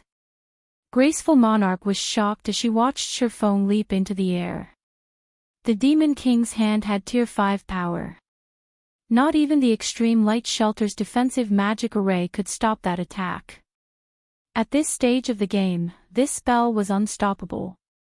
It was why everyone had been overwhelmed with hopelessness the moment Troubled Times had used the Demon King's hand. Graceful Monarch had never expected Shifeng to confront the Demon King's hand instead of fleeing. The man was simply ludicrous. The only thing anyone could do was shake their head as they watched. No player could hope to block the Demon King's hand attack, players could only flee for their lives. The moment the Demon King's hand appeared, however, space within several thousand yards froze. Without a high-tiered magic scroll, which could break through frozen space, players could only rely on their own 2 feet to escape. Of course, trying to cross several thousand yards on foot in a few short seconds was a joke. So what if you can suppress the Sentinel Shelter? Against the Demon King's hand, you're nothing more than a pest. Troubled Times, shrouded in a black barrier, sneered as Shifeng tried to attack the colossal, pitch-black hand. You'll die alongside the Sentinel Shelter's people. The Demon King's hand was his greatest trump card. He hadn't wanted to use it, but he could just let Zero Wing get away with annihilating his team. There was only one way to stop the Demon King's hand. One would have to kill the user before they shattered the black crystal. Once the crystal shattered, not only would the energy within summon the Demon King's hand, but it would also surround the user in a protective barrier, keeping the user safe from the wrath of the Demon King's hand. By the time Troubled Times finished his statement, the Phantom Greatsword had collided with the descending, black hand. The Demon King's hand was the size of a mountain, and although the Phantom Greatsword was quite large, it was little more than a toothpick against the colossal palm. It was utterly insignificant. Boom! The instant the two attacks met, the sky shattered, and a massive spatial tear stretched for several hundred yards. The sound of an explosion echoed throughout the map, and the intense shockwave shoved back the players below, making them stumble. Once the shockwave had passed, the watching players looked up and realized that the gigantic hand had come to a grinding halt as if it had encountered an invisible wall. Suddenly, a figure shot down from the sky, crashing into the ground like a meteor with enough momentum that the impact created a crater that was several meters deep and over 24 meters wide. Everyone froze in shock. They only snapped out of their dazes after 4 seconds had passed. He did it. He actually blocked it. But that's the Demon King's hand. It's as powerful as a Tier 5 attack. Is he even human? The Extreme Light Shelter's players cried out in shock. For a moment, they even forgot to celebrate the fact that they had just survived the Demon King's hand attack. So, that is Zero Wing's guild leader. Astonishment flashed in Purple Rakshas's eyes as she stared at the pitch-black hand as it gradually faded out of existence. Shurfeng was simply too strong. She had met plenty of experts after leaving the Dark Den, but none were a match for Shurfeng. His strength was beyond words. The Demon King's hand was every Dark Den player's nightmare. When facing the attack, players could only wait for death to claim them. There was nothing else they could do. And yet, Shurfeng had just stopped the Demon King's hand. No one would believe her if she told them about this incident, but she had seen it with her own eyes. Is he really Black Flame? Illusory Words was just as flabbergasted. She could hardly believe what she had just witnessed. They were talking about a Tier 5 attack. Not even one of the outside world's guild cities would survive such an attack, much less a stronghold like the Extreme Light Shelter. If the Demon King's hand had been successful, nothing would have remained of the city's defensive magic array and walls. However, Shurfeng had blocked the attack and saved them all. Only the 5 great super guild's true monsters were likely capable of accomplishing such a feat impossible. How can anybody block that thing? Troubled Times was dazed as he watched the Demon King's hand dissipate. His mind instinctively refused to accept the situation. A Tier 5 Demon King's attack could even vaporize Tier 4 players, much less Tier 3 experts. It shouldn't be possible for current players to block the attack. But no matter how hard the Berserker rubbed his eyes, he couldn't change the fact that the gigantic, pitch-black hand was fading away. It was obvious that the hand had exhausted the energy that had summoned it, and it couldn't sustain itself on this plane of existence. While everyone struggled with their shock and elation over the Demon King's hand's disappearance, a figure pulled itself from the massive crater in the middle of the battlefield. It was none other than Shurfeng, who had intercepted the attack. He was clearly in a miserable state. Not only was he heavily injured, but he also had less than 10% of his HP remaining. The sacred sword in his hand trembled violently as if crying in agony. He's not dead. He survived. How high are his defense and HP? Everyone's jaw dropped when they noticed Shurfeng emerge from the crater. The fact that the swordsman had stopped the Demon King's hand was already unbelievable, yet now, they learned that he had actually survived the endeavor. He had just taken on a Tier 5 attack, which was even powerful enough to severely injure Tier 4 mythic monsters if they took it head-on. Current players should have no hope of surviving such a blow. Read latest chapters at Wuxia World. EU Guild Leader. When Blue Frost and his comrades saw Shurfeng, they were elated, and pride shone in their eyes. They had just witnessed a legend in the making. And their guild, Zero Wing, was responsible for it. Both Shurfeng and Zero Wing would become legendary names throughout the Dark Den as word of this spread. Chapter 25:17. Fame spreads across the Dark Den. Everyone was astounded that Shurfeng had survived after countering the Demon King's hand, but the player in question only breathed a deep sigh of relief. Thank goodness the Demon King's hand's power is barely at Tier 5. If it had been stronger, not even Void Shield would have saved me. Glancing at his HP bar, Shurfeng realized he had very nearly lost his life. Had an expert with a fully unlocked mana body summoned the Demon King's hand instead of Troubled Times, he wouldn't have even had a chance to resist. In God's domain, magic tools' effects varied depending on the state of a player's mana body. When a player with a locked mana body used a magic tool, its effects would be minimized, but if a player used their mana body's mana to activate a magic tool, they could elevate its power. If a Tier 5 expert had used the Demon King's hand, they would have likely boosted its power to the peak of Tier 5. Fortunately, Troubled Times hadn't unlocked his mana body's full potential yet. With his disintegration armor's help, Shurfeng had forced himself to Tier 4, but his strength was nowhere near Tier 5, even after using Holy Annihilation's first sword. At best, his Lightshadow had peak Tier 4 power. To attack with Tier 5 strength, he'd have to master the second sword, Holy Devour. A large part of the reason for his miserable state was the fact that he hadn't yet perfected Lightshadow. Although, he still wouldn't have wielded Tier 5 power even if he had perfected the technique, pushing it to its limits. It only would have saved him from most of the damage he had suffered encountering the Demon King's hand. But that counterattack was his current limit. Even after forcing himself to Tier 4, executing Lightshadow perfectly was practically impossible. Mana techniques weren't like combat techniques, they focused on mana manipulation. With a combat technique, the stronger a player's physique was, the easier it would be to execute. In other words, higher-tiered players had an easier time using their combat techniques. However, the opposite was true for mana techniques. The higher-tiered a player was, they would have access to more mana to control, and as a result, controlling mana became more difficult as players reached higher tiers. Just using Lightshadow at Tier 4 had depleted more than half of his concentration. His consumption rate had been many times higher than when he used the technique at Tier 3.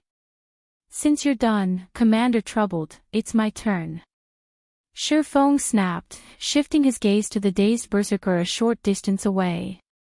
Shurfong hadn't been loud, but when the Sentinel Shelter's survivors heard him, their scalps went numb as fear overcame them.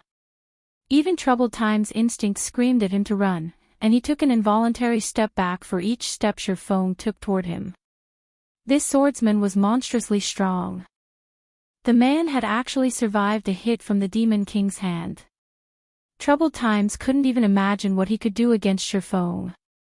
Although he knew that Shurfong was on his last leg after countering the Tier 5 attack, and he could probably kill the swordsman with a normal attack, he was afraid. He was even terrified of trying. No one could guarantee that Shurfong didn't have another trick up his sleeve. Moreover, demon players paid a much greater price than human players when they died, especially demon viscounts like Troubled Times. The crowd only gasped as they watched. He can still fight in such a state. Graceful Monarch's mind was blown when she sensed Shurfeng's aura, which was growing stronger, not weaker. Even she was confident that she could easily defeat Shurfong in his current state, not to mention the demonized Troubled Times, but when she looked at the swordsman as he slowly approached Troubled Times, her instincts warned her to flee. "Black Flame, I surrender. But don't you dare assume that Sentinel Shelter will just give up. It won't be long before our shelter takes Shelter 1 for our own." Troubled Times growled, mustering some courage. The berserker then pulled an ancient, silver magic scroll from his bag and activated it without hesitation. The spell immediately rent space before him. Rather than an endless void, however, players saw a burning forest within the tear. They also caught glimpses of a city enveloped in darkness among the burning trees. A boundary breaker scroll. Shurfong was slightly surprised to see the spatial tear. He had never thought Troubled Times would have such a precious scroll. The boundary breaker scroll was one of God's domain's super rare ancient magic scrolls. As long as one had a location's coordinates, they could teleport to that location from anywhere in the game, even from another world or continent. The scroll would even prove effective in frozen space. It was an invaluable tool that players could even use to flee from Tier 5 monsters. Players and powers in the past had even spent 5,000 gold on a single boundary breaker scroll, and even then, very few players had been willing to sell their scrolls. "Just you wait, Black Flame. The next time we meet, your Shelter 1 will fall," Troubled Times promised, sneering at Shurfong. He then jumped through the spatial tear, vanishing from the Dark Denver. Every player from the Extreme Light Shelter and Blue Frost's team was stunned. None of them had expected Troubled Times to escape after his ruthless rambling. Moreover, he had fled without a second thought. Troubled Times was known for his courage in the Dark Denver. If he had the slightest chance of victory, he'd continue to fight to the bitter end, and yet... was that really Troubled Times? His reaction wasn't unusual. If I were in his shoes, I would have fled from the guild leader as well. Not even a Demon King's hand could defeat Black Flame. What could Tier 3 players like us possibly do to him? Black Flame is amazing. With a guild leader like that, Zero Wing will never have to worry about its development. I wonder if Shelter 1's Zero Wing is still recruiting members? If it is, I'm definitely applying. After a brief moment of silence, a commotion erupted throughout the extreme light shelter as everyone discussed Troubled Time's escape. They also expressed their admiration for Sherfong, and quite a few players, who had been developing in the shelter for some time, began to consider moving their bases to Shelter 1 and joining Zero Wing.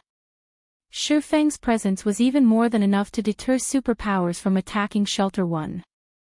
Furthermore, Sherfong wasn't Zero Wing's only monstrously strong player. If they could learn from these monsters, they'd quickly grow stronger. He still got away in the end.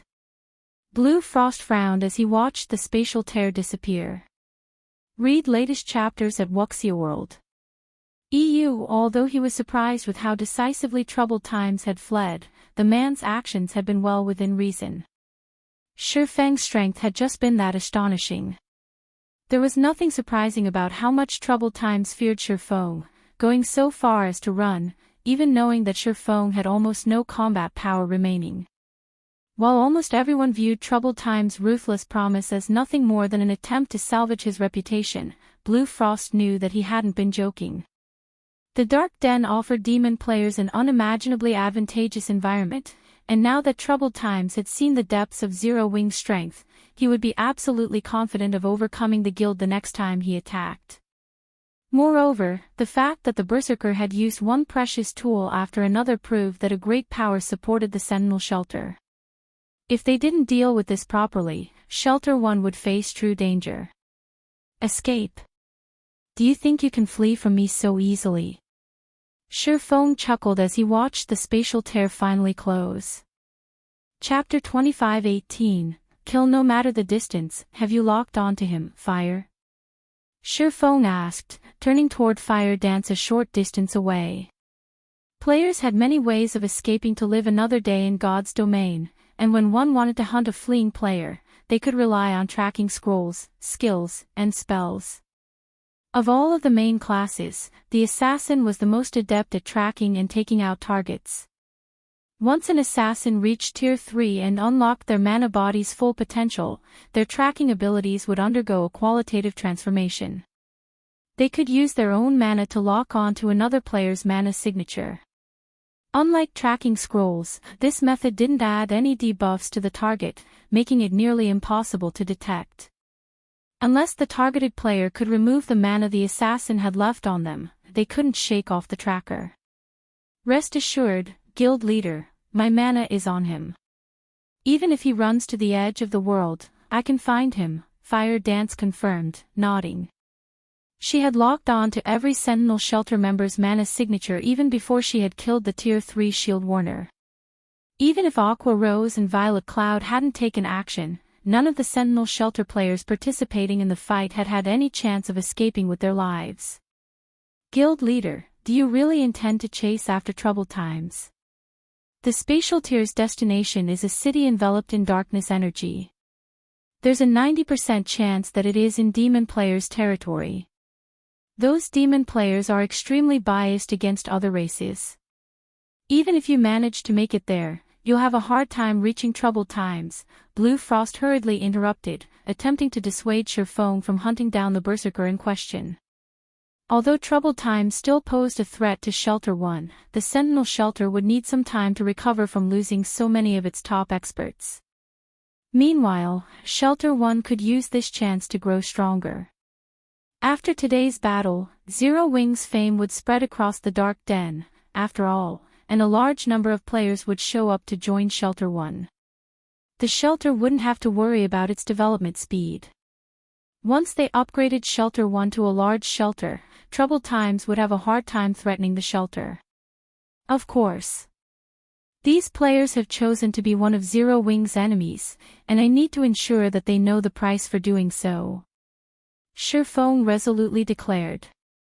Another time, he might have let the matter slide. But times had changed. As the Dark Den had more contact with the outside world, more superpowers would have designs on the other world. If superpowers wanted to develop in the Dark Den, they'd need a shelter first, but reaping the otherworld's benefits would take ages if they had to construct and grow a shelter from scratch. Hence, they would try to take over already developed shelters. Now that the Sentinel Shelter was the first power to target Shelter 1, he had to teach them a lesson and use them as an example, showing other powers that Zero Wing was not to be provoked. If he didn't act now, more powers would target his shelter in the future. I understand. I'll see to the necessary preparations, but now that the various powers are fighting over the bronze teleportation gates, traveling to the main continent is incredibly challenging. I'm afraid that we'll need some time before we can go after troubled times, Blue Frost said. Blue Frost understood what Shifeng intended when he heard the man's reply. It was clear that Shifeng wanted to make an example of troubled times, but traveling between the Dark Den and the main continent wasn't easy. Thus far, the bronze teleportation gates were the only reliable way to do so, but Shelter 1 wasn't a high enough rank to own such a gate. They would have to borrow a large shelter's bronze teleportation gate. Unfortunately, these gates' available slots were limited, and most had already been distributed. Traveling to the main continent any time soon wouldn't be a simple task. As soon as Blue Frost finished speaking, however, a crisp, pleasant voice interjected. Guild leader Black Flame, if you wish to visit the Demon City, I can help you with that. A horned eagle slowly descended from above, and the pleasant voice had come from none other than Illusory Words. You know where it is? Shifeng asked, surprise flashing in his eyes. He knew that demon players' territories were on the main continent, but they were akin to secret lands. Not only were they incredibly difficult to find, but their locations were also relatively unstable. Because of this, even the various superpowers had struggled to exterminate demon powers during his previous life. It would be more precise to say that I came from that city, Illusory Words said, smiling. If that's the case, what's your price? Shifeng asked. He doubted that Illusory Words would help him for free. The woman was one of Crimson Emperor's vice guild leaders, after all, and although their two guilds weren't enemies, they weren't friends either. I don't need payment. Consider it Crimson Emperor's attempt to befriend Zero Wing, Illusory Words replied with a smile, shaking her head. All right. As long as Crimson Emperor doesn't provoke Zero Wing will avoid clashing with Crimson Emperor, Shifeng agreed with a nod. I'll have to thank you then, Guild Leader Black Flame. I will report this to my superiors later, Illusory Words said. She breathed a sigh of relief the moment Shifeng agreed to her proposition. Before you go there, however, I must warn you. Demon's Heart, an up-and-coming dark guild, rules over that demon city. The guild had been developing rapidly in the Ten Saints Empire. It's almost like it just appeared out of thin air. Even the Super Guild Battle Wolves has suffered heavy losses against Demon's Heart.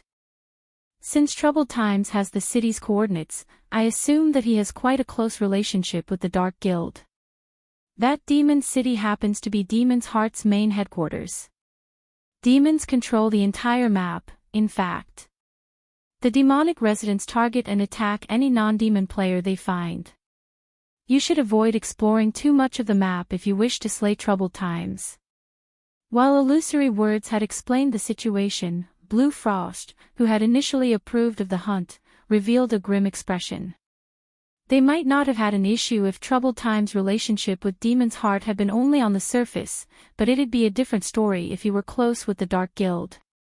Even super guilds had a headache when it came to Demon's Heart. If Troubled Times hid within the Dark Guild's headquarters, trying to hunt him down would be suicidal. Demon's Heart. So, that's why he was so confident. Realization dawned on Shifeng. Read latest chapters at Wuxia World. EU Demon's Heart had been one of the 6 great dark guilds in God's domain during his past. The entire guild consisted of demon players, and although it didn't have as many players as other superpowers, every member had extraordinary combat power. Ordinary players had had no chance against them. Many super guilds had suffered huge losses at the hands of Demon's Heart back then. The Dark Guild had even slain several super guilds' guild leaders. It was practically as powerful as the 5 great super guilds. As far as Sherfone could remember, Demon's Heart had begun to grow stronger around this time during his previous life, too. If Troubled Times thinks he can take Zero Wing on just because he's got a powerful backer, he is sorely mistaken. When Sherfone recalled Troubled Times' bold exit, he sneered. He turned to Illusory Words, asking, Vice Guild Leader Illusory, how many people can you help me transport to the main continent? I don't have many slots available. May I know how many people you wish to take with you, Guild Leader Black Flame? If I don't have enough, I can borrow some slots from other guilds, Illusory Words offered after giving the matter some thought. A little over 300. Chapter 25:19, Descending Toward Demon Territory, over 300. Illusory Words could not help but be stunned when she heard how many players Sherfone planned to take with him. As far as she was concerned, Sherfone would be lucky to take 20 experts with him. They were talking about infiltrating demon territory, after all. Not only did powerful monsters wander the map, but there were also many powerful demons and demon players in the area. Human players wouldn't make it to the map without Demon's Heart's permission. Even Tier 3 experts would have a hard time surviving in the map. Once a human player was discovered, they'd be persecuted by an endless number of demon players. Meanwhile, one would have to be stealthy and wait for the opportune moment to strike if they wanted to slay a specific player in the map. Sherfone, however, wanted to take over 300 players with him on his hunt for Troubled Times. Evading detection in demon territory would be nearly impossible with such a large group. Are you not capable of transporting so many people? Sherfone asked when he noticed Illusory Words' astonished expression. Since he was heading back to the main continent, Sherfone couldn't leave the Hell Legion stuck in the Dark Denver. Moreover, he wanted to make an example of Troubled Times. If he killed the Berserker off in secret, the man's death wouldn't become the deterrent he wanted. He needed the kill to have enough fanfare that it would prevent other powers from targeting Shelter 1 in the future. Although demon territories were akin to forbidden lands for ordinary expert teams, his was no ordinary team. It was Netherworld Empires, one of the 5 great super guilds in God's domain, strongest trump card legion. The very idea that the Hell Legion couldn't move throughout demon territory was a joke. It's possible, but I'll need some time. Would you be willing to wait a while, Guild Leader Black Flame? Illusory Words asked after snapping out of her daze. How long will you need? Sherfone asked. I should be able to arrange it within roughly 6 hours, Illusory Words confidently replied. All right. I'll have to trouble you then, Vice Guild Leader Illusory. Sherfone breathed a sigh of relief when Illusory Words said she'd only need 6 hours or so. Fire Dance had used her mana to lock onto Troubled Times, but the technique wouldn't last long. At most, her mana would remain on her target for 2 days. After that, her mana would leave Troubled Times, and hunting him down would be almost impossible. Once Illusory Words and Sherfone had finished their discussion, the Vice Guild Leader left the extreme light shelter atop her flying mount to see to the necessary preparations. Meanwhile, Sherfone led Blue Frost and the others into the shelter to rest while he waited for Illusory Words to contact him. While they rested in the extreme light shelter, news of Zero Wing's battle with the Sentinel shelter spread like wildfire. For a while, all of the Dark Den was in an uproar over the event. No one had ever thought a player could counter a demon god's hand and scare the Sentinel shelter's strongest expert, Troubled Times, away. While this news spread, word of Sherfang's hunt for Troubled Times shook the Dark Den's various shelters. It was a hot topic among countless players in the Otherworld. What? Zero Wing is going to hunt down Troubled Times. How ruthless. But I like it. If Zero Wing succeeds, the Sentinel shelter is as good as finished. That shouldn't be possible. Troubled Times is no fool. Once he discovers a marker on him, he'll just wait in the city until it disappears. Zero Wing won't be able to reach him. That's why the guild is taking over 300 players on the hunt. I bet that Zero Wing won't hesitate to kill him even in a city. Troubled Times is pitiful. With so many experts going after him at the same time, he has no chance of surviving. I don't think Troubled Times will lose everything. I'm sure he'll take all of those experts with him to the grave. It really makes you wonder what Zero Wing is thinking by pulling such a crazy stunt. Zero Wing's generosity equally shocked and confused the Dark Den's players. They had never thought that Zero Wing was ruthless enough to gamble the lives of 300+ experts just to take out a defeated general.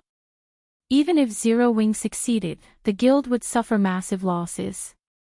Lava Valley, Demon City, several middle-aged men, one of which was none other than Troubled Times, the commander of the Sentinel Shelter's #1 adventurer team, sat around a table in one of Demon City's high-class bars.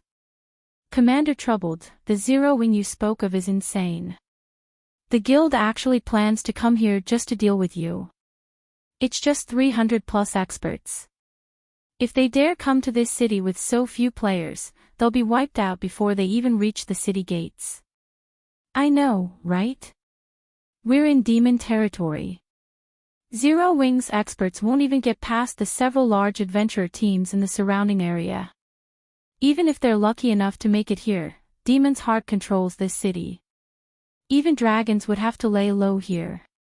When the middle-aged men around Troubled Times heard this, they all laughed. The Sentinel Shelter was no match for Zero Wing in the Dark Den, but it would be a different story in Demon City. Even if Zero Wing's 300+ experts magically appeared in the city, they couldn't touch Troubled Times. Attacking a player in Demon City meant declaring war against Demon's Heart. Right, Elder Heart, when will Vice Guild Leader Light return? Troubled Times asked a level 108, Tier 3 Elementalist. Does he need anything of me? The Vice Guild Leader is currently meeting with an important person, so he told us to rest for now. He's already commissioned the city's large adventurer teams to deal with the Zero Wing issue, rest assured. I doubt you'll even get to see Zero Wing's experts by the time this has been settled, the elementalist named Furious Heart replied, smiling. The city's large adventurer teams are getting involved. The news allowed Troubled Times to breathe a sigh of relief. Demon City's large adventurer teams wouldn't be able to harm Shurfeng in the outside world. At best, they might take out Zero Wing's other experts, but in demon territory, non-demon players were severely suppressed. They wouldn't be able to use their berserk skills. In other words, the terrifying berserk skill Shurfeng had used in the Dark Den wouldn't be available to him. Shurfeng would have to face a large number of demon players and a few that had basic attributes on par with or greater than Troubled Times. While Troubled Times chatted with Demon's Heart's elders, a 5-meter-tall, space-time gate appeared in a volcanic region within the Lava Valley's outer area. Read latest chapters at Wuxia World. Numerous figures burst forth from the gate, and leading the group was none other than Shurfeng. I'm finally back. Shurfeng gave a rueful sigh when he felt the familiar mana around him. Sure enough, one can only fully exhibit their full strength in a familiar environment. He couldn't help but feel a little uncomfortable both on the mana-deficient Western continent and in the mana-rich Dark Denver. The instant he returned to his own continent, however, he felt his mana affinity improve. Everyone's through, guild leader. What should we do next? Blue Frost asked Shurfeng. He felt a little nervous around the Hell Legion's members, who had concealed their appearances under black cloaks. Good. Since everyone's here, it's time we pay Demon City a visit. Shurfeng declared with a grin. He then had Fire Dance lead the way toward Troubled Times. Chapter 25-20, A group of monsters. The moment Shurfeng gave the command, the Hell Legion began to move into formation. Once everyone was ready, they boldly marched toward the nearby forest. Illusory Words and her teammates, who had just emerged from the space-time gate, were stunned at the sight. What do you think is going through Black Flame's mind, Vice Guild Leader? a Tier 3 male assassin from Crimson Emperor asked when he saw that the Hell Legion had no intention of hiding their movements. The Burning Forest is a main area for demon players, and he decided to go straight through it, rather than around. At this rate, it won't be long before demon players discover his team, and without an invitation from Demon City, every demon player they come across will attack. The Burning Forest served as a natural barrier around Demon City. Not only were all of the forest's monsters above level 100, but almost every level 100 plus demon player in Lava Valley grinded in the Burning Forest. Demon players had incredible innate perception. They often noticed normal players long before normal players noticed them. In addition, demon players could earn demon reputation to increase their demon rank by slaying non-demon players of equal or higher levels. This was why demon players were so eager to target non-demon players. Moreover, non-demon players were invaders when in demon territories, and demon players would gain far greater rewards for killing them. Even the Ten Saints Empire's various superpowers didn't dare set foot in the Lava Valley's Burning Forest without a proper invitation. Demon players would avoid conflict with guests of Demon City. Attacking one of the city's guests was akin to declaring war against the city's various powers. Doing that would be disastrous for any demon player developing in Demon City. Of course, Sher Feng and his team hadn't received an invitation, and by marching into the forest, they were offering themselves up on a silver platter. It'd be a miracle if they even left the Burning Forest alive, not to mention reached Demon City.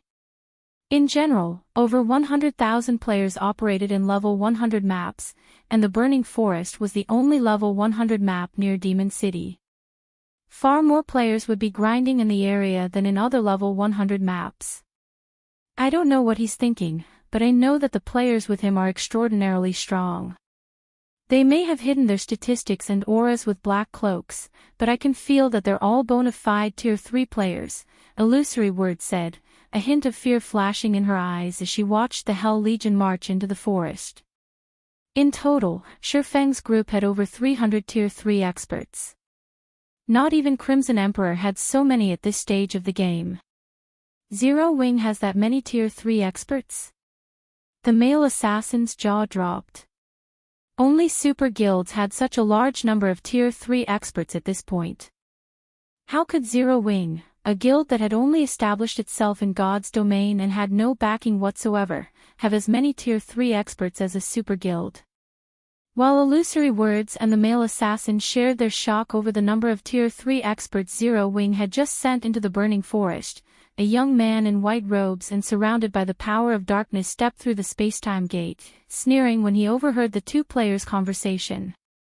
The fact that Zero Wing has over 300 Tier 3 experts is indeed surprising.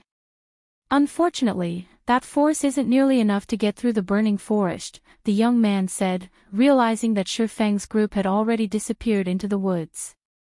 This is just a repeat of Battle Wolves' attempt to invade Demon City.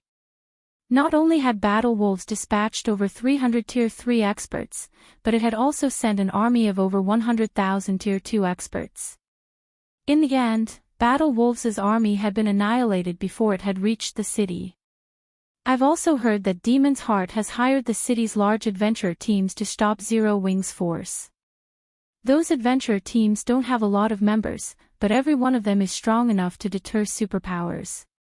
If they work together, Zero Wing won't stand a chance. Neither the male assassin nor Illusory Words tried to argue with the white-clad youth. He had only spoken the truth.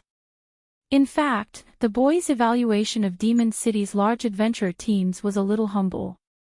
Battle Wolves' army had suffered tremendous losses against those large adventurer teams, and they had undoubtedly grown stronger since slaughtering the guild's members. As the white-clad youth and Illusory Words quietly discussed the situation, a party of demon players had discovered Sher Feng's team. Why have so many human players come to the Burning Forest? Are they the bounty targets Demon's Heart announced? And here I thought Demon's Heart was joking. I hadn't actually thought that these human players would dare enter our territory. Quick! Send word to the large adventurer teams. If we take too long to report this, someone else will and claim the reward. The demon party's members were ecstatic over discovering Shifeng's group.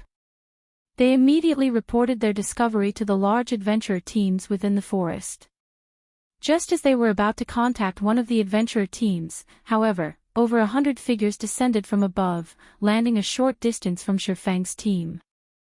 They all wore jet black plate armor and wielded standard weapons. They also radiated dense power of darkness and emitted an intense pressure that even deterred Tier 3 experts from approaching. Crap! How is our luck so bad?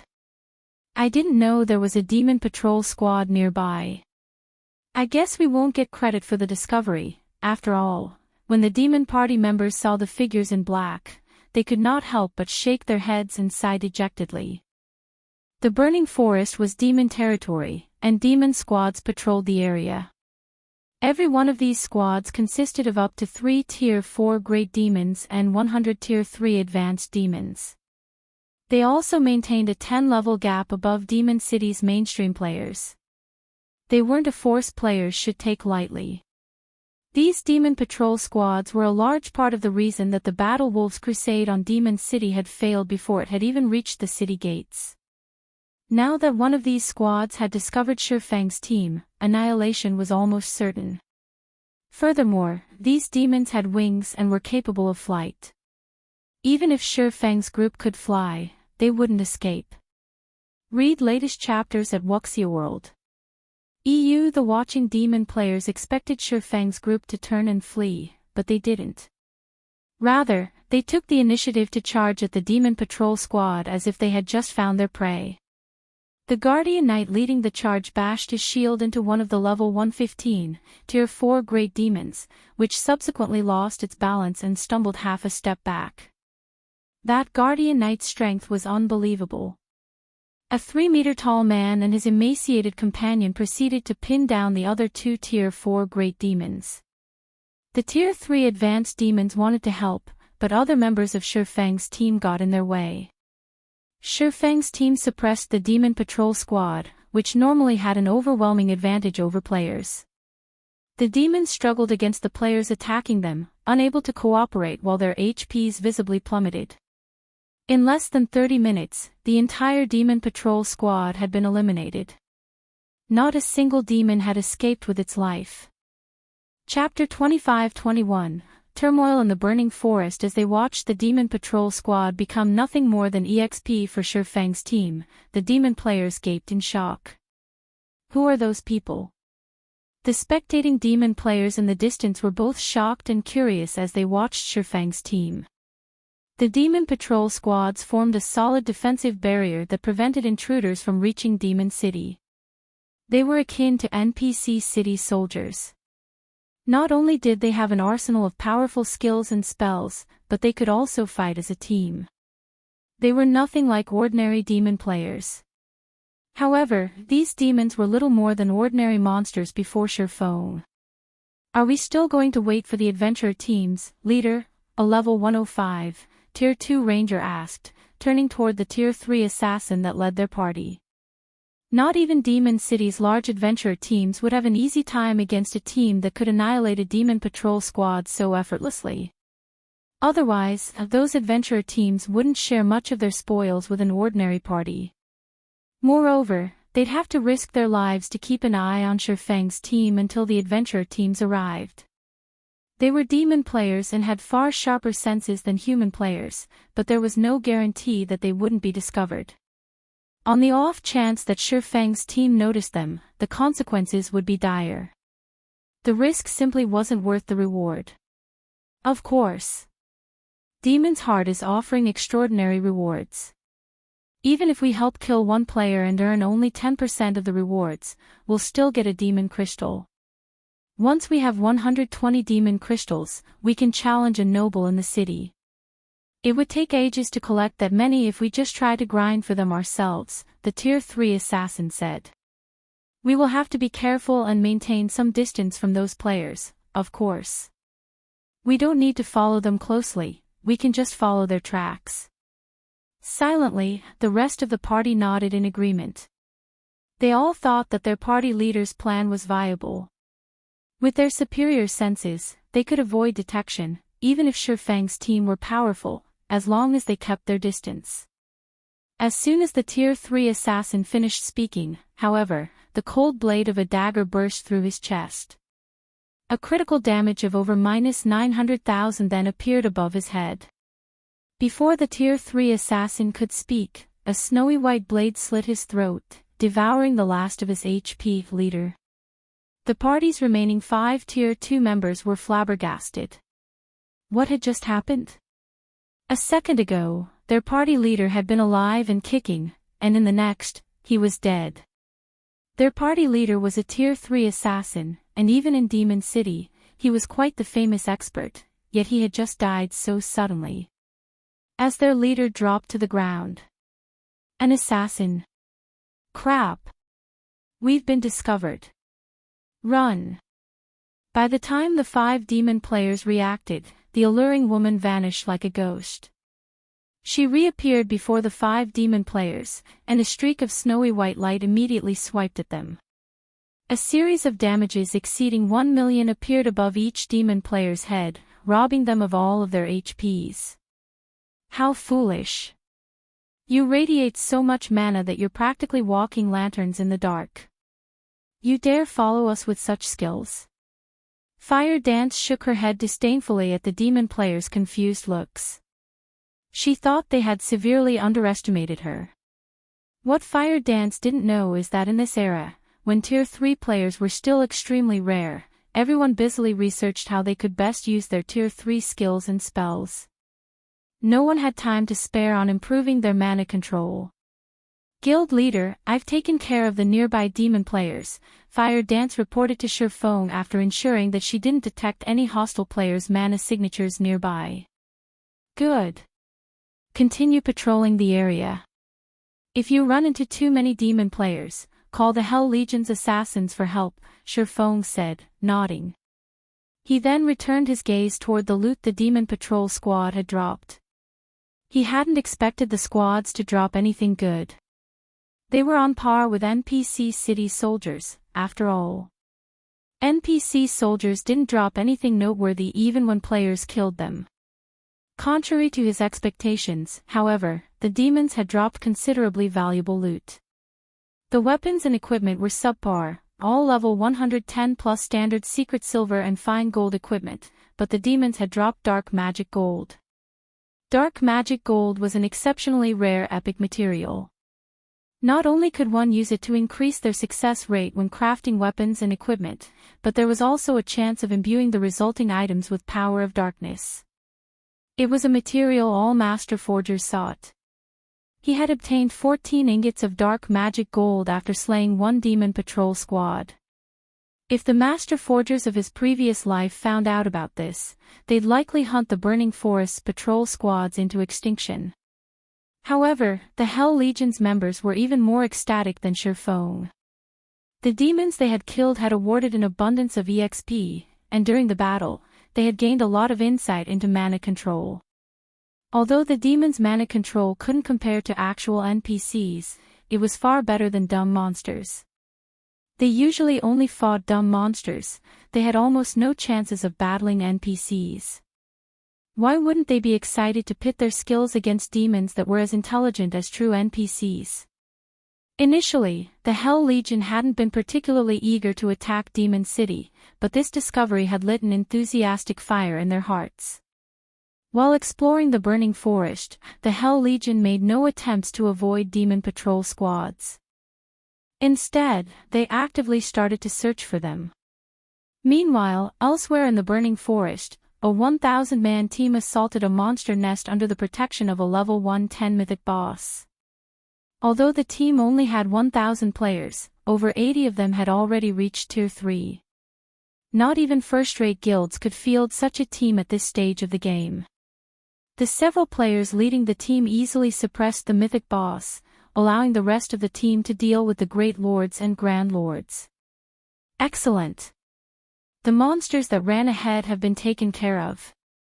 All Tier 3s, attack the boss, a valiant, level 108 man in black robes and wielding a golden staff shouted as he fought the mythic boss.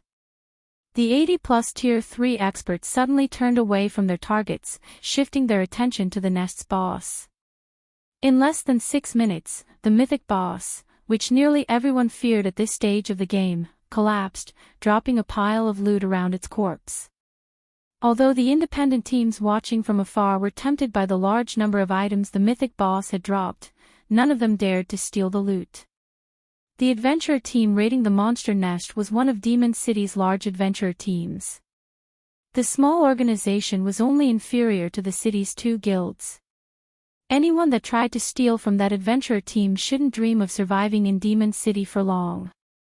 Commander, Black Blind Man just sent a message stating that his party has discovered Demon's Heart's targets, a level 107, Tier 3 assassin quietly reported to the valiant man leading the team. They're already here. The valiant man grinned. Notify everyone. We'll head that way immediately.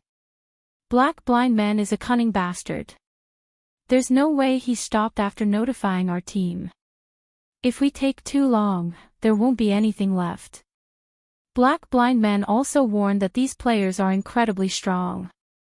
They actually had the upper hand over a demon patrol squad, the Tier 3 assassin said. They overpowered a patrol squad. I suppose they must be powerful. It's no wonder why Demon's Heart has offered such an excellent bounty, the valiant man said, nodding. Where are the targets now? He was very familiar with the Demon Patrol squad's strength. No ordinary 100-man Tier 3 team could take them on. Read latest chapters at Wuxia World. I don't know, the Tier 3 assassin awkwardly replied. Didn't Black Blind Man follow them? The valiant man asked curiously. He was also very familiar with the player known as Black Blind Man. Not only was the man powerful individually, but he was also one of the top-ranked assassins in Demon City. There was no way Black Blind Man would forego an opportunity like this. He's dead. Chapter 25-22, Great Disturbance, Blind Man's dead. The valiant man, Regretful Wind, was astonished by the report. Someone actually noticed him and killed him, with his cautious nature and tracking skills. Black Blind Man was a relatively well-known assassin in Demon City, and his sharp senses were particularly outstanding. When Demon City's large adventurer teams, including Windtooth, targeted a specific player, they often hired Black Blind Man to track the player down. Regretful Wind had never heard of Black Blind Man running into issues when tracking a target. According to Blind Man's teammates, his grinding party had been annihilated without any time to fight back. In a fit of rage, Blind Man logged off and contacted his close friends to notify everyone in the city. He wants Demon City's players to ambush the people who killed him, the Tier 3 assassin said, nodding. Unfortunately, his message is over 10 minutes old, and we don't have any new details about the invaders' whereabouts. Since those players can defeat a Demon Patrol squad, they must be fairly strong. I guess it isn't surprising to hear that they've killed Blind Man, but we have to hurry. Now that Blind Man has informed the public of the situation, many of the city's players will prepare for battle, Regretful Wind said, frowning. He wouldn't have much of an issue if Black Blind Man had simply informed the city's large adventurer teams. Only a small fraction of Demon City's player population consisted of large adventurer team members. Even if the adventurer teams mobilized all of their members, locating the intruders in the burning forest wouldn't be easy. If everyone in the city knew about them, however, locating the intruders would be a piece of cake, and the Windtooth adventurer team would have a lot more competition. Demon's Heart had offered an extraordinary bounty for these players' heads, with each intruder worth 10 demon crystals. Players could slay the monsters in demon territory for demon crystals, but the drop rate was incredibly low. Players could only increase their chances by hunting powerful monsters. Even the city's various large adventure teams would be lucky to collect 10 or 20 demon crystals per day. Once players collected 20 demon crystals, they could apply for the challenge to earn a noble rank in the city. If they completed the challenge, they'd become one of Demon City's nobles and gain a significant boost to their strength.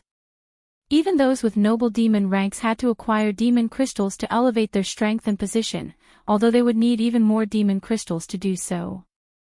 With the opportunity to earn 10 demon crystals per player killed before them, none of Demon City's residents would simply stand by and watch. Rest assured, Commander. I've already instructed our team to search the burning forest. It won't be long before we find the invaders. While I was grinding earlier, I also found a secret silver treasure chest and obtained an exotic perception potion. The potion can improve a player's senses and tracking abilities for 6 hours. Normally, players' tracks fade after an hour, but with this potion, I can even follow 4-hour-old tracks. If we make our way to Blind Man's last known location, we should easily be able to locate these players, the Tier 3 assassin said, smiling.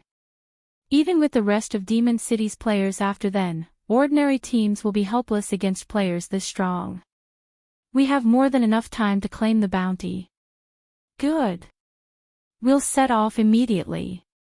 Once we locate our targets, you'll receive 10% of the bounty for your contributions.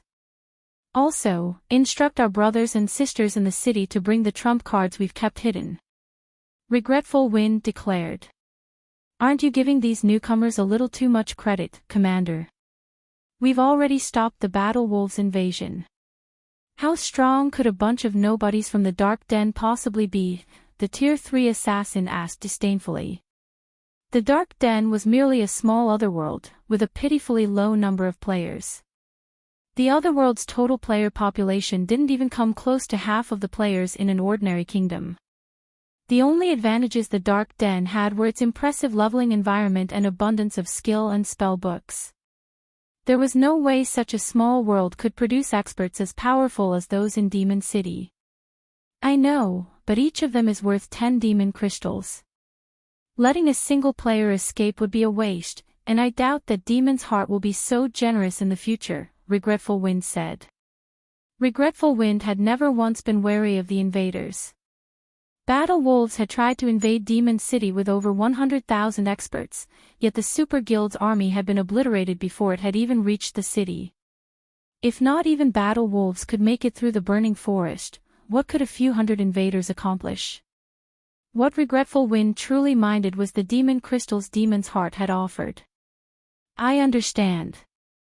I'll notify our members in the city right away. The Tier 3 assassin then did as he promised. Meanwhile, a great disturbance had rocked Demon City. This is our chance to get rich. 10 demon crystals per person. We won't let anyone get in our adventurer team's way. The intruders have already appeared in the burning forest's outer region. Inform out nearby members immediately.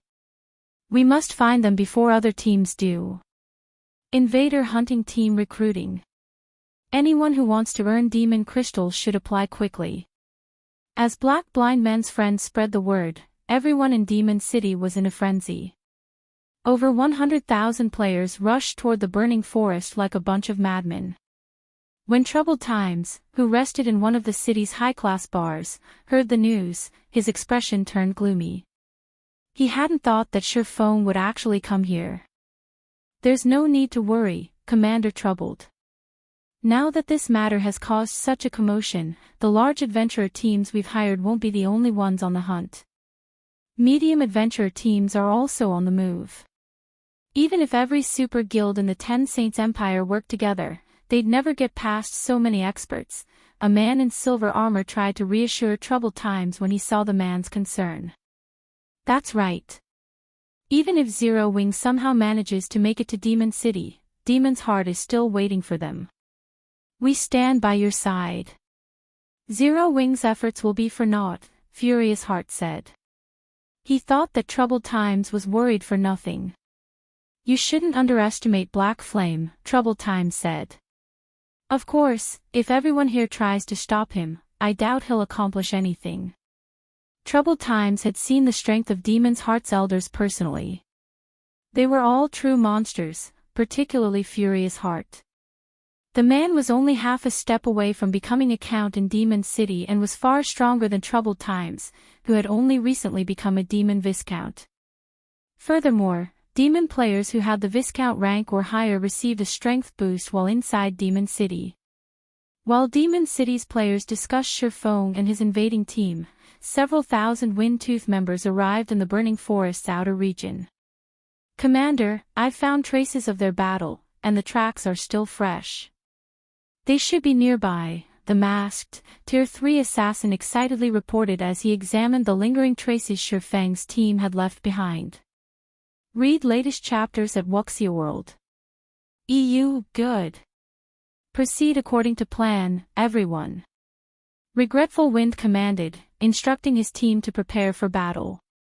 These players began to follow the Tier 3 assassin's lead while suppressing their auras to the best of their ability to avoid detection. As they followed Shurfeng's tracks, they encountered Demon Patrol Squad corpses. 100. 200. 300.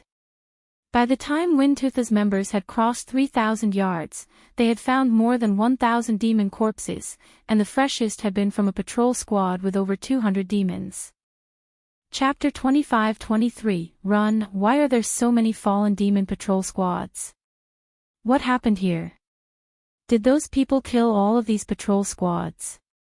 Windtooth's members were curious and afraid when they saw so many demon corpses strewn around them. The Demon Patrol Squad served as a barrier between intruders and Demon City, with 10,000 demons patrolling the burning forest. Thus far, however, the adventurer team had found more than 1,000 demon corpses. This was 1/10 of the burning forest's defenses. "Commander, there's something you need to see," the masked, Tier 3 assassin, who had scouted ahead, reported in the team chat. All of the team members put up their guard the moment they heard the assassin. Meanwhile, Regretful Wind hurried to the assassin's side.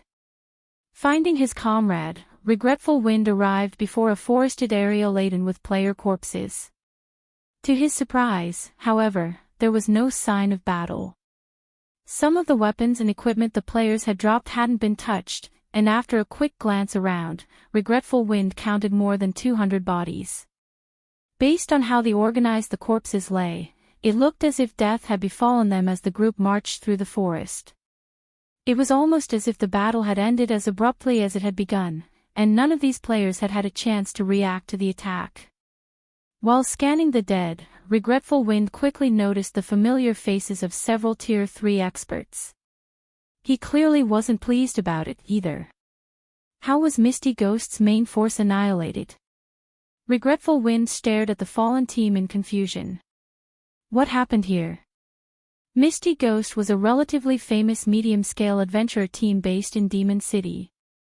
Although the adventurer team had fewer than 2,000 members, it had over 30 Tier 3 experts, including 1 Demon Viscount and 10 Demon Barons. Even Windtooth would struggle to defeat Misty Ghost. And yet, Misty Ghost's main force had died here. They hadn't even had a chance to fight back. It was unbelievable. "I don't see Misty Ghost's commander, 7 constellations, among the corpses, Commander," the Tier 3 assassin reported after carefully examining the bodies. "He's not here." Regretful Wind took a closer look at the slain players, as well, and just as the masked assassin had said, 7 constellations wasn't present. He breathed a deep sigh of relief. 7 constellations was Misty Ghost's sole demon Viscount and one of the top 10 assassins in the Demon City. Even Regretful Wind would have a hard time defeating the man. If 7 constellations had died as suddenly as his team, Regretful Wind's prey would be far stronger than he has surmised. "I have found traces of a battle. It's possible that he and his surviving teammates were involved," the masked assassin said as he looked toward the towering trees some distance away. The trees were large enough that it would take several people to wrap their arms around the trunks, but they had been sliced cleanly through. Moreover, lingering life auras clung to the trees. The fight wasn't that long ago. Misty Ghost's members must have encountered the invaders. They might still be fighting as we speak, Regretful Wind guessed, staring at the bisected trees. "Notify the team. We're going after them, and we won't bother hiding our presence." "Understood." The masked assassin nodded before contacting the team. Windtooth's several thousand members charged past the cut trees, and they made no attempt to hide. It wasn't long before they encountered another group boldly marching through the forest. The group had more than 4,000 players, and Windtooth's members tensed when they saw them. "I see you've picked up the scent, as well, Old Wind," the savage woman carrying 2 dark blue axes and leading the group said, smiling at Regretful Wind. "This is interesting. Now, all of Demon City's top 3 adventure teams are here. I suppose this is only the second time since the fight with Battle Wolves," a dignified, debonair man carrying an ancient bow spoke up. When they heard the 2 leaders, Windtooth's members released a held breath. These 2 were the commanders from Crimson Sand and Eternal Night, 2 of Demon City's top adventure teams. They were also Regretful Wind's old acquaintances. "Indeed. The last time we worked together, we helped Demon's Heart secure more territory," Regretful Wind said. Smiling, he continued, "Well, how are we going to split the profits this time?"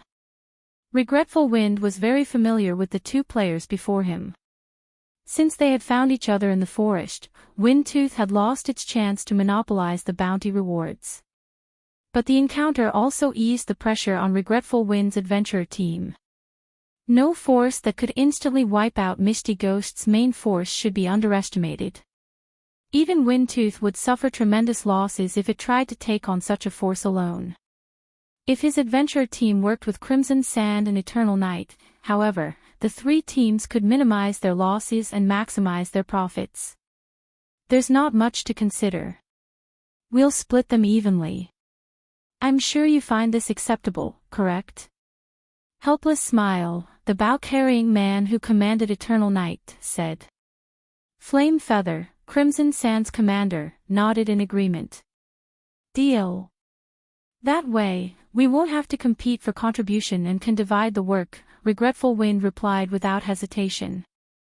If their 3 adventure teams tried to outdo each other, the fight would descend into chaos. Doing so would only weaken their teams. The gains weren't worth the losses. Rather, they'd all be better off cooperating, maximizing their combat power. None of the 3 teams even considered that they might be ripped off by another. Each of the teams was on par with the others, and they all had around 3 or 4 Demon Viscounts and 30 Demon Barons. They each also had around 70 or 80 Tier 3 experts. Good. That settles it. When we find the rumored monster, I'll hold him back. Old Wind and Smile, back me up from the sides, Flame Feather said. Regretful Wind was the 3rd-ranked elementalist in Demon City, and one of the publicly acknowledged top 10 experts in the city. Although Helpless Smile wasn't quite as powerful, he still ranked among the top 15 experts in Demon City. In a support role, he was one of the 5 best players in the city. No problem. Neither Regretful Wind nor Helpless Smile objected to Flame Feather's plan. She was the strongest melee player among their adventurer teams, after all. Flame Feather was also the only 3-star Viscount in any of their teams, only 1 step away from becoming a Count. Shortly after the 3 commanders came to an arrangement, they heard the sound of battle from the nearby forest. All 3 teams immediately charged toward the sound. After crossing about 500 yards, a loud explosion rocked the forest. Boom! A figure suddenly shot past the 3 adventure teams like a cannonball, crashing into a large tree roughly 100 yards away from Regretful Wind. The tree shattered instantly, falling, while the figure slid down its trunk to the ground. To everyone's surprise, this figure radiated an even stronger aura than a Grand Lord of the same level. Even so, the figure rapidly lost HP, 7 constellations. Regretful Wind paled when he recognized the player. Read latest chapters at Wuxia World. EU Flame Feather and Helpless Smile looked at the player with somber expressions, as well. They were all familiar with 7 constellations and the strength he wielded. Demon City didn't have many Viscounts, and as such, they all, more or less, knew each other. Despite his noble demon rank, however, 7 constellations had just been defeated. The man hadn't even had a chance to flee. They could only imagine how strong his opponent was. Monster! Run, quickly! 7 constellations hissed between clenched teeth when he saw the nearby adventurer teams. Before he could finish his warning, however, his HP dropped to 0, and his body went as limp as a puppet with its strings cut. Chapter 25-24, She is the Monster. The 3 adventurer team's members were senseless when 7 constellations died. A monster, huh? Regretful Wind frowned, contemplating 7 constellations' dying words. Demon Viscount stood at the apex of Demon City, and 7 constellations was an assassin, a class that boasted its survivability. And yet, he had just died. Moreover, 7 constellations had warned their 3 adventure teams away. It was clear that in his mind, these 3 teams were no match for the monster he had just faced, even if they worked together. Although that was only the assassin's opinion, his words should be credible. If 7 constellations focused on getting away, not even the top-ranked experts in Demon City could stop him. But he had still fallen. It seems our opponent isn't as simple as we thought. What do you guys think? Regretful Wind asked the other 2 commanders. If they fought an opponent that even 7 constellations feared, the outcome wouldn't be as pleasant as they hoped. It's no wonder why Demon's Heart has offered such a gracious bounty, Helpless Smile replied, staring at the assassin's corpse. But this isn't the first time we've faced monstrous experts. Besides, if we flee, we'll become laughingstocks in Demon City by tomorrow.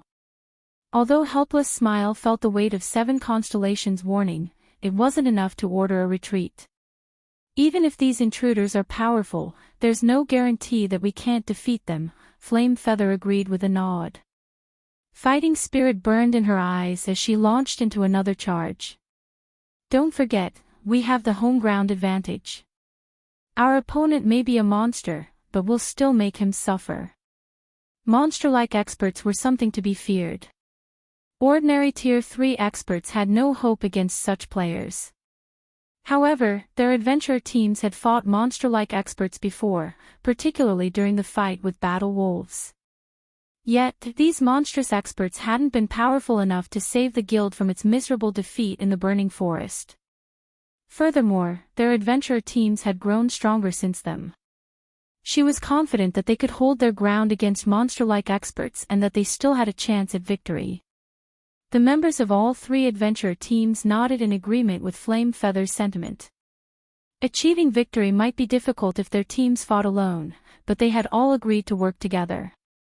Not even the 10 Saints Empire's superpowers would dare to take on their combined force, much less a measly team of 300+. It wasn't long after she finished speaking, however, that everyone noticed a lithe figure beside 7 Constellations' corpse. The figure silently looted the assassin's body as if she didn't have a care in the world. What amazing concealment techniques! Surprise flashed in Regretful Wind's eyes when he saw the woman who had abruptly appeared. As demon players, their perception of non-demon races' life signatures was incredibly powerful. Even an assassin in stealth would have a hard time hiding from demon players, especially with less than 100 yards between them. However, they couldn't seem to detect a trace of the female assassin's presence. The woman's mastery of concealment arts was unrivaled, even in Demon City. Is she the monster 7 Constellations warned us about? Helpless Smile's expression tensed as he watched the alluring woman a short distance away. If he encountered the assassin normally, she'd kill him 9 out of 10 times. He finally realized, more or less, why 7 Constellations had failed to escape. Interesting. I'm going to fight her. Flame Feather declared, her fighting spirit reaching its peak. She then activated demonification and charged at the female assassin, wielding her axes. As the only 3-star demon Viscount, activating her demonification would not only strengthen her physique by a large margin, but her basic attributes would also undergo a qualitative transformation. In her demon form, every action she took could transform the terrain around her. With just her Tier 2 demon charge, Flame Feather had bathed her surroundings in a sea of fire and shook space itself. Another ambush. Sensing Flame Feather charging toward her, Fire Dance stored the dagger she had just picked up from Seven Constellations' corpse and unsheathed the short sword hanging at her waist. In that case, I'll bury you alongside them. Fire Dance then swung 1,000 transformations through the empty air before her. Tier 3 skill, Triple Flash. 3 streaks of black light shot toward Flame Feather, one after another and as fast as lightning. However, Flame Feather's enhanced physique allowed her to brandish her axes during her charge in turn. Tier 3 skill, Demon Storm. Boom. Boom. Boom. A series of explosions echoed throughout the forest, and the powerful shockwaves knocked down trees while stirring dirt and debris into the air. Among the chaos, Flame Feather stumbled 3 steps back as a damage of over -50,000 appeared above her head. The difference between the two women's strengths was clear. What? Flame Feather was pushed back even in her demon form. The scene astonished Helpless Smile. He was perfectly aware of how powerful Flame Feather became after activating demonification. She was undoubtedly the strongest player among 3 adventurer teams. In her demon form, Flame Feather's Tier 3 skills were nearly as powerful as Tier 4 attacks, yet she had just lost a competition of strength against this human assassin. Amazing! It's no wonder why 7 Constellations called you a monster and assumed that we're no match for you, Flame Feather said, the flame of passion in her eyes burning even brighter than before. She launched into another charge, continuing, if I were alone, I wouldn't be a match for you, but in this forest, I'm not your only opponent. Regretful Wind finished activating his demonification as Flame Feather finished her statement, and he began to chant an incantation. When he completed it, he slammed the butt of his staff on the ground, and a golden, 2-fold magic array appeared under his feet. Tier 3 spell, Earthen Roar. Suddenly, the earth beneath Fire Dance's feet burst, exploding with countless streaks of light. Meanwhile, Helpless Smile didn't waste time. After activating demonification, he pulled the string of his ancient bow and launched 6 arrows into the sky, which formed a 6-pointed star above the assassin. Tier 3 skill, Demon Thorns. As the star-shaped magic array took form, pitch-black magic arrows descended, each with the power of a Grand Lord-ranked archaic species. Under Helpless Smile's control, a total of 18 magic arrows fell, diverting Fire Dance's attention away from Flame Feather. The nearby adventurer team members gaped, impressed by their commander's coordination. They had never guessed that those 3 would be so strong when they worked together. How was this still a battle between players? It was basically a fight between monsters. Not even Battle Wolves monster-level experts could stop their 3 commanders when they cooperated. With attacks coming in from all directions, Fire Dance was forced to activate a life-saving skill. She immediately used shadow steps to appear behind Flame Feather, evading the countless streaks of light.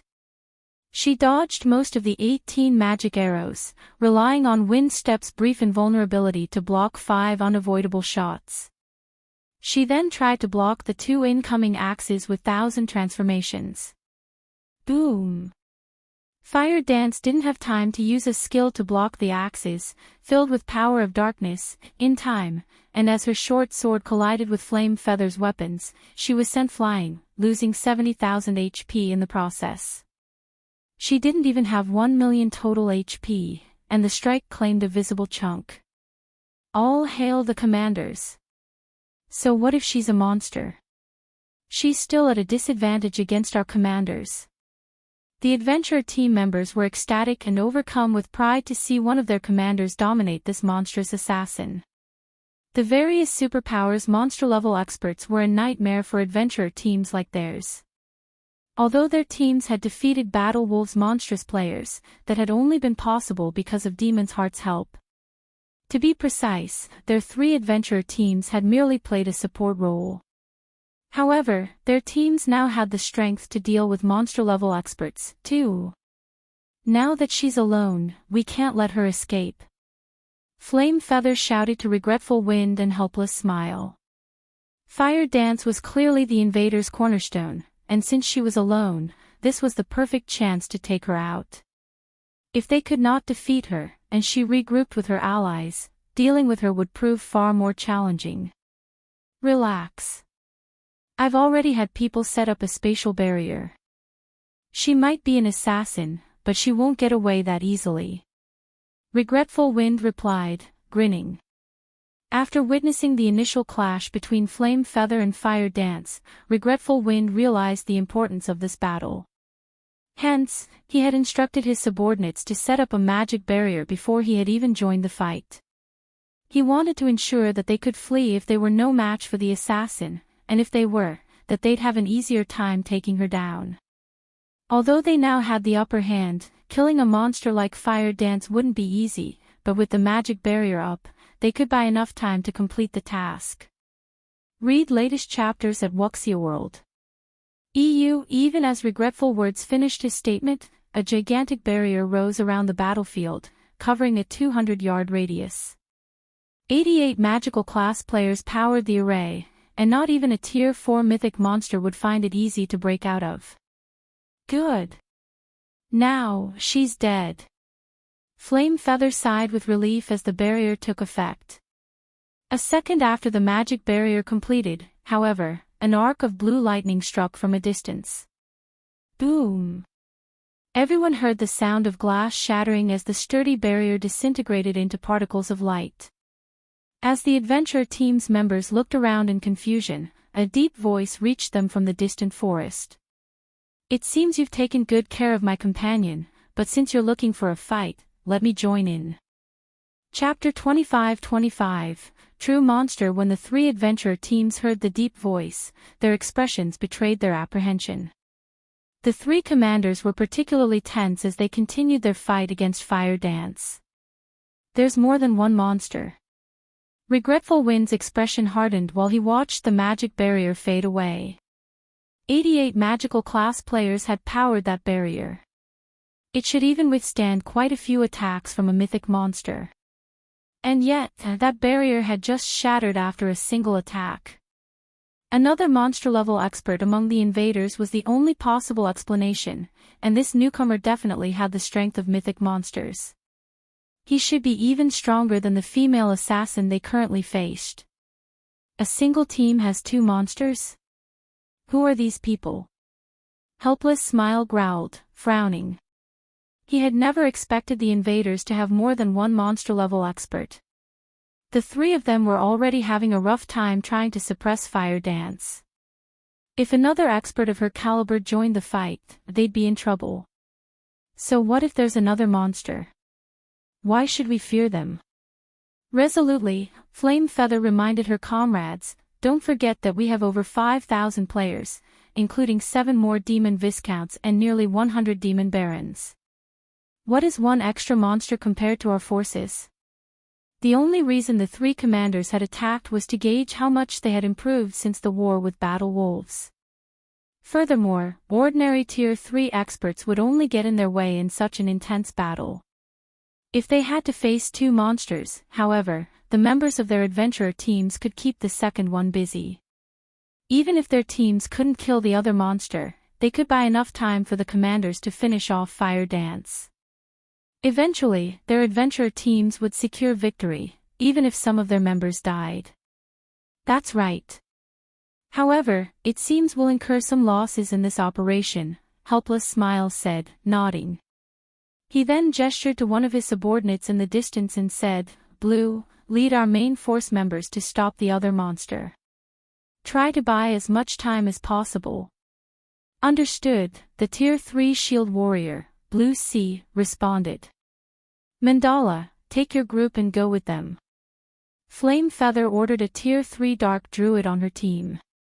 Poison, I'm giving you command of our members, Regretful Wind shouted to the masked assassin named Poison Heart.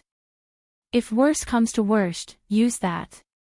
Just make sure that you keep the second monster away from us for now. Are you sure that I can use it?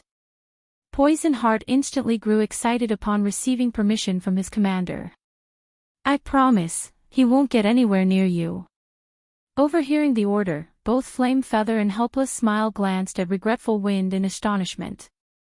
What? Old Wind, you were the one who bought that thing during the last intermediate auction.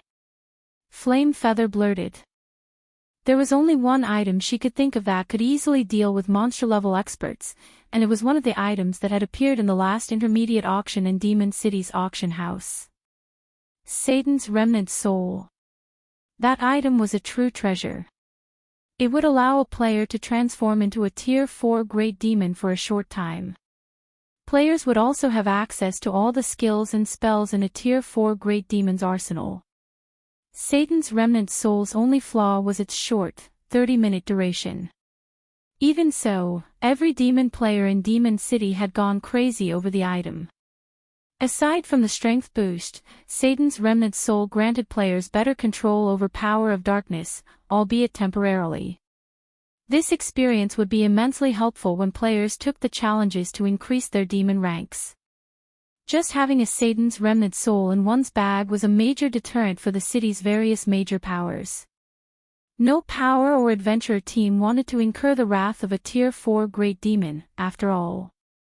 When the Satan's Remnant Soul had been put up for auction, Demon City's various major powers had bid for it like madmen.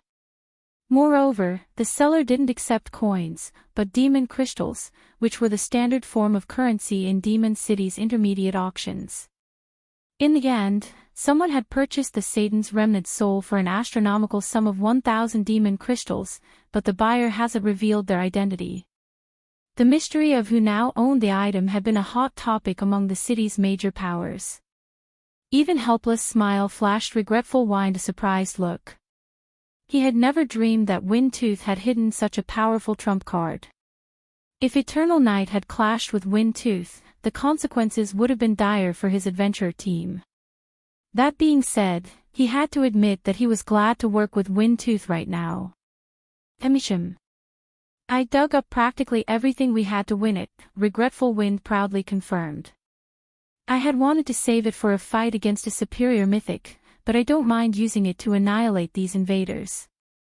I will say this, however, any invader Poison Heart kills belongs to Windtooth. Since you're willing to go to such lengths, we won't take advantage of you. Don't worry, Helpless Smile agreed, nodding. That's right. We won't ask for any loot from an invader the Great Demon slays. I'd be even happier if the Great Demon takes care of the two monsters, Flame Feather said, laughing. She had been confident that the three of them could defeat Fire Dance eventually with the magic barrier to back them up, but now that the barrier had fallen, they wouldn't be able to stop the assassin if she focused on fleeing. This battle would go much smoother if Poison Heart could take care of the two monstrous invaders. In the fields, monster-level experts posed an extraordinary threat, especially if they had no qualms with hit-and-run tactics. They were an absolute nightmare to deal with. That's reassuring, Regretful Wind said. He then turned toward Poison Heart and said, since the two commanders have agreed, use it, Poison. The Satan's Remnant Soul was precious, and there was almost no chance that another would go up for auction, but obtaining the monster-level experts' weapons and equipment would make it a worthwhile transaction. The superb quality of their weapons and equipment was a large part of the reason that monster-level experts were so much stronger than peak experts. He could likely earn back the cost of using the Satan's Remnant Soul with just one of their weapons or equipment pieces, possibly even more. Poison Heart was elated as he pulled a black bottle from his bag and started to remove the seal. He had hoped he could use the Satan's Remnant Soul to help him become a 2-star Viscount, but because the item was so valuable, he didn't want to use it solely for his promotion. He had wanted to save it until he could use it to kill 2 birds with 1 stone, which was why the item had remained in his bag for so long. Now that he had found the perfect opportunity, he wouldn't hold back. Once Poison Heart had removed the seal, he doubled in size, and 2 pairs of jet-black wings, enveloped in fire, grew from his back. So strong. So, this is the power of a Tier 4 Great Demon. Poison Heart exclaimed as he felt an immense power course through his veins. So much strength. Absolute power. This omnipotent feeling was intoxicating. Sure enough, a great demon is truly awe-inspiring. Poison can now likely slay all of the intruders without our help. Helpless Smile said. He couldn't help but feel a little jealous as he gazed at Poison Heart's new form and sensed the assassin's intense aura. Poison, I'll leave the rest to you. Remember, you need to finish this battle quickly. We won't be able to hold on for long. Regretful Wind shouted to his subordinate before casting another spell against Fire Dance. Leave it to me, Commander. I'll make sure they all die. Poison Heart declared. He flapped his wings and flew straight toward the source of the deep voice. He was so fast that the team's Tier 2 demon players didn't even have time to react. So fast. These invaders are dead now. The three adventure team's members were astonished when Poison Heart vanished in the blink of an eye. Some of them even pitied Shifeng's team. Even working together, their teams wouldn't have been a match for Shifeng's people if they had attacked before the Battle Wolves' crusade, but after that fight, they had gained a bountiful harvest that had helped them undergo qualitative transformations. Now, with the great demon, Poison Heart, by their side, they were all confident that their teams could repel Battle Wolves' army by themselves, let alone a laughable team of 300+ experts. What a pity. It seems your companion is doomed. Flame Feather said, grinning as she brandished her axes at Fire Dance. I think you're the one that should pray for your friend. Fire Dance rolled her eyes at the other woman. I think you've misunderstood something from the very beginning. Misunderstood? And what would that be? Flame Feather asked curiously. I'm not responsible for killing that assassin. In fact, I hadn't even seen him before looting his body, Fire Dance said. I only came to collect the items. The three commanders immediately paled. What do you mean? You didn't kill 7 constellations. Read latest chapters at Wuxia World. You're not the monster he was talking about. Regretful Wind, Flame Feather, and Helpless Smile simultaneously recalled 7 constellations dying monster. Run quickly. If Fire Dance hadn't seen the assassin before he died, she couldn't be the monster he had warned them about. But before the three commanders could respond, they heard a series of explosions from the nearby forest, and the ground under their feet shook violently. After a few seconds, a colossal figure flew toward them, slamming into a nearby tree and felling it. The figure was none other than Poison Heart, who had just flown toward the other monster-level expert a moment ago. Chapter 25-26, Despair of 3 Adventure Teams, Poison. Regretful Wind was shocked when he saw Poison Heart's miserable figure lying at the base of the collapsed tree. Right now, the assassin was a bona fide Tier 4 being. He was even stronger than Tier 4 players. The man had command of every Tier 4 skill and spell a great demon possessed, which was an advantage that Tier 4 players wouldn't have. And yet, someone had thrown Poison Heart with an attack. When Flame Feather and Helpless Smile saw this, they found the scene incredibly familiar. They had encountered 7 constellations in the same way. Is the monster 7 constellations referred to in that area of the forest? Helpless Smile tensed as he recalled the other assassin's warning. They had gone to great lengths to corner Fire Dance, yet just when they thought they had curbed the monster 7 constellations had warned them about, reality's punchline hit them. Flame Feather was also momentarily dazed over the unexpected revelation, and for a moment, she forgot about her fight with Fire Dance, very nearly letting the female assassin kill her. After a brief moment of silence, a man emerged from between the nearby trees. He was fully clad in pitch-black light armor and hid his appearance under a black cloak. 2 long swords hung from his belt, and the frightening amount of mana he radiated formed a layer of mist around his body. Within the burning forest, he looked like the Grim Reaper, and everyone who saw him felt chills crawl down his spine. The three adventurer team's main force members, who had been prepared to follow Poison Heart into battle, glanced back at their commanders. None of them were sure whether or not they should try to confront this invader. If this man had even thrown Poison Heart, who had transformed into a great demon, they'd suffer an even worse fate. It was highly likely that they'd die instantly, just like 7 constellations did. The mana he's radiating is practically even denser than Poison Heart's. Is he really just a tier 3 player? Flame Feather exclaimed when she saw Shurfong. Although determining a player's strength by the mana they radiated wasn't possible, the more mana wafting from one's body, the stronger their skills and spells would be. They'd also have higher physical stats and could more easily exhibit combat power beyond their limits. The amount of mana under his control was precisely the reason Poison Heart had felt omnipotent after reaching tier 4. However, this tier 3 swordsman commanded even more mana than Poison Heart did after his transformation. It was unbelievable. Could he have unlocked his mana body's full potential? Regretful Wind thought of a possibility as he sensed the immense amount of mana surrounding Shurfong. He couldn't think of any other reason that would let a tier 3 player command so much mana. Is a fully unlocked mana body really this strong? Helpless Smile wondered, skeptical about Regretful Wind's guess. As demon players, unlocking their mana body's potential proved far more difficult than it was for human players because their body structure was completely different.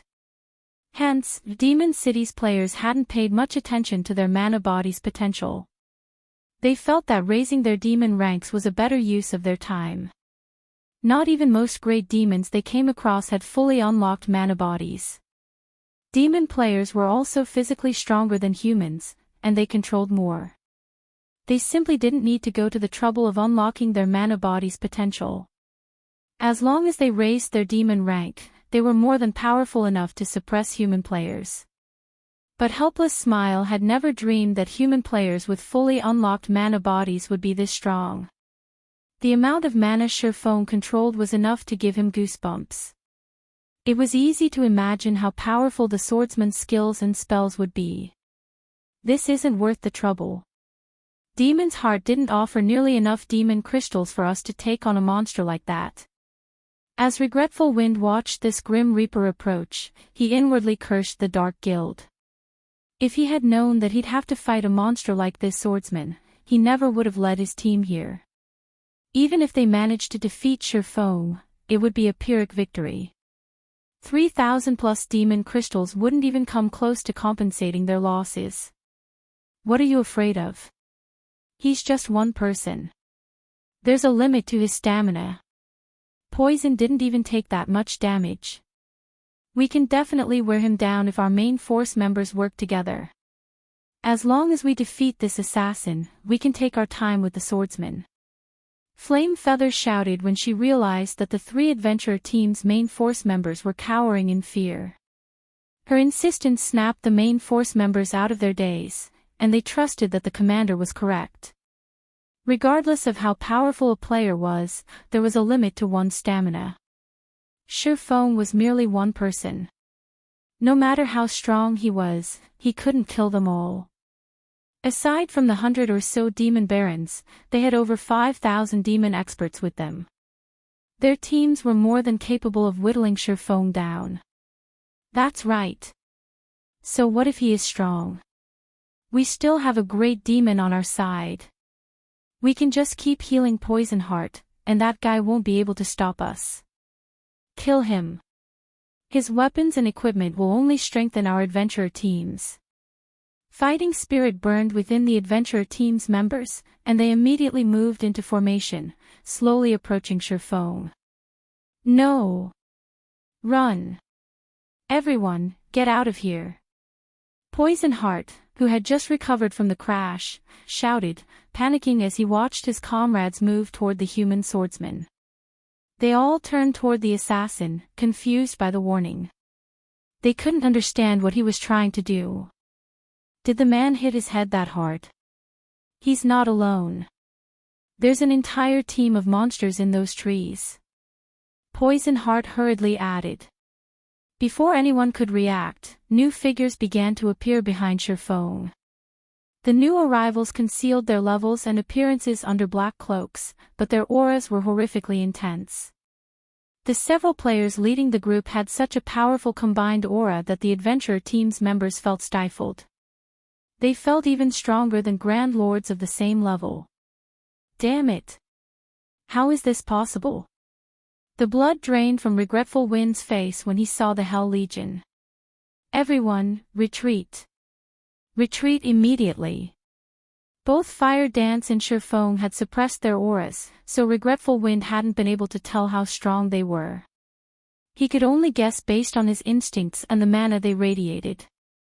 The Hell Legion members didn't bother to hide their auras, however. Read latest chapters at Wuxia World.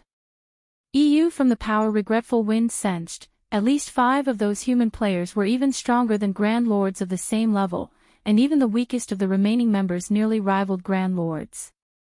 If their 3 adventurer teams tried to fight this group, it'd be a one-sided massacre. Hearing Regretful Wind's order, the stunned adventurer teams snapped out of their daze and fled in all directions like a flock of startled birds. Damn it! Run! Flame Feather did the same, fleeing the moment she saw Hell Rush and his companions. As she ran, a deep hatred for Demon's heart blossomed in her chest. What a joke! The enemy team had at least 6 monster-level experts, and more than 300 of them could rival Grand Lords of the same level. This was no longer a force that Demon City's powers could take on individually. They'd only have a chance of defeating these intruders if they gathered all of the combat power in the city. Anyone that tried to fight these human players on their own would be digging their own grave. Escape. Don't you think it's a little late for that? When the 3 adventurer teams began to flee, Sherfong turned to the Hell Legion and growled, "Kill them. Leave none alive." Chapter 25-27, Sweeping Victory. As soon as Sherfong gave the command, the Hell Legion pounced on the fleeing demon players like ravenous tigers. Although demonized players' physiques and basic attributes were superior to ordinary human players, and they could run much faster than humans, the Hell Legion's members were among the best in Netherworld Empire. Moreover, they had some of the best equipment available in God's domain at this stage of the game. Including their special bloodline, their basic attributes were even higher than the adventurer team's demonized members. The Hell Legion's experts caught up to the fleeing adventurer teams in no time at all. Damn it! They're too fast. You think you can bully me? I'll fight you to the death. I refuse to believe I can't defeat at least one of you. Realizing that escape was impossible, the adventurer teams turned and decided to stand up to the Hell Legion. Over 1,000 Tier 2 experts tried to meet the incoming Hell Legion experts, and although they knew they had a basic attribute advantage, they moved into defensive formations, with MTs on the front line and ranged players in the back. Their coordination was smooth, giving the Hell Legion's experts no chance to face them one-on-one. Skills and spells proceeded to fly toward the Hell Legion, adding colorful lights to the Crimson Forest. Boom! Boom! Boom! As the attacks landed, countless explosions echoed throughout the forest, and thick smoke filled the area as if it had just been bombed from above. Trees caught in the crossfire were blown to smithereens. You guys might be powerful, but I refuse to believe that you can take so many attacks without taking damage. The 3 adventure team's attacking members looked smug when they saw that they had transformed part of the forest into an empty flatland. They also grew more confident about facing the Hell Legion. When they usually worked in teams of 100 or less, they were helpless against peak experts, but with over 1,000 players attacking in formation, they could launch a continuous assault on a single point. The Hell Legion members shouldn't think they could approach so easily. Before the adventure teams could celebrate, however, the Hell Legion's members emerged from the cloud of smoke. Not one of the human experts had lost a single HP after the bombardment, much less suffered any severe injuries. Their steady advance seemed like those attacks had meant nothing to them. How is this possible? The 3 adventure team's offensive members were stupefied. Even peak experts would have to take cover against their frenzied attacks, yet these experts continued to advance like nothing had happened. They hadn't pushed them back in the slightest. In fact, the Hell Legion was even closer now. The adventurer team's main force members, who had long since fled, shook their heads at the scene. How can anyone think those experts would be so easy to defeat? Players that hadn't yet reached Tier 3 simply couldn't understand how terrifying Tier 3 players were. That bombardment wouldn't even have damaged the adventurer team's Tier 3 players, much less the Hell Legion. With the extraordinary physique and basic attributes Tier 3 players had at their disposal, evading most Tier 2 players' skills and spells was a piece of cake. Even if they couldn't dodge the more flexible and accurate attacks, they could block them. Without tremendous power, Tier 2 players would have an incredibly hard time dealing damage to a Tier 3 expert. At worst, they'd only lose some stamina and concentration. In an instant, the Hell Legion's experts arrived before the adventurer team's frontline MTs. Streaks of light struck the MTs' vitals, dealing hundreds of thousands of damages and plundering all of the MTs' HPs. From afar, it looked like the MTs had been cursed as they fell, one after another. Over 1,000 experts from the 3 adventurer teams had fallen in just a dozen or so seconds. The remaining players, who had pondered staying for the fight, gasped. They had already known the difference between the two sides' combat power was massive, but they had never dreamed that it would be this huge. Every player that had chosen to fight had fallen in the initial clash. Only the adventurer team's main force members weren't surprised. In truth, the Hell Legion didn't just have incredible basic attributes, their combat standards were also absurdly high. Unlike Sherfong and Fire Dance, the Hell Legion's experts made no attempt to hide their combat standards, which made it easy for the main force members to notice. Meanwhile, from what they could tell, even the weakest human player of the team had reached the Flowing Water Realm, while most of the Hell Legion had reached the Void Realm. The 3 adventurer teams' commanders had only recently reached the Void Realm, and none of their teammates had caught up to them. The Hell Legion continued to cull the 3 adventurer teams like the Grim Reaper himself. Their assault was unstoppable. The adventurer teams didn't even have the chance to buy their commanders any time. At this point, only the 3 commanders and Poison Heart, who was still a Tier 4 Great Demon, had any chance of escape. However, Sherfong, Hell Rush, and the others had suppressed the 4 demon players, who rapidly lost HP.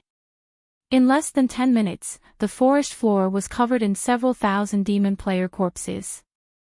None of the 3 adventurer team's members had gotten away with their lives. Demon City, Demon's Heart's residence. Commander Troubled, what do you think of the training room we've constructed? Furious Heart asked, smiling as he gestured to the marble building before him. It's amazing. The darkness energy seeping from it is already so dense. If demon players train in the building, they'll most likely climb to the Baron rank very quickly. They might even meet the conditions to reach the Viscount rank, Troubled Time surmised, shocked as he examined the training room bathed in darkness energy. Raising their nobility ranks wasn't easy for demon players. Not only did they need enough demon crystals, but they also needed to pass a test. Aside from their combat power, players would be tested on their ability to manipulate darkness energy. Unfortunately, even in demon territories, areas with dense darkness energy were incredibly rare, so demon players didn't have many opportunities to control high amounts of darkness energy. The Dark Den was a special case since many areas of the Otherworld were rich in darkness energy and helpful to demon players as they trained. However, Demon's Heart had successfully constructed its own training room, containing an abundance of darkness energy. The guild's foundations were nearly unshakable. This training room will even be helpful to those trying to secure their Count rank, not to mention Viscount rank, Furious Heart said, chuckling. However, our guild has spent most of the darkness crystals and primal darkness stones we've accumulated thus far to construct the room. I see. That's why its darkness energy is so dense. Realization dawned on Troubled Times. Darkness crystals and primal darkness stones were both far more valuable than magic crystals and mana organ. Both items contained high amounts of darkness energy and were significantly helpful to demon players. However, these darkness-attuned crystals and ores were immensely difficult to obtain. Players were rarely willing to invest them in a large training room's construction. We've only accomplished the feat thanks to the alliance our Vice Guild leader has secured. He is currently in the midst of negotiating our continued partnership, and if he succeeds, he intends to share a portion of the resources with the Sentinel Shelter. You might even be able to construct a training room for yourselves, Furious Heart said. Really? Troubled Time's eyes glowed at the prospect. If the Sentinel Shelter could construct its own darkness-attuned training room, even if it were only a small training room, he wouldn't have to worry about his shelter's development. The Sentinel Shelter might even become strong enough to rule over all of the Dark Den, not to mention becoming the #1 shelter. Emisham. Furious Heart nodded, smiling. Once you grow a little stronger, the Vice Guild leader also intends to provide enough resources for you to become a demon count. You will stand at the peak of God's domain, Commander Troubled. Elder Heart, please inform Vice Guild leader Flaming Light that he has nothing to worry about. The Sentinel Shelter will not disappoint him. I guarantee that we will become Demon's Heart's second major city, Troubled Time said. He could not help his growing excitement when he heard that Demon's Heart would help him with his promotion to Demon Count. Becoming a Demon Count wasn't an easy task. Once a demon player earned the Count rank, their strength would undergo a qualitative transformation. Like in the various NPC kingdoms and empires, players were considered high nobles once they reached the rank of Count and above, enjoying unimaginable status. As a Count, Troubled Times was sure he could even defeat Shurfong. Read latest chapters at Wuxia World. EU. Just as Furious Heart was about to continue, however, a Tier 3 assassin frantically approached him. Elder Heart, we just received information regarding Zero Wing, the assassin hesitantly reported. It seems the 3 adventurer teams finally found them. Zero Wing certainly knows how to hide, Furious Heart said, smiling. Well? What's the situation? Have Zero Wing's members been dealt with? No. Windtooth, Eternal Night, and Crimson Sands teams have been annihilated, the assassin said, shaking his head. Grimly, he continued, a dozen or so medium adventurer teams and several dozen small adventurer teams have also been eliminated. Tens of thousands of players have died in the burning forest. As for the several hundred scouts we've dispatched, none have returned alive, but according to their offline reports, Zero Wing's members are nearly at Demon City's gates. They'll likely reach the city's entrance in about 10 minutes. Chapter 25-28, Commotion in Demon City. When the Tier 3 assassin ended his report, everyone present fell silent, staring at the assassin in astonishment. What did you say? Annihilated. Although the strength of those 3 adventurer teams is subpar, they should have a total of 10 demon viscounts and nearly 100 demon barons. The number of Tier 3 experts they have should also exceed 200. With them in the way, even a superpower's trump card legion shouldn't dream of gaining any advantages in the burning forest. How could a measly team of 300+ players possibly annihilate them? Tens of thousands of people got killed. Are those people idiots? The several Demon's Heart elders present instinctively refused to believe the assassin's words. Although they knew that Shurfeng's team possessed extraordinary strength, Shurfeng's team hadn't been in the burning forest for even a day. Despite that, they were being told that Shurfeng's team had annihilated Demon City's top 3 adventure teams along with several tens of thousands of other players. Moreover, none of the scouts that came across Shurfeng's team managed to return alive. As icing on the cake, Shurfeng's team was supposedly only a dozen minutes or so away from reaching Demon City. This was ludicrous. Previously, Battle Wolf's army hadn't even managed to reach Demon City's gate before getting annihilated. Now, however, a measly team of 300+ players was actually about to reach Demon City. Who would believe this? He really came, Troubled Times was stunned when he heard the assassins report. They were currently in demon territory. This wasn't a place human players could enter casually.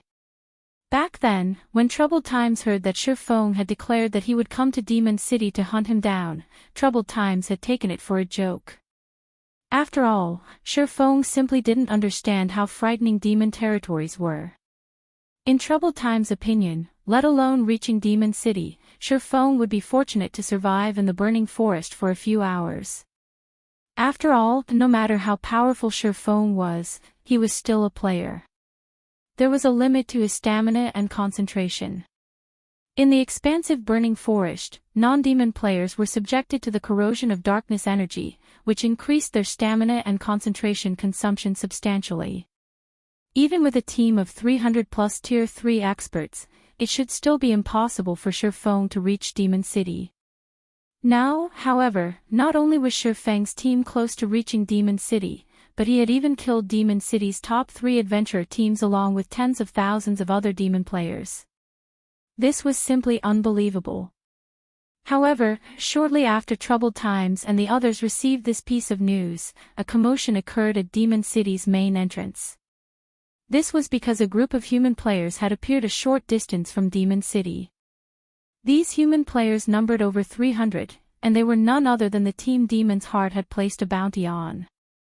In this situation, the demon players residing in Demon City could not help but panic.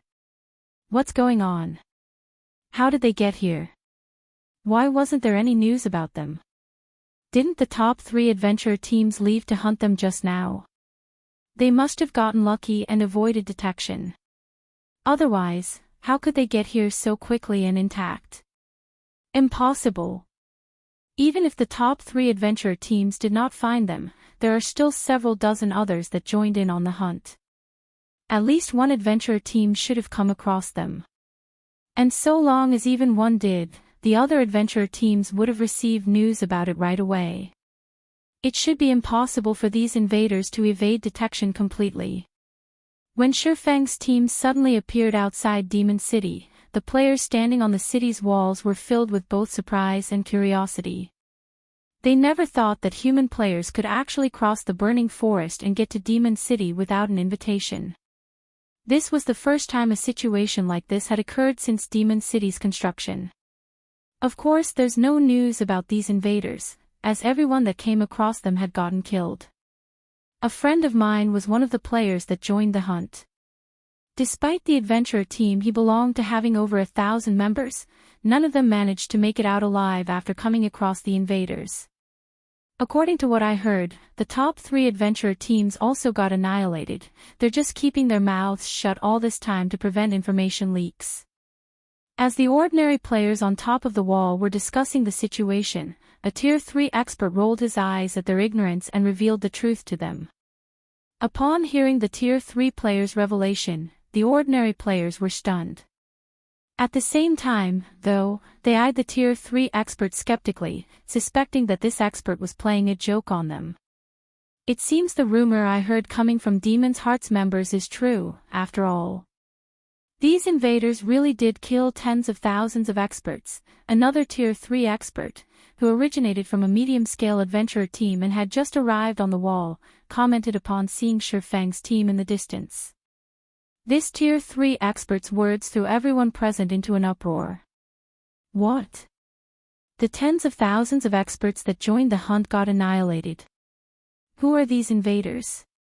They're not really here to kill Troubled Times, right? It seems Demon's Heart has met its match. I wonder which side is stronger. Do you even have to ask? It's definitely Demon's Heart. Don't forget that this place is Demon City, the main headquarters of Demon's Heart. These 300+ invaders might be amazing out in the fields, but they're asking for death if they think they can do whatever they want inside Demon City. When everyone present heard the news of Demon City's top 3 adventurer teams getting annihilated, aside from feeling surprised, they also felt excited. After all, Demon City had never been besieged before. Meanwhile, news of Feng's team appearing outside Demon City's gates spread quickly throughout the city, stunning its millions of player residents. Crap! They actually came here to hunt down troubled times. This is amazing. I wonder how Demon's Heart plans to deal with this situation. I doubt Demon's Heart will let these people do anything. However, these people aren't pushovers either. If even the top 3 adventurer teams are not a match for them, Demon's Heart should have a tough time too. Everyone inside Demon City discussed this matter, spreading Zero Wing's fame across the city. However, everyone was more curious about Demon's Heart's response to this situation. After all, even the city's top 3 adventurer teams had suffered annihilation. Shifeng's team might not be capable of breaking into Demon City, but it was more than capable of camping out in the fields and targeting Demon's Heart's members that were trying to grind. That would stunt Demon's Heart development. Read latest chapters at Wuxia World. EU. Meanwhile, news of Shifeng's team's arrival also quickly reached Demon's Heart's residence. And when Troubled Times heard about this, his complexion turned deathly pale. He never thought that Shifeng would get to Demon City so soon. He had witnessed the swordsman stopping a Demon King's hand before.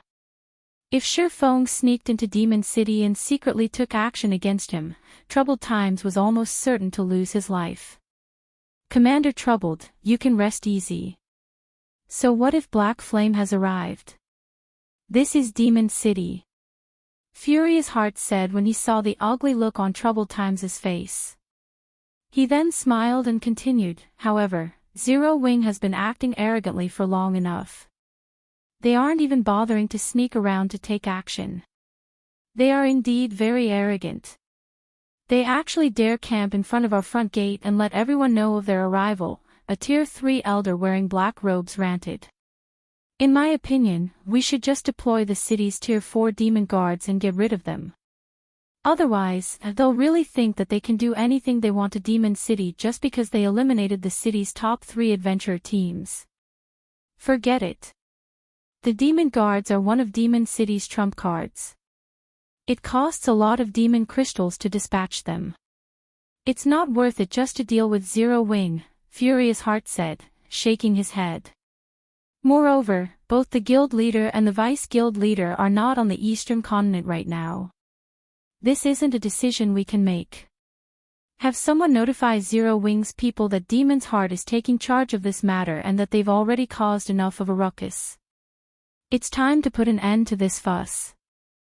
If they retreat now, there will still be grounds for reconciliation and opportunities for partnership between our 2 guilds. Otherwise, this matter won't end so easily.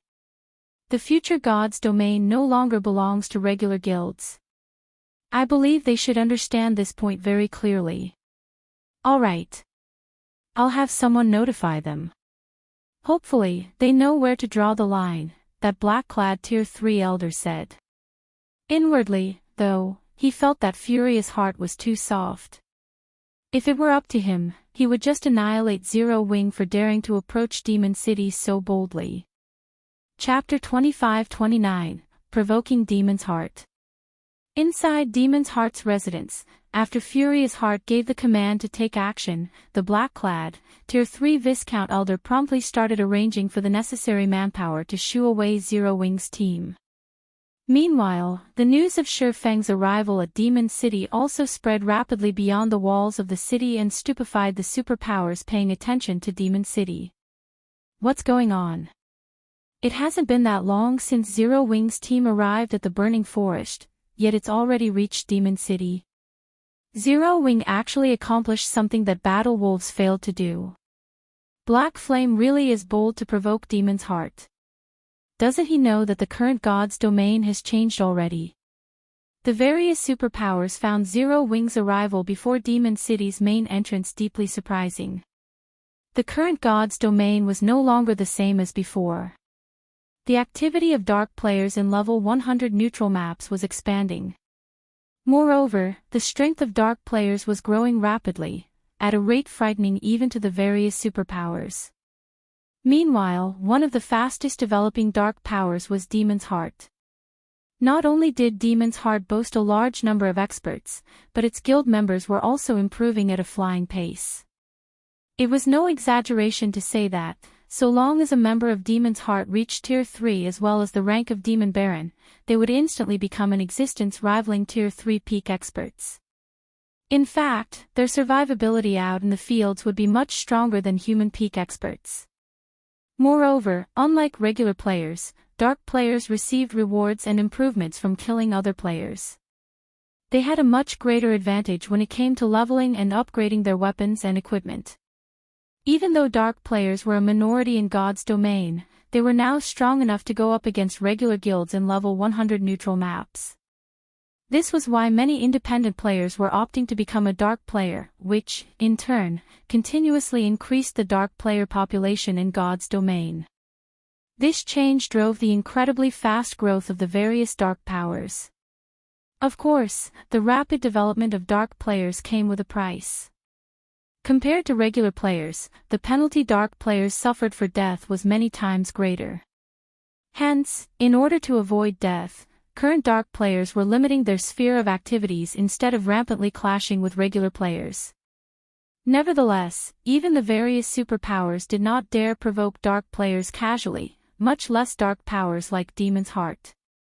None of the various superpowers had expected Zero Wing to provoke Demon's Heart. Moreover, Zero Wing had gone all the way to Demon City's main entrance to do so.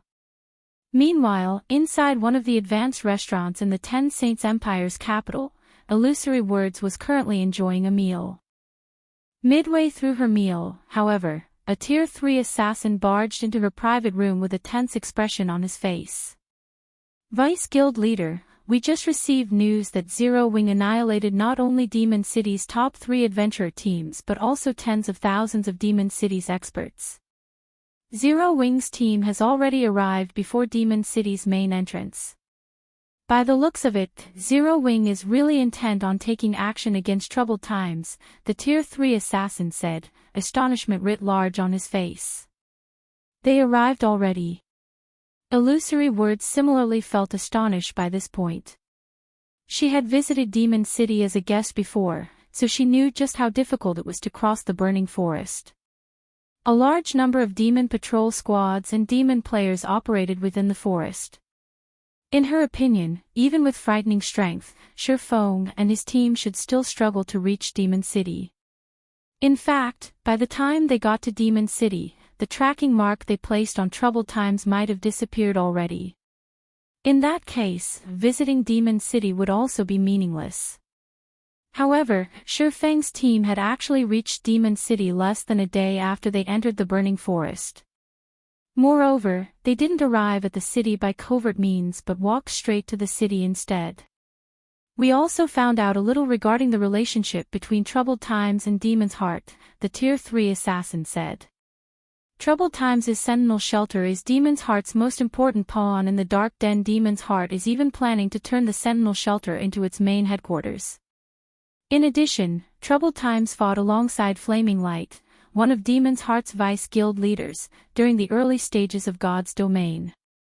Although the two of them eventually chose different development paths, Troubled Times is now one of Flaming Light's trusted aides, due to his excellent strength and talents. He's actually Flaming Light's confidant. Illusory Words frowned at this situation.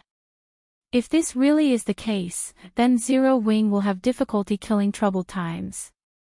Flaming Light is extremely protective of his own people, especially his confidants. Moreover, Troubled Times is taking shelter inside Demon City. Hopefully, Guild Leader Black Flame doesn't act too rashly. Flaming Light was famous on the Eastern continent. A part of the reason why the Ten Saints Empire's various superpowers currently feared Demon's Heart was Flaming Light's presence. In fact, Flaming Light had even wrung multiple concessions from the Super Guild's Sacred Temple regarding resources. Despite the Ten Saints Empire being the Sacred Temple's home base, the Sacred Temple still had no choice but to concede to Demon's Heart's demands. This situation had greatly confused the Ten Saints Empire's various superpowers, as well as made them increasingly fearful of the Dark Guild. Setting aside whether Zero Wing could kill Troubled Times inside Demon City, even if the guild killed Troubled Times in the outside world, it was still highly likely to anger Flaming Light. If that happened, then the efforts Zero Wing had made to ensure its smooth development in level 100 neutral maps would go to waste, and the guild would be plagued with endless troubles once more. After all, the current god's domain had already changed. The advantages dark players had over regular players were simply overwhelming. While the 10 Saints Empire's various superpowers were secretly discussing Zero Wing, another commotion occurred at Demon City's main entrance. The reason for this commotion was Demon's Heart's members making an appearance. In the next moment, Demon City's gate opened slowly. A 1,000-man team led by Tier 3 experts then marched out of Demon City. Every one of these members from Demon's Heart sported uniform weapons and equipment. Moreover, these weapons and equipment were of considerably high quality, with even the weakest piece being level 100 fine gold rank. In addition, every member of this team was a noble. Just the number of players emitting power of darkness at the standard of demon viscounts numbered as many as 20. Standing in the head of this team was a burly man geared in exquisite armor. The spectating players present gasped in shock at the sight of this man. Crap! Rebellious Thunder, the vice commander of Demon's Heart's main force, showed up. What a powerful pressure!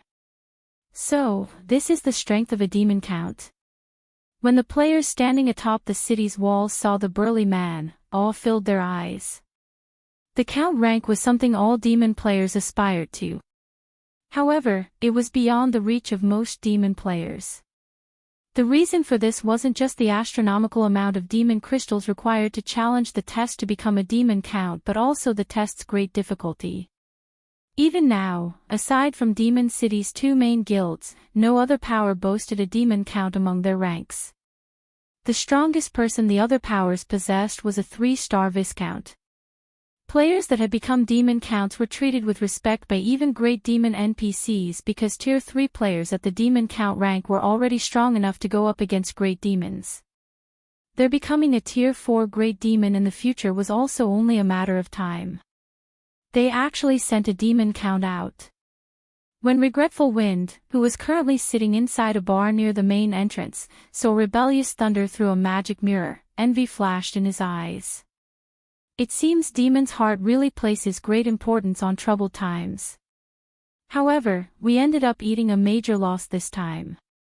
Not only did we not get any bounty rewards, but we also tossed away the lives of our own teams. Fortunately, we managed to keep the matter secret. Now, all of Demon City's adventurer teams have suffered tremendous losses as well, Helpless Smile said, a bitter smile forming on his face as he gazed at Rebellious Thunder's figure. During the time Regretful Wind and the others were quietly chatting, Rebellious Thunder could be seen arriving before Shurfeng's team. Are you Zero Wing's guild leader, Black Flame? Rebellious Thunder asked as he looked at Shurfeng. That's right, Shurfeng replied, nodding. Do you have business with me? Read latest chapters at Wuxia World. EU, we know you're here to kill troubled times, but this is Demon's Heart's territory. We won't care if you take action anywhere else, but since troubled times has already arrived in Demon City, we have a responsibility to ensure his safety. Moreover, this place does not welcome non-demon players. If you leave now, Demon's Heart will ignore your provocative behavior this time. There might even be chances for partnership between our 2 guilds in the future, Rebellious Thunder said sternly. What if I refuse? Shurfeng asked, chuckling. Then, you'll make an enemy out of Demon's Heart. Rebellious Thunder warned coldly, his words echoing throughout the main entrance. Upon hearing Rebellious Thunder's words, the spectating players standing on the city walls were silent because nobody would dare offend Demon's Heart on a demon territory. Any that did would not be able to leave with their lives. If that's the case, let's just become enemies. Chapter 25-30, Normal State. As soon as Shurfeng finished speaking, silence fell over the area. A provocation. This was a blatant provocation. This guy must be insane. He actually intends to become enemies with Demon's Heart. He dares slap Demon's Heart's face as well. He's dead for sure now. Even if Demon's Heart wants to let him off the hook, Rebellious Thunder definitely won't let him get away with this. The spectating demon players were flabbergasted by Shifeng's unyielding behavior. They never thought that he would react that way. In their opinion, Shifeng and his teams reaching Demon City's front door was already a plenty amazing feat. In fact, their achievement had even dragged down Demon's Heart's prestige significantly. After accomplishing all this, Shifeng should have wisely retreated instead of pushing the envelope. After all, Demon's Heart was far stronger than Demon City's top 3 adventurer teams. Even the 10 Saints Empire's various superpowers did not dare to offend the guild. Moreover, it had always been impossible for Shifeng to fulfill his goal of killing troubled times in Demon City. Although Demon City might seem like a player-constructed city, it was, in reality, a partial NPC city. The city was protected not only by players but also by quite a number of great demon NPCs, including a great demon monarch. The demon monarch was a bona fide demon marquis and was one of the 72 great demon marquises of God's domain, only one rank below the highest rank of duke. It was not an existence that current players could hope to go up against at all. With the demon monarch protecting Demon City, breaking into the city and killing troubled times would be absolutely impossible. Meanwhile, after Rebellious Thunder heard Shifeng's words, his complexion darkened immediately. Guild leader Black Flame, it seems you are intent on challenging Demon's Heart's bottom line. Rebellious Thunder snarled as he glared at Shifeng. Since you wish for battle, I'll fulfill your wish. Suddenly, dense darkness energy flowed out of Rebellious Thunder's body, and his body started undergoing a significant transformation. Not only did he double in size, but pitch-black demonic patterns also appeared all over his body. At the same time, the intensity of the aura he radiated skyrocketed, the aura so strong that the spectating demon players gasped in shock. Amazing! So, this is the strength of a demon count. The power of darkness he radiates is so strong. It's practically denser than the great demon NPCs inside the city.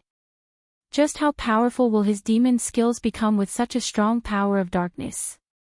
Black Flame is doomed now. The spectating demon players exclaimed in shock at Rebellious Thunder's transformation. Although they had long since known that Demon City's 2 guilds possessed demon count level experts, they had never seen a demon count in action before. They only knew that the count rank was a major turning point for demon players and that players couldn't reach the rank without frightening strength and resources. Looking at Rebellious Thunder now, however, rather than calling the count rank a major turning point, calling it a leap in tears would be more apparent. At this moment, even with only ordinary identification skills, one would realize that Rebellious Thunder transcended the realm of ordinary. Just his current HP was as high as 6 million, previously, his HP was only a little more than 1 million. Aside from HP, Rebellious Thunder should have also received a similarly massive boost to his defense, basic attributes, and physique after demonification. After Rebellious Thunder activated demonification, Regretful Wind and the other spectators in the bar near Demon City's main entrance were shocked.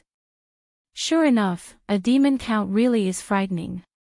It's no wonder those 2 guilds have been keeping all information about the rank a secret all this time. Helpless Smile looked enviously at Rebellious Thunder, who now rivaled a Tier 4 great demon in terms of strength. Now, not only has Rebellious Thunder transformed into a demon count, but he also wields Cruel Darkness, one of the demon race's 16 magic weapons. He also has Demon City's buff, which all demon players get. With all that, I'm afraid that aside from those 3 people, nobody in the entire Demon City is his match. Rebellious Thunder was originally a monster-level expert working for a super guild. However, after entering God's domain, Demon's Heart had poached him by offering a munificent package. With the help of Cruel Darkness, the magic weapon Demon's Heart had obtained, Rebellious Thunder became so strong that he was practically invincible among players of the same tier. In fact, during the war with Battle Wolves, Rebellious Thunder had single-handedly fought against 3 monster-level experts. Back then, he was still only a demon viscount.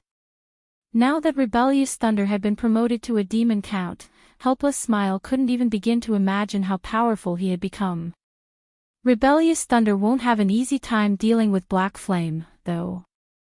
After all, Black Flame suppressed Poison Heart even after Poison Heart had transformed into a great demon, Regretful Wind said as he looked at the demonized Rebellious Thunder. I believe it's going to be a tough battle. Regretful Wind had personally experienced Shurfeng's terror. Even if Rebellious Thunder was powerful, the Elementalist did not think that Rebellious Thunder could easily defeat Shurfeng. Flame Feather nodded in agreement with Regretful Wind's words. Previously, Shurfeng had behaved as if Demon's Heart's existence was nothing to him. However, the swordsman indeed possessed the strength and qualifications to do so. Meanwhile, as Regretful Wind and the others were discussing Rebellious Thunder, the person in question had taken the pitch-black greatsword hung on his back in hand and swung it at Shurfeng. The instant Rebellious Thunder swung his greatsword, the power of darkness enveloping his body seemed to find a vent. It surged into the greatsword, doubling the power and attack range of the greatsword. Now, the attack was so powerful that it cut apart even space, leaving a pitch-black trail behind the greatsword. In response, Shurfeng unsheathed Killing Ray and executed Lightshadow. Boom! The instant the two blades collided, dazzling sparks sprang forth. The frightening impact also caused the ground beneath the two players' feet to shatter, and the sound of the impact echoed throughout Demon City.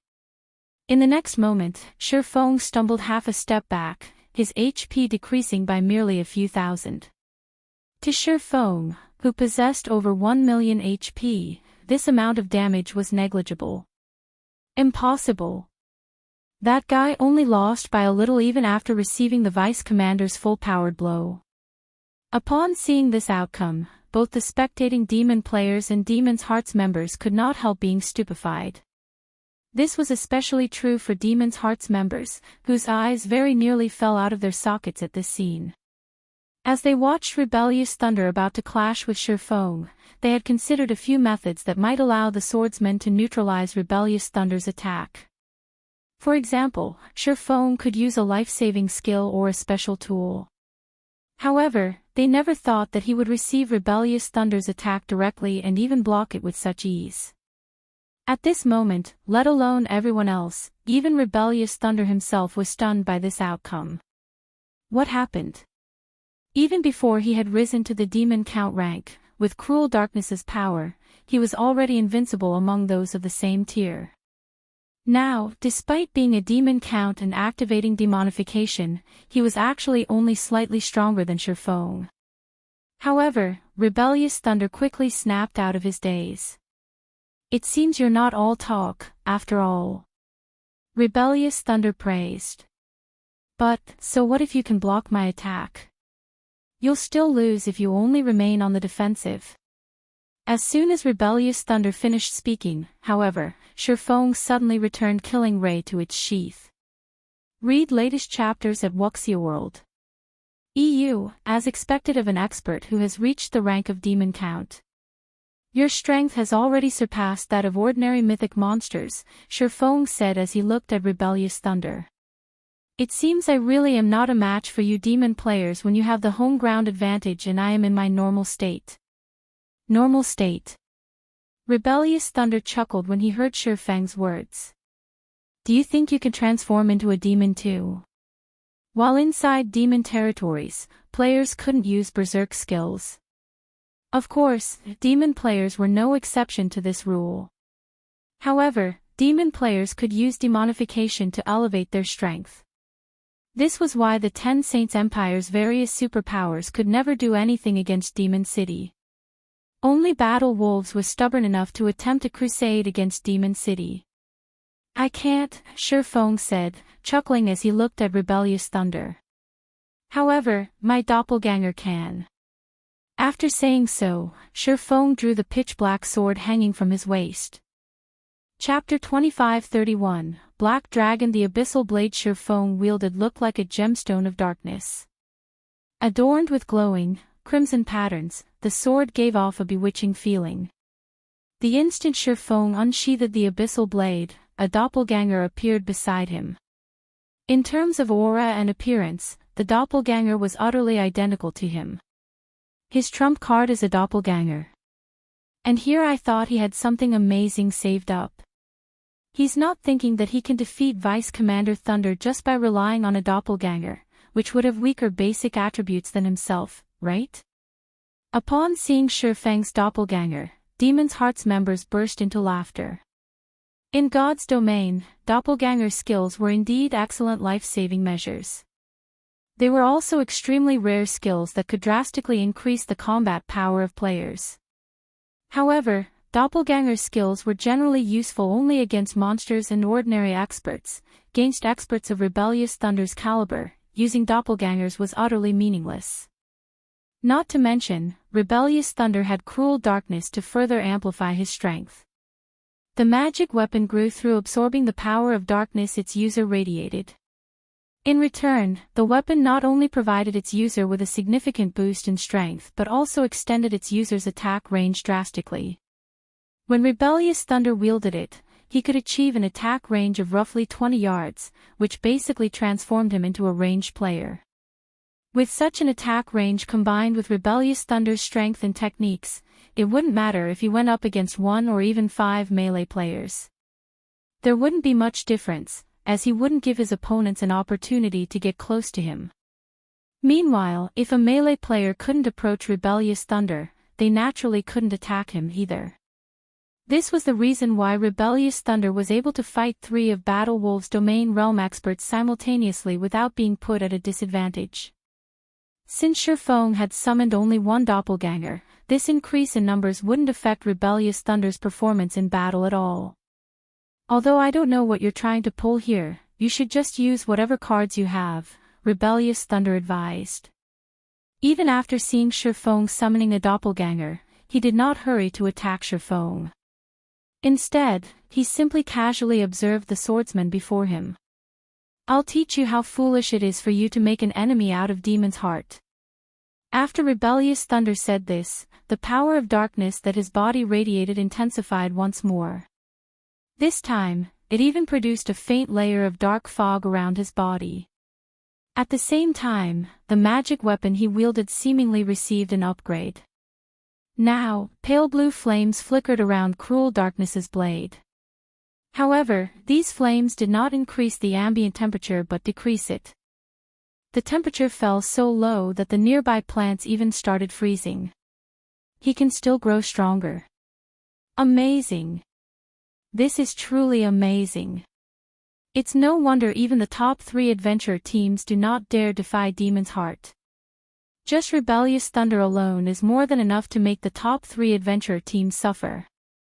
Upon seeing Rebellious Thunder's strength improving further, the demon players spectating from the city walls gained newfound recognition of Demon's Heart. Many experts even started entertaining thoughts of joining the guild. Originally, they had become dark players to avoid the restrictions of guilds. However, the strength Rebellious Thunder displayed was simply too amazing. Now, they felt that they wouldn't mind losing some of their freedom if it meant that they could become as strong as Rebellious Thunder. At this moment, let alone the demon players spectating from the city walls, even Regretful Wind and the others, who were watching inside one of the city's bars, were floored by Rebellious Thunder's sudden power-up.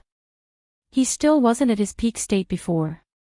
As Regretful Wind goggled at Rebellious Thunder's fog-shrouded body, he had trouble keeping his mouth closed. Compared to ordinary demon players, Regretful Wind, who had already reached the Demon Viscount rank, had a much clearer idea just how frightening the power of darkness Rebellious Thunder radiated was. It was no exaggeration to say that, even if he raised the density of his own power of darkness by 3 or 4 times, he would still fall short of Rebellious Thunder's standard. Since the origin of demon player carrot strength was the power of darkness, having denser power of darkness would improve not only one's concentration recovery but also the power of their skills and spells by a large margin. The power of darkness affected players similar to how mana did, but with much more prominent effects. To think that a demon count can grow that strong. Black Flame really is doomed this time. I'm afraid he won't last more than a few moves against Rebellious Thunder, Flame Feather muttered in shock. She was clearly a 3-star Viscount, only one step away from becoming a Count. However, it never occurred to her that there would be such a huge gap in strength between a 3-star Viscount and an actual Count. At this moment, let alone within Demon City's sphere of influence, even outside of demon territories, rebellious thunder could still operate without fear. Meanwhile, outside Demon City, when Blue Frost and the other Zero Wing members from Shelter 1, who had followed Sherfone to Demon City, saw rebellious thunder's transformation, grim expressions appeared on their faces. Blue, how about advising the guild leader to stop? We've already gone this far. I believe the Dark Den's various powers will understand how strong Shelter 1 is. However, if we proceed with this fight, our losses will be massive, Evening Lotus said as she looked at Blue Frost. After seeing how easily their team reached Demon City, she had indeed gained newfound recognition of their guild. She never thought that Zero Wing would be this strong. However, their current opponent was no longer an existence they could deal with. Even though they had over 300 Tier 3 experts on their side, she wasn't optimistic about their chances of defeating rebellious thunder. After all, they were standing in the home ground of demon players. Moreover, rebellious thunder had the protection of Demon City. Indeed. At this rate, rather than making a statement, we'll end up becoming a laughing stock in the Dark Den instead, Blue Frost said, nodding. He, too, felt that they had done enough. Blue Frost immediately headed for Sherfone to persuade him to end this battle of attrition. However, he had just taken 2 steps forward when Sherfone suddenly raised the abyssal blade horizontal of himself and started incanting. The deafening roar of a dragon entered everyone's ears and shook the entire demon city. This dragon roar made everyone present shudder involuntarily, and they reflexively turned to look at the origin of this roar. To everyone's surprise, this roar actually came from the doppelganger Sherfone summoned. At this moment, however, the doppelganger had started disintegrating into a cloud of black fog, which continuously expanded, growing by several hundred times in size in no time at all. A short moment later, a pair of gigantic, golden eyes appeared inside the black fog, the piercing gaze of the golden eyes sending shivers down everyone's spine. What's going on? The doppelganger can actually transform. The doppelganger's aura is so strong. The spectating players promptly started discussing among themselves when they saw the transformation Sherfang's doppelganger underwent, curiosity and confusion filling their minds. It seems you weren't spouting nonsense before, rebellious thunder said. As he gazed at the dense cloud of fog before him, fighting spirit welled up within him. However, no sooner had rebellious thunder finished speaking than a gigantic claw emerged from the cloud of fog. This claw was the size of a 2-story house and densely covered in pitch-black scales. When the claw landed, it instantly shattered the ground. At the same time, everyone in the vicinity also felt the ground beneath them quaking. Before everyone could snap out of their daze, a 30-meter-tall black dragon appeared before their eyes. Read latest chapters at Wuxia World. EU, a dragon. Everyone's breath momentarily stifled as they gazed at the incarnation of death and destruction before them, unable to wrap their head around this situation. How is this possible? Why would a dragon appear here? That is fake. That must be fake.